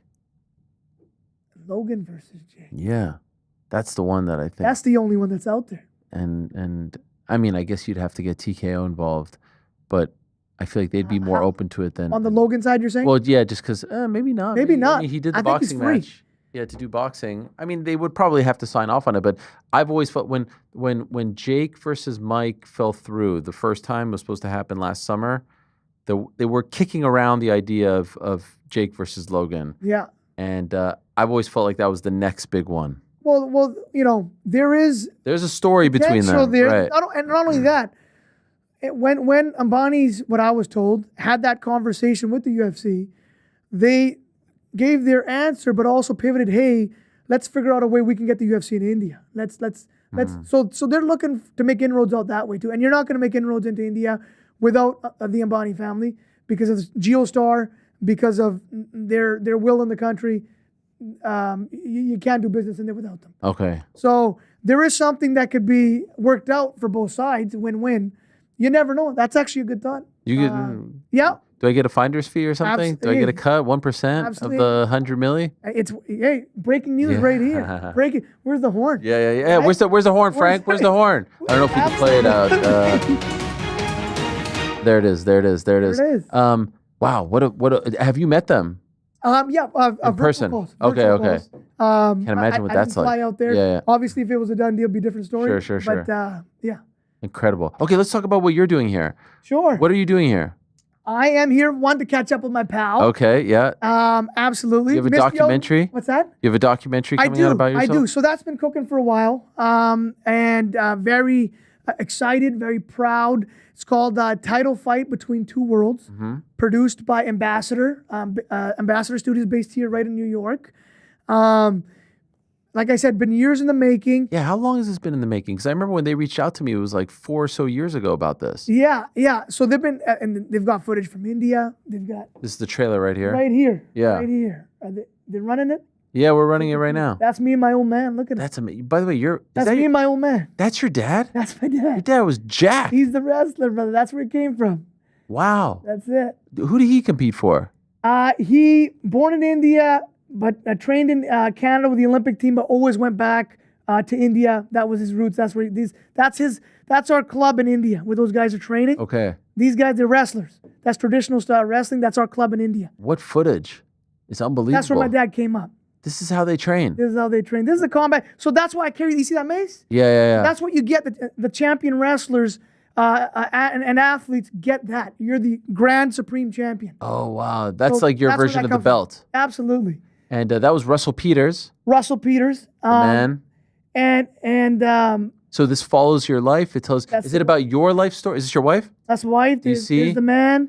So is it about the story of Arjan Bhullar? Everything. It's you know what? It starts with my father-son story, immigrant story, and then then it gets into the fighting aspect, and I don't know. These are the guys. The whole bit. The father-son's very close to me, obviously, and that's the immigrant story. That's where I had great conversations with Russell too, Prime Minister Trudeau. You have the actual Prime Minister talking about you in there. Yeah, that's crazy. Yeah. And so when does this come out? So this is, we got some breaking news on that too. Okay. We'll let this run. Okay, yeah. There's your boy Vera. Yeah. What a time. Title fight. That fight was in the pandemic. Crazy. Yeah. So yeah, that was, title fight between two worlds. Between two worlds, as you know, Canadian, Indian, right. Juggling that, but honoring that at the same time. Talking about the immigrant story, my father and my family coming over, the connection with my father. As you saw, the man was jacked. Yeah. And since diapers been pushing me. And then Russell Peters really spoke on that, actually, to be quite honest with you. He was stuck in the same area, Indian ethnicity, heritage. You want to honor that, but you're Canadian. Yeah. And the struggles with that, it was a different time when my family came over. Like there were physical fights, physical altercations, open racism, and that's the time my family came through. So I really wanted to capture that as a part of the story because it really motivated me. That's one of the reasons my dad continued with wrestling, self-defense. He needed to. In the streets at that time, if in our community, and it's not just our family, our entire community. If you had brown skin, you wore different clothes, you ate different food, you weren't welcomed, and you had to travel in groups because of safety and all that kind of stuff. Fights were regular, and both my parents faced that. They got spat on, they got beat up, and in Canada, in Vancouver, and not only that, in that time in the early 70s, it was even when my grandpa came before that, it was even worse. And he wore a turban. My father did not. Okay. Right. For that reason. What's that? Did he not wear a turban for that reason? Because he didn't want to fit in. Yeah. At that time. Obviously, times have changed, and you embrace multiculturalism and things of, and that's one of the reasons I tried to represent that. Yeah. Because at that time, it was looked down upon, and you didn't.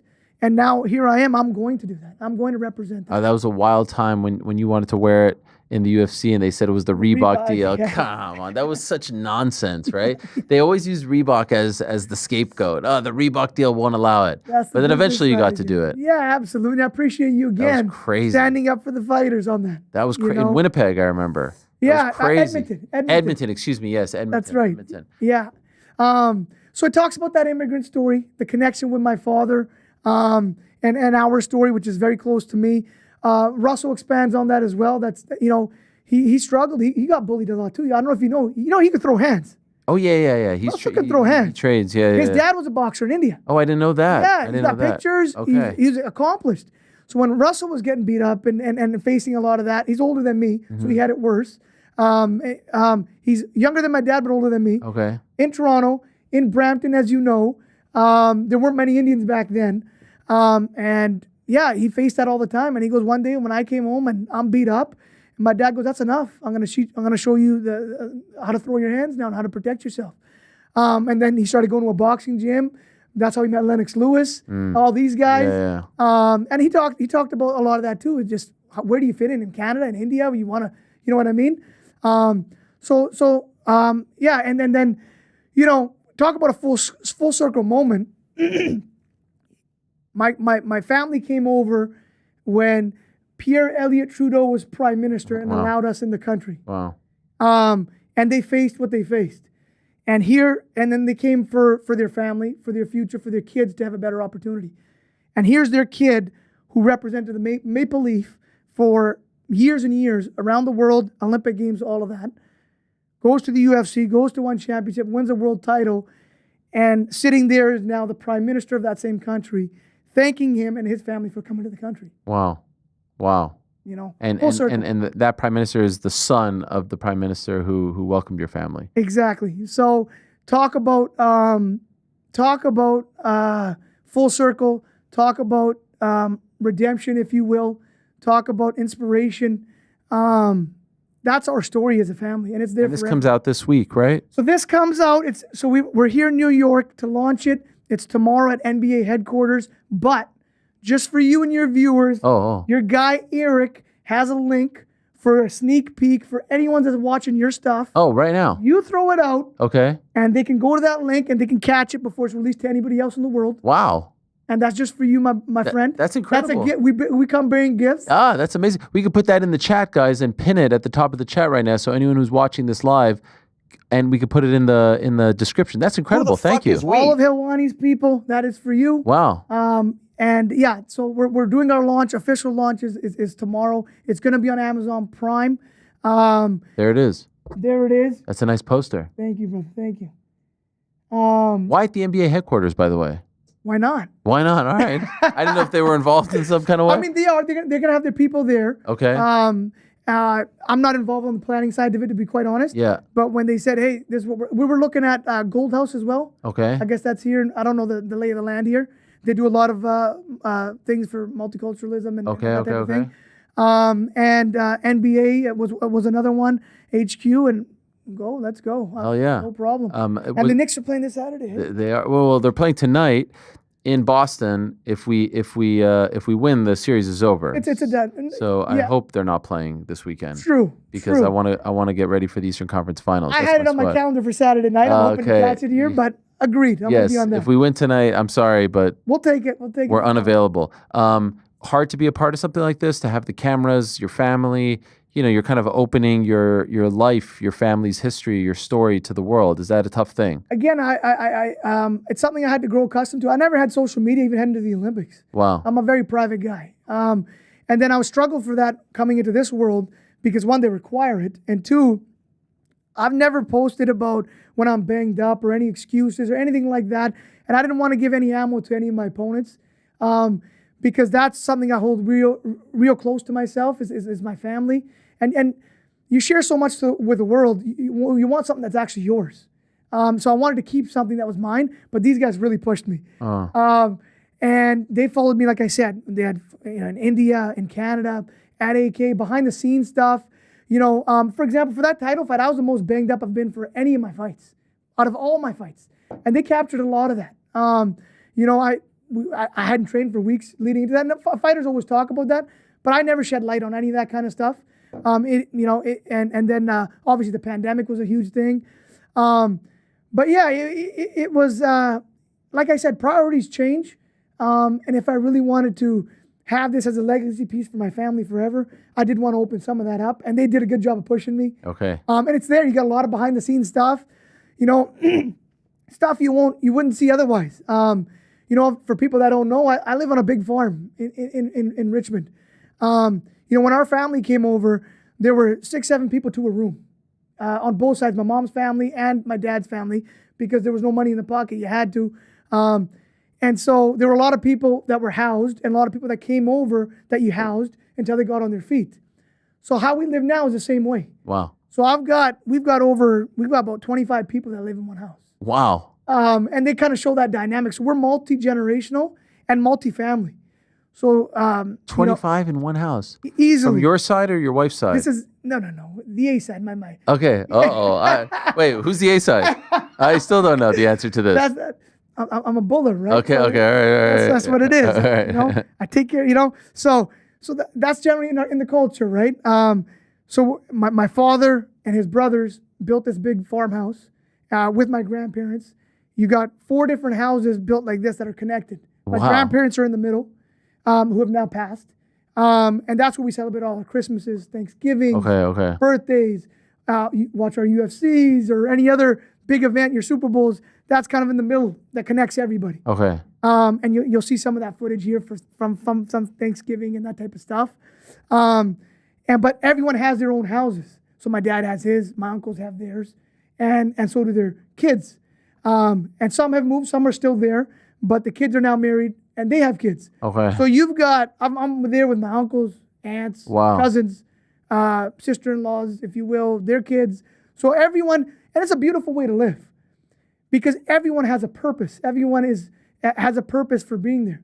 The older people of the family pass down knowledge, take care of the grandkids. They're in that phase of their life, that aspect.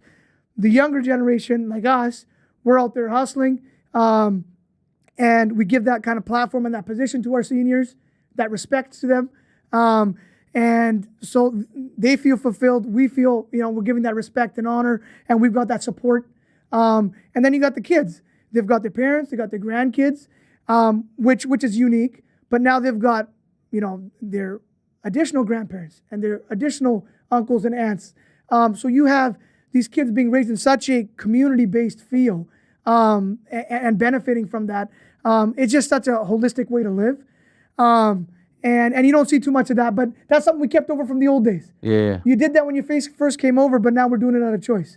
So that's just one aspect of it. That's cool and unique that people wouldn't get a glimpse of otherwise. And I look forward to seeing it. I look forward to seeing it. And thank you. I'm told they put it in the chat right now. So if you're watching this live or after the fact, you can watch it. Thanks to Arjan and the team. Are we going to see you fight this year? You know what? Let me check my phone. Okay. What? You got a text? There was something. Okay. Is there a fight offer on the table? There were. So it's cool stuff. I told you, right? Okay. Yeah. It's cool stuff and combat that I'm interested in.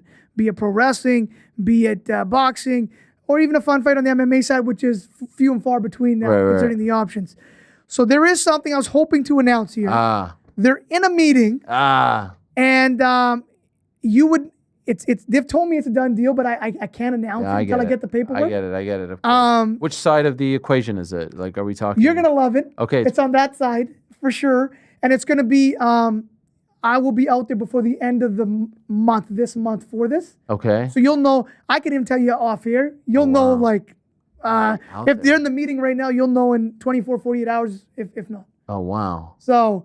You left us hanging. It's something that you love. It's something that I love. I have a feeling I know what it is based on what you're saying. But yeah, so that's okay. This is exciting. Yeah, it's something that again, it checks off what motivates me.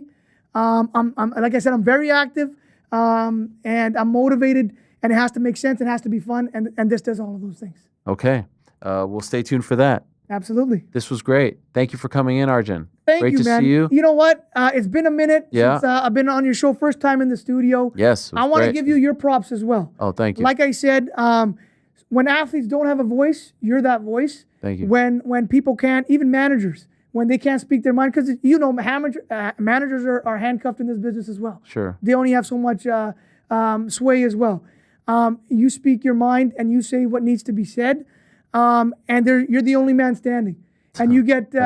There's no one else out there that's able to do what you do, that's put himself on the line like you have, that's been ostracized because of you taking a stance. I respect that. And that's not a new thing. You've stood on that since day one. You're a proud Canadian to boot.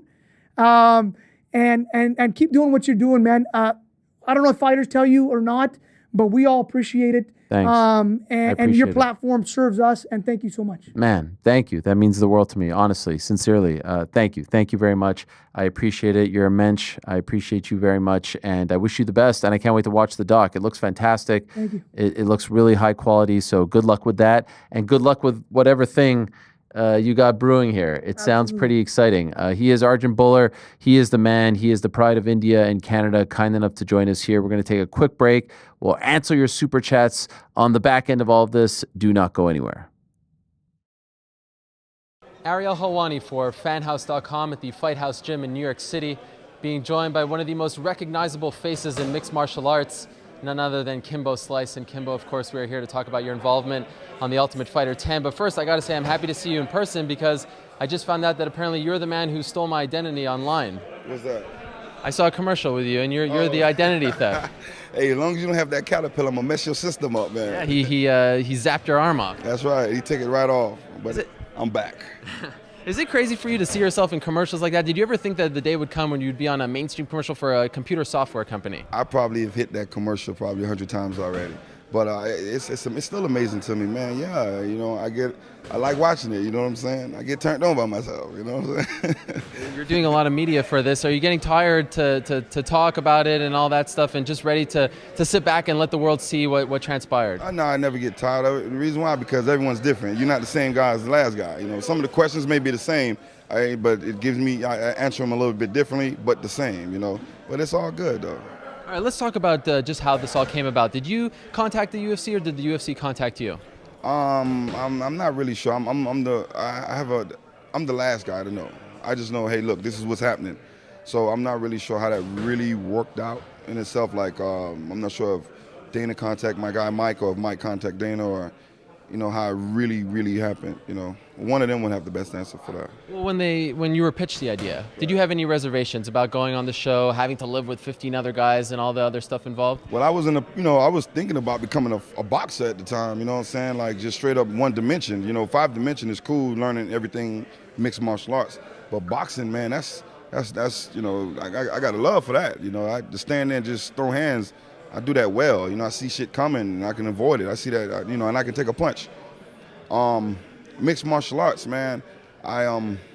It's a little bit harder. You know what I'm saying? Because you got to learn a whole lot of shit in mixed martial arts. The grappling, takedown defense, jiu-jitsu, Muay Thai, Thai boxing, Taekwondo. You know, you got to learn all that. You know, so boxing was my, you know, is a passion of mine because it's a little bit easier. But mixed martial arts is a little bit harder. You know. But the whole transition of becoming a mixed martial art, for me, you know, it just took a lot of sacrifice and dedication and commitment.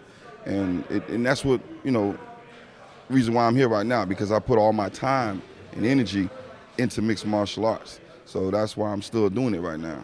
Do you still have aspirations to become a professional boxer? Because I remember one time, many moons ago, Gary Shaw said that you'll be the first man to hold the heavyweight title in MMA and boxing. Gary Shaw, man, I love that guy. I haven't spoken with him in a minute, though, man. But him and Jarrett, you know, they showed me a lot of love and respect.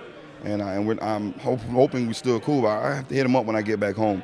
Did you have a falling out with them? No, we didn't. It was just the fact, you know, he really wanted me to fight, you know, but I still wanted me to box. But I still had that passion to throw an elbow or a knee, you know what I'm saying, or something like that. So to box with the mentality of being a mixed martial arts, that would have been a little hard for me in the heat of a fight. You know, that would have turned into a mixed, you know, a mixed martial arts fight in a boxing cage, and I don't know how that would have went with everybody. So I guess I got to get MMA kind of like out of my system, you know what I'm saying, to just get back into boxing, you know what I'm saying, or something. Do you expect to be in the sport for several years to come, MMA? Yeah, man. I mean, shit, my fire burning, blazing, you know what I'm saying, and I'm still learning a lot of shit.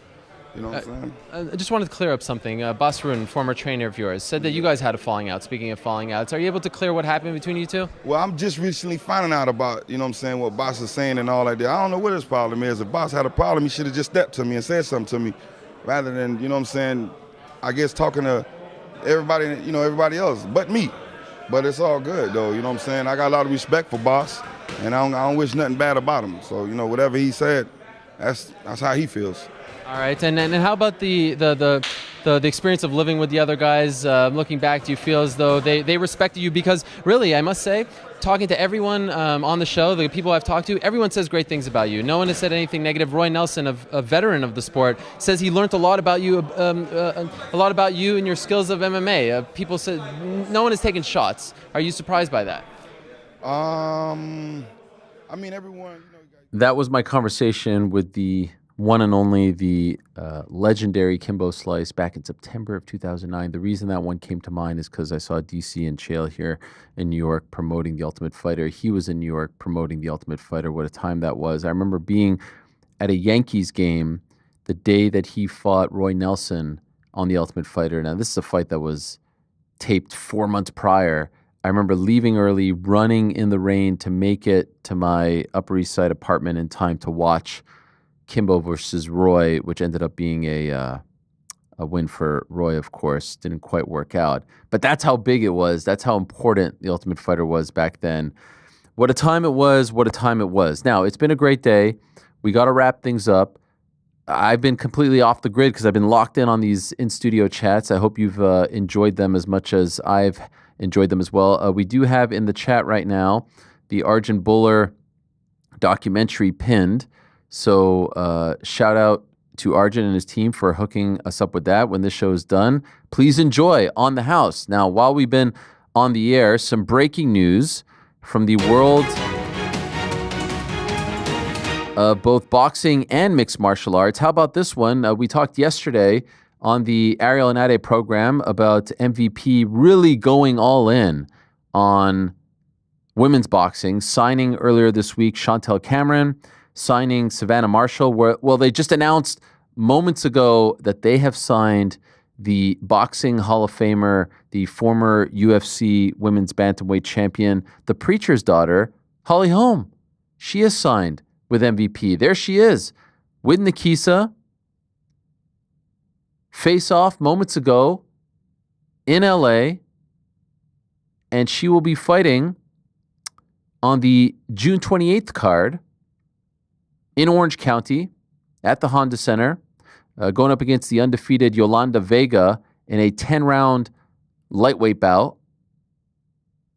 So that's 135 pounds. And I'm reading the story here. I'm excited to partner with Most Valuable Promotions. This is according to ESPN. She's coming back to boxing. She was 33-2-3, won world titles in 3 weight classes, competed in both boxing and MMA in 2011, but shifted solely to MMA, as a lot of you know, in 2013, and then, of course, famously knocked out Ronda Rousey in 2015. What a story. I love this. Remember, she left the UFC, was linked to GFL. This is where... All right, so I'll tell you this if I can. Remember I said that there was a story where a manager asked me, like, which route should I go? I don't know if anyone remembers that. I was saying, like, just to kind of prove, like, how I had massive doubts. And he said, if you were me, which route would you go? I said, I'm not telling you what to do, but if it was me, MVP, return to boxing, or GFL, I'm taking that MVP deal all day. Because the story of Holly going back to boxing, seeing what they were doing was with the women's fighters. You know, there's Serrano out there. They've got the relationship with Katie Taylor. That's a fight that's been talked about. This feels like the perfect way to end her career. So I love this. Congratulations to her. There was a report that came out that Nassourdine Imavov is the backup fighter for UFC 319. And Drickus, who's a Hall of Fame trash talker at this point, he tweeted, wrote on his IG story, guess I'm fighting Nassourdine Imavov. What I don't understand is, why isn't it Nassourdine versus Caio Borralho? Like, why isn't that the number one contender fight? Why, like, if he's going to be preparing to compete on that day, why not? And Caio needs a fight. Wouldn't that make the most sense? I don't know. Yeah, I've never really understood, like, Nassourdine's going to get a paycheck, which is nice, but it doesn't guarantee him a title shot or anything. Why not just put the Borralho fight? I mean, we just saw Ian Gary in Montreal be the backup fighter, and he's multiple fights away from getting a title shot. Yeah, but 100%, Ian just fought. Okay, it makes sense. Like, this is a fight that's happening in 3 months, a card that's in 3 months. Caio needs a fight. I think everyone thinks that that's the fight to make, or believes that that's the fight to make. And according to Caio, it was a fight that was offered to him. I don't know. It just seems kind of weird, no? I'm with you. So those are things that have happened. Let's answer some super chats, shall we? Super chats. Da da da da da da da da. Da, da, da, da, da, da, da, da, da, da, da. I'm saying this all because Where the hell is the Super Chats channel? I can't. So, oh, there it is. No, where is it? Just write something in it so it pops up again because it's not highlighted and I can't find it. Oh, here it is. All right, there it is. It's been a long day, gents. It's been a long day. All right, here we go.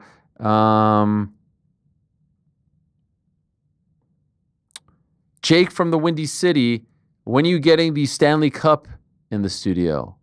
I'd love to have it. I don't know. Do they parade it around like they do the Larry O.B.? If they do, would know, right? I feel like more so.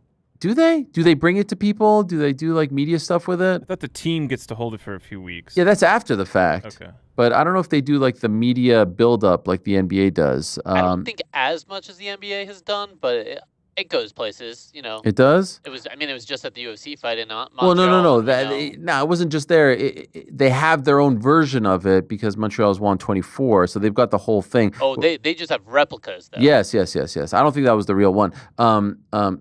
Very cool shot when Jack is walking into the arena. They gave him the long entrance, and right behind him are all the small cups and the logo. Love that. But yeah, the teams will have them, but that's not the real one. And I don't know if they do the media stuff like the NBA does. I love when the NBA does that. Throwing it out there. We ever get the chance. We would like to do it. We ain't kissing that one. We're putting some champagne in there. We're drinking it. Yeah, we're having a whole party. Just throwing it out there. This is from George Stewart. Pacers versus Knicks. Back-to-back playoffs. This time, Eastern Conference Finals.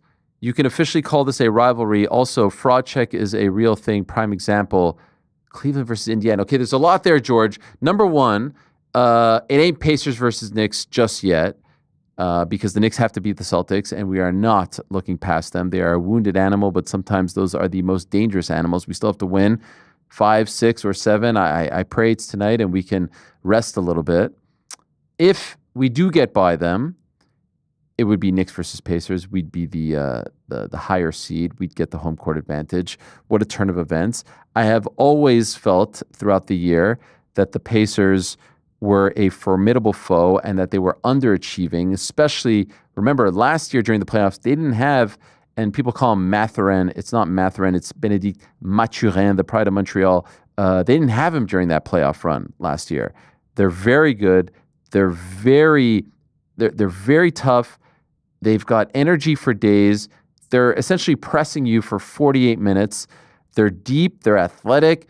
You've got multiple options. Siakam is, I think, very underrated. Miles Turner, Tyrese Halliburton, TJ McConnell is a pest. You've got Nesmith and Nembhard. I mean, Mathurin as well. Like, it is a very, very good team. I'm still shocked that they beat the Cavs. Injuries or not, I thought the Cavs would at least extend it to 6. Obviously when you're banged up, hard to make it competitive. I get that, totally understand. But I thought they would win at home and at least extend it to 6 and then maybe, flame out there. Were the Cavs fraud checked? I don't know. I don't think the Cavs were frauds. I think the Cavs were a really good team.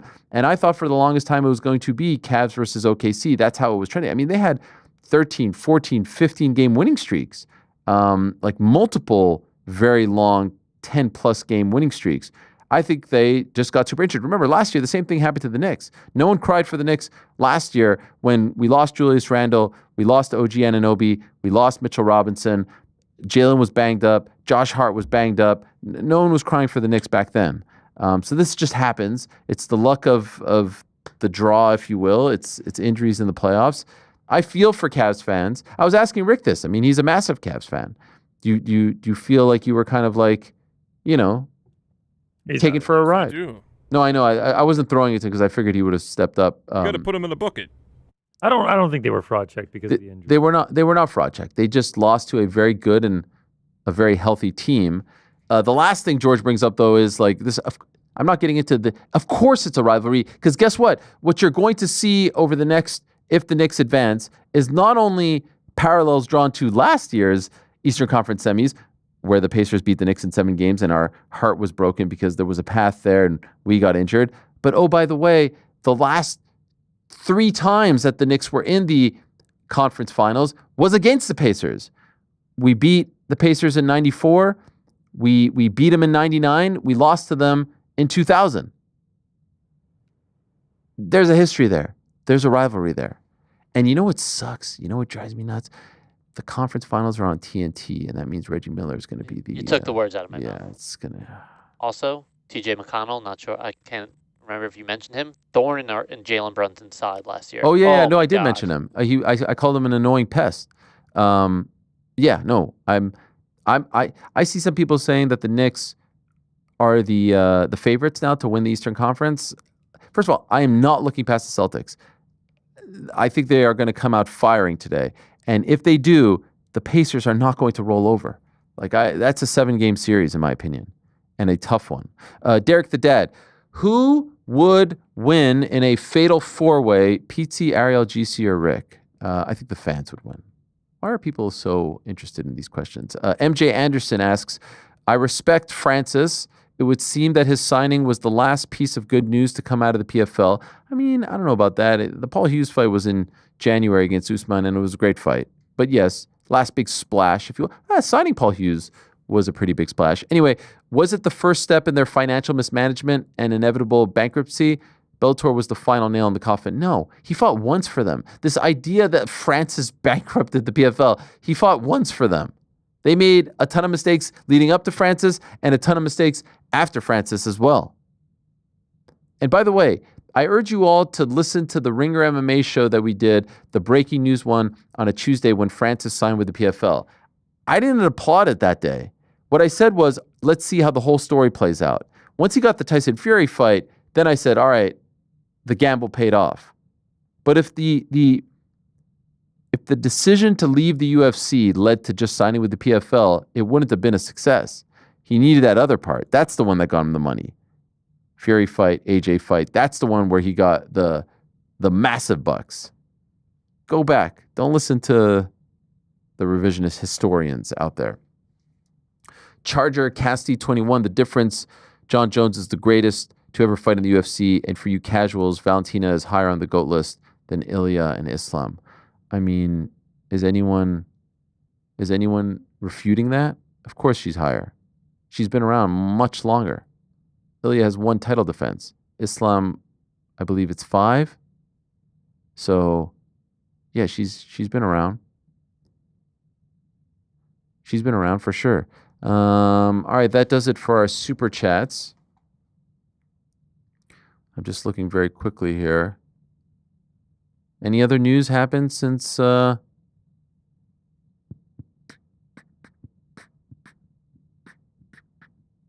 look at this picture here with Oscar in between. It's Oscar and Nikisa standing in between Jake and Julio Cesar Chavez Jr. You like that signing, GC? Oh, yeah. Holly? Fired up. Okay. Guess not. I dig it. He just said fired up. I don't think. Man is stoked. I don't think he was being. Once it hit the internet, he was hooting and hollering. Here's Big Ankh saying, all the guys turned me down International Fight Week. Yep. Well, I mean, he did. Tim did say that Yuri has some exams. Yeah, I get it, man. School comes first. There's a great picture someone tweeted, or I don't know, it got posted somewhere where someone said, like, Yuri's in my class. Did you see this? Yeah. So good. So good. Imagine. Can you imagine? I feel like he just acts like a regular student as well. Yeah. Did they announce the Riyadh season stuff or the TKO boxing stuff? Nah, we've had an eye on the Netflix upfront, but nothing. Nothing. All right. Well, I think we're good then. What do you say? It's been a long 3 days here. Sure has. Can we show? Sorry, what was that, Frank? Our phone number again.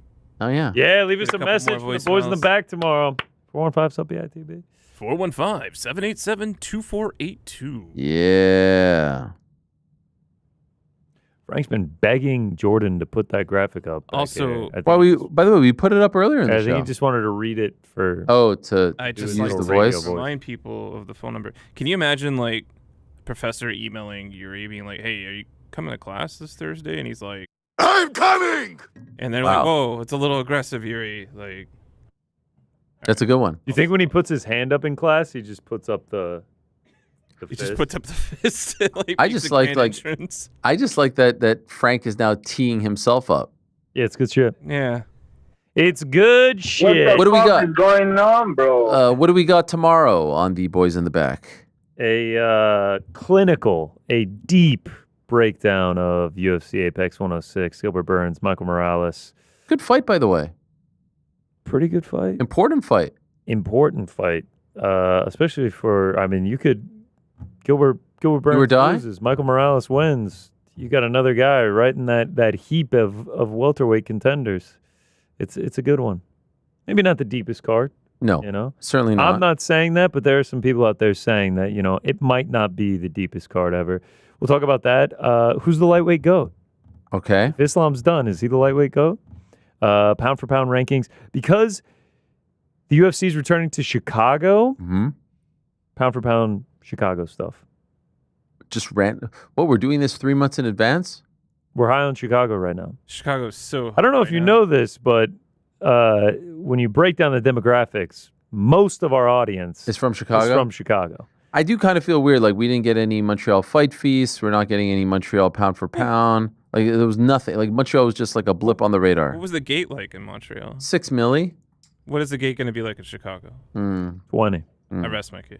Yeah. All right. I mean, we only had Quebec flag, Canada That was flag nice. hanging, I did appreciate that. Thank you. And then not only that, we were hanging it correctly. Yes. Maple leaf going the right way. Oh, yeah. Just also, like what's that pennant behind you? Is that new to the set? I didn't. Yeah. No, that was nice. That's a nice touch. The debacle there has been explained endless times. One that you were like, there's a million Montreal cards. Just do the Des Moines. That one I never said. That one I actually never said. Weren't you on the post show? Yeah, this is also crazy. Like, the PT thing was crazy from earlier today. I don't think I might be Team the conversation went like, hey, did you see the Knicks game? Yeah, I'm delighted for you, just like you're delighted for me when Man United wins. So clearly being starting shit. Yes, fighting words. It's almost like black and white. I didn't hear you say you were delighted for Tottenham to be in the final either. But like, Did you really I tell didn't him ask it. By the way, I didn't ask anyone to be delighted for me. I just asked him if he saw the game. He could be a Celtics fan. But you I probably need told to him see the text. We don't need. I will show I it need to you. screenshots of the text before I make my. I was like, whoa! I just asked you if you saw the game. I'm not asking for any sort of fandom on your part. I was just like, where's this coming from? And then I did say, like, hey, are we really comparing the NIT tournament to the NBA playoffs? Because that's what the Europa League is. Let's be honest. We'll be in the Champions League and you won't be. So I did hear you take sides earlier. Wow, not bad. Damn, I hate it when you guys fight. Not bad. By the way, Brendan Johnson's my favorite player. Yeah, I know. We had an interview with him back in the day on the Ariel of course Helwani I Show. want Spurs to win, and especially after this whole debacle from Pizzi, 1,000%. Did you tell him that he wasn't needed on the show? Did I say have a great rest of your week? Yes, but that just means like you really hit him with one of those. I was just like, how? Because he wasn't gonna be on the show tomorrow or yesterday, so I wasn't sure. Like, oh, maybe he's got some more gardening to do, or maybe he has to go. You know what you said was fucked up, and you're backpedaling. I said, have a great rest of your week. What's the big deal? Anyways, gents, it's time to go. I'm delighted for you. Anyone? I feel like we need you guys want to go to like a 5 set? Are you just making up words now? 5 set is the French term for happy hour. It's 5:20. Oh, nice. 5 set, 5 to 7. So the happy hour is 2 hours? 5 set. I like 5 set. Yeah, happy hour is 2 hours. So if you tell someone in Montreal like, hey, you want to go to a 5 set, that means you're going to a happy hour. 5 à 7. That's what they call it in La Belle Province. No, I'm just I'm tired. I think it's the Saturday pay-per-view post-show, staying up late, and then right back at it. I mean, how many in-studio guests? How many Not did the we watch have? party leading up to the post show. Well, I'm just talking about I'm talking about myself. Jesus, you guys you're unbelievable. I'm sorry. You're unbelievable. I've been sitting here for 4.5 hours speaking, locked in. You know how tiring that is mentally. Yeah, not taking it. We just go into stasis. Oh, and then of course I knew this was gonna happen. I knew. But what about us? I'm not talking about. You may not be tired. You may be revved and ready to go. I'm revved and ready to go. Credit to you. You were the first one here today. So after 3 shows yesterday, credit to you. Wow. Oh, go ahead and have lunch, guys. And now you're knocking down our basketball players. Wow. Never felt more rested in my life. Yeah, as you continue to slump more and more down in your chair. 5 set, let's go. Run it up. Same time, same place tomorrow, Helwani? You going to be here? Oh, I will be here. I will be here. I'm coming. Thank you to all our guests, Arjan Bhullar, Tim Simpson, Benoit Saint Denis, Valentina Shevchenko, Darren Till. Thanks to all of you. Thanks to all of them. Back tomorrow, same time. Peace. I'm out of here.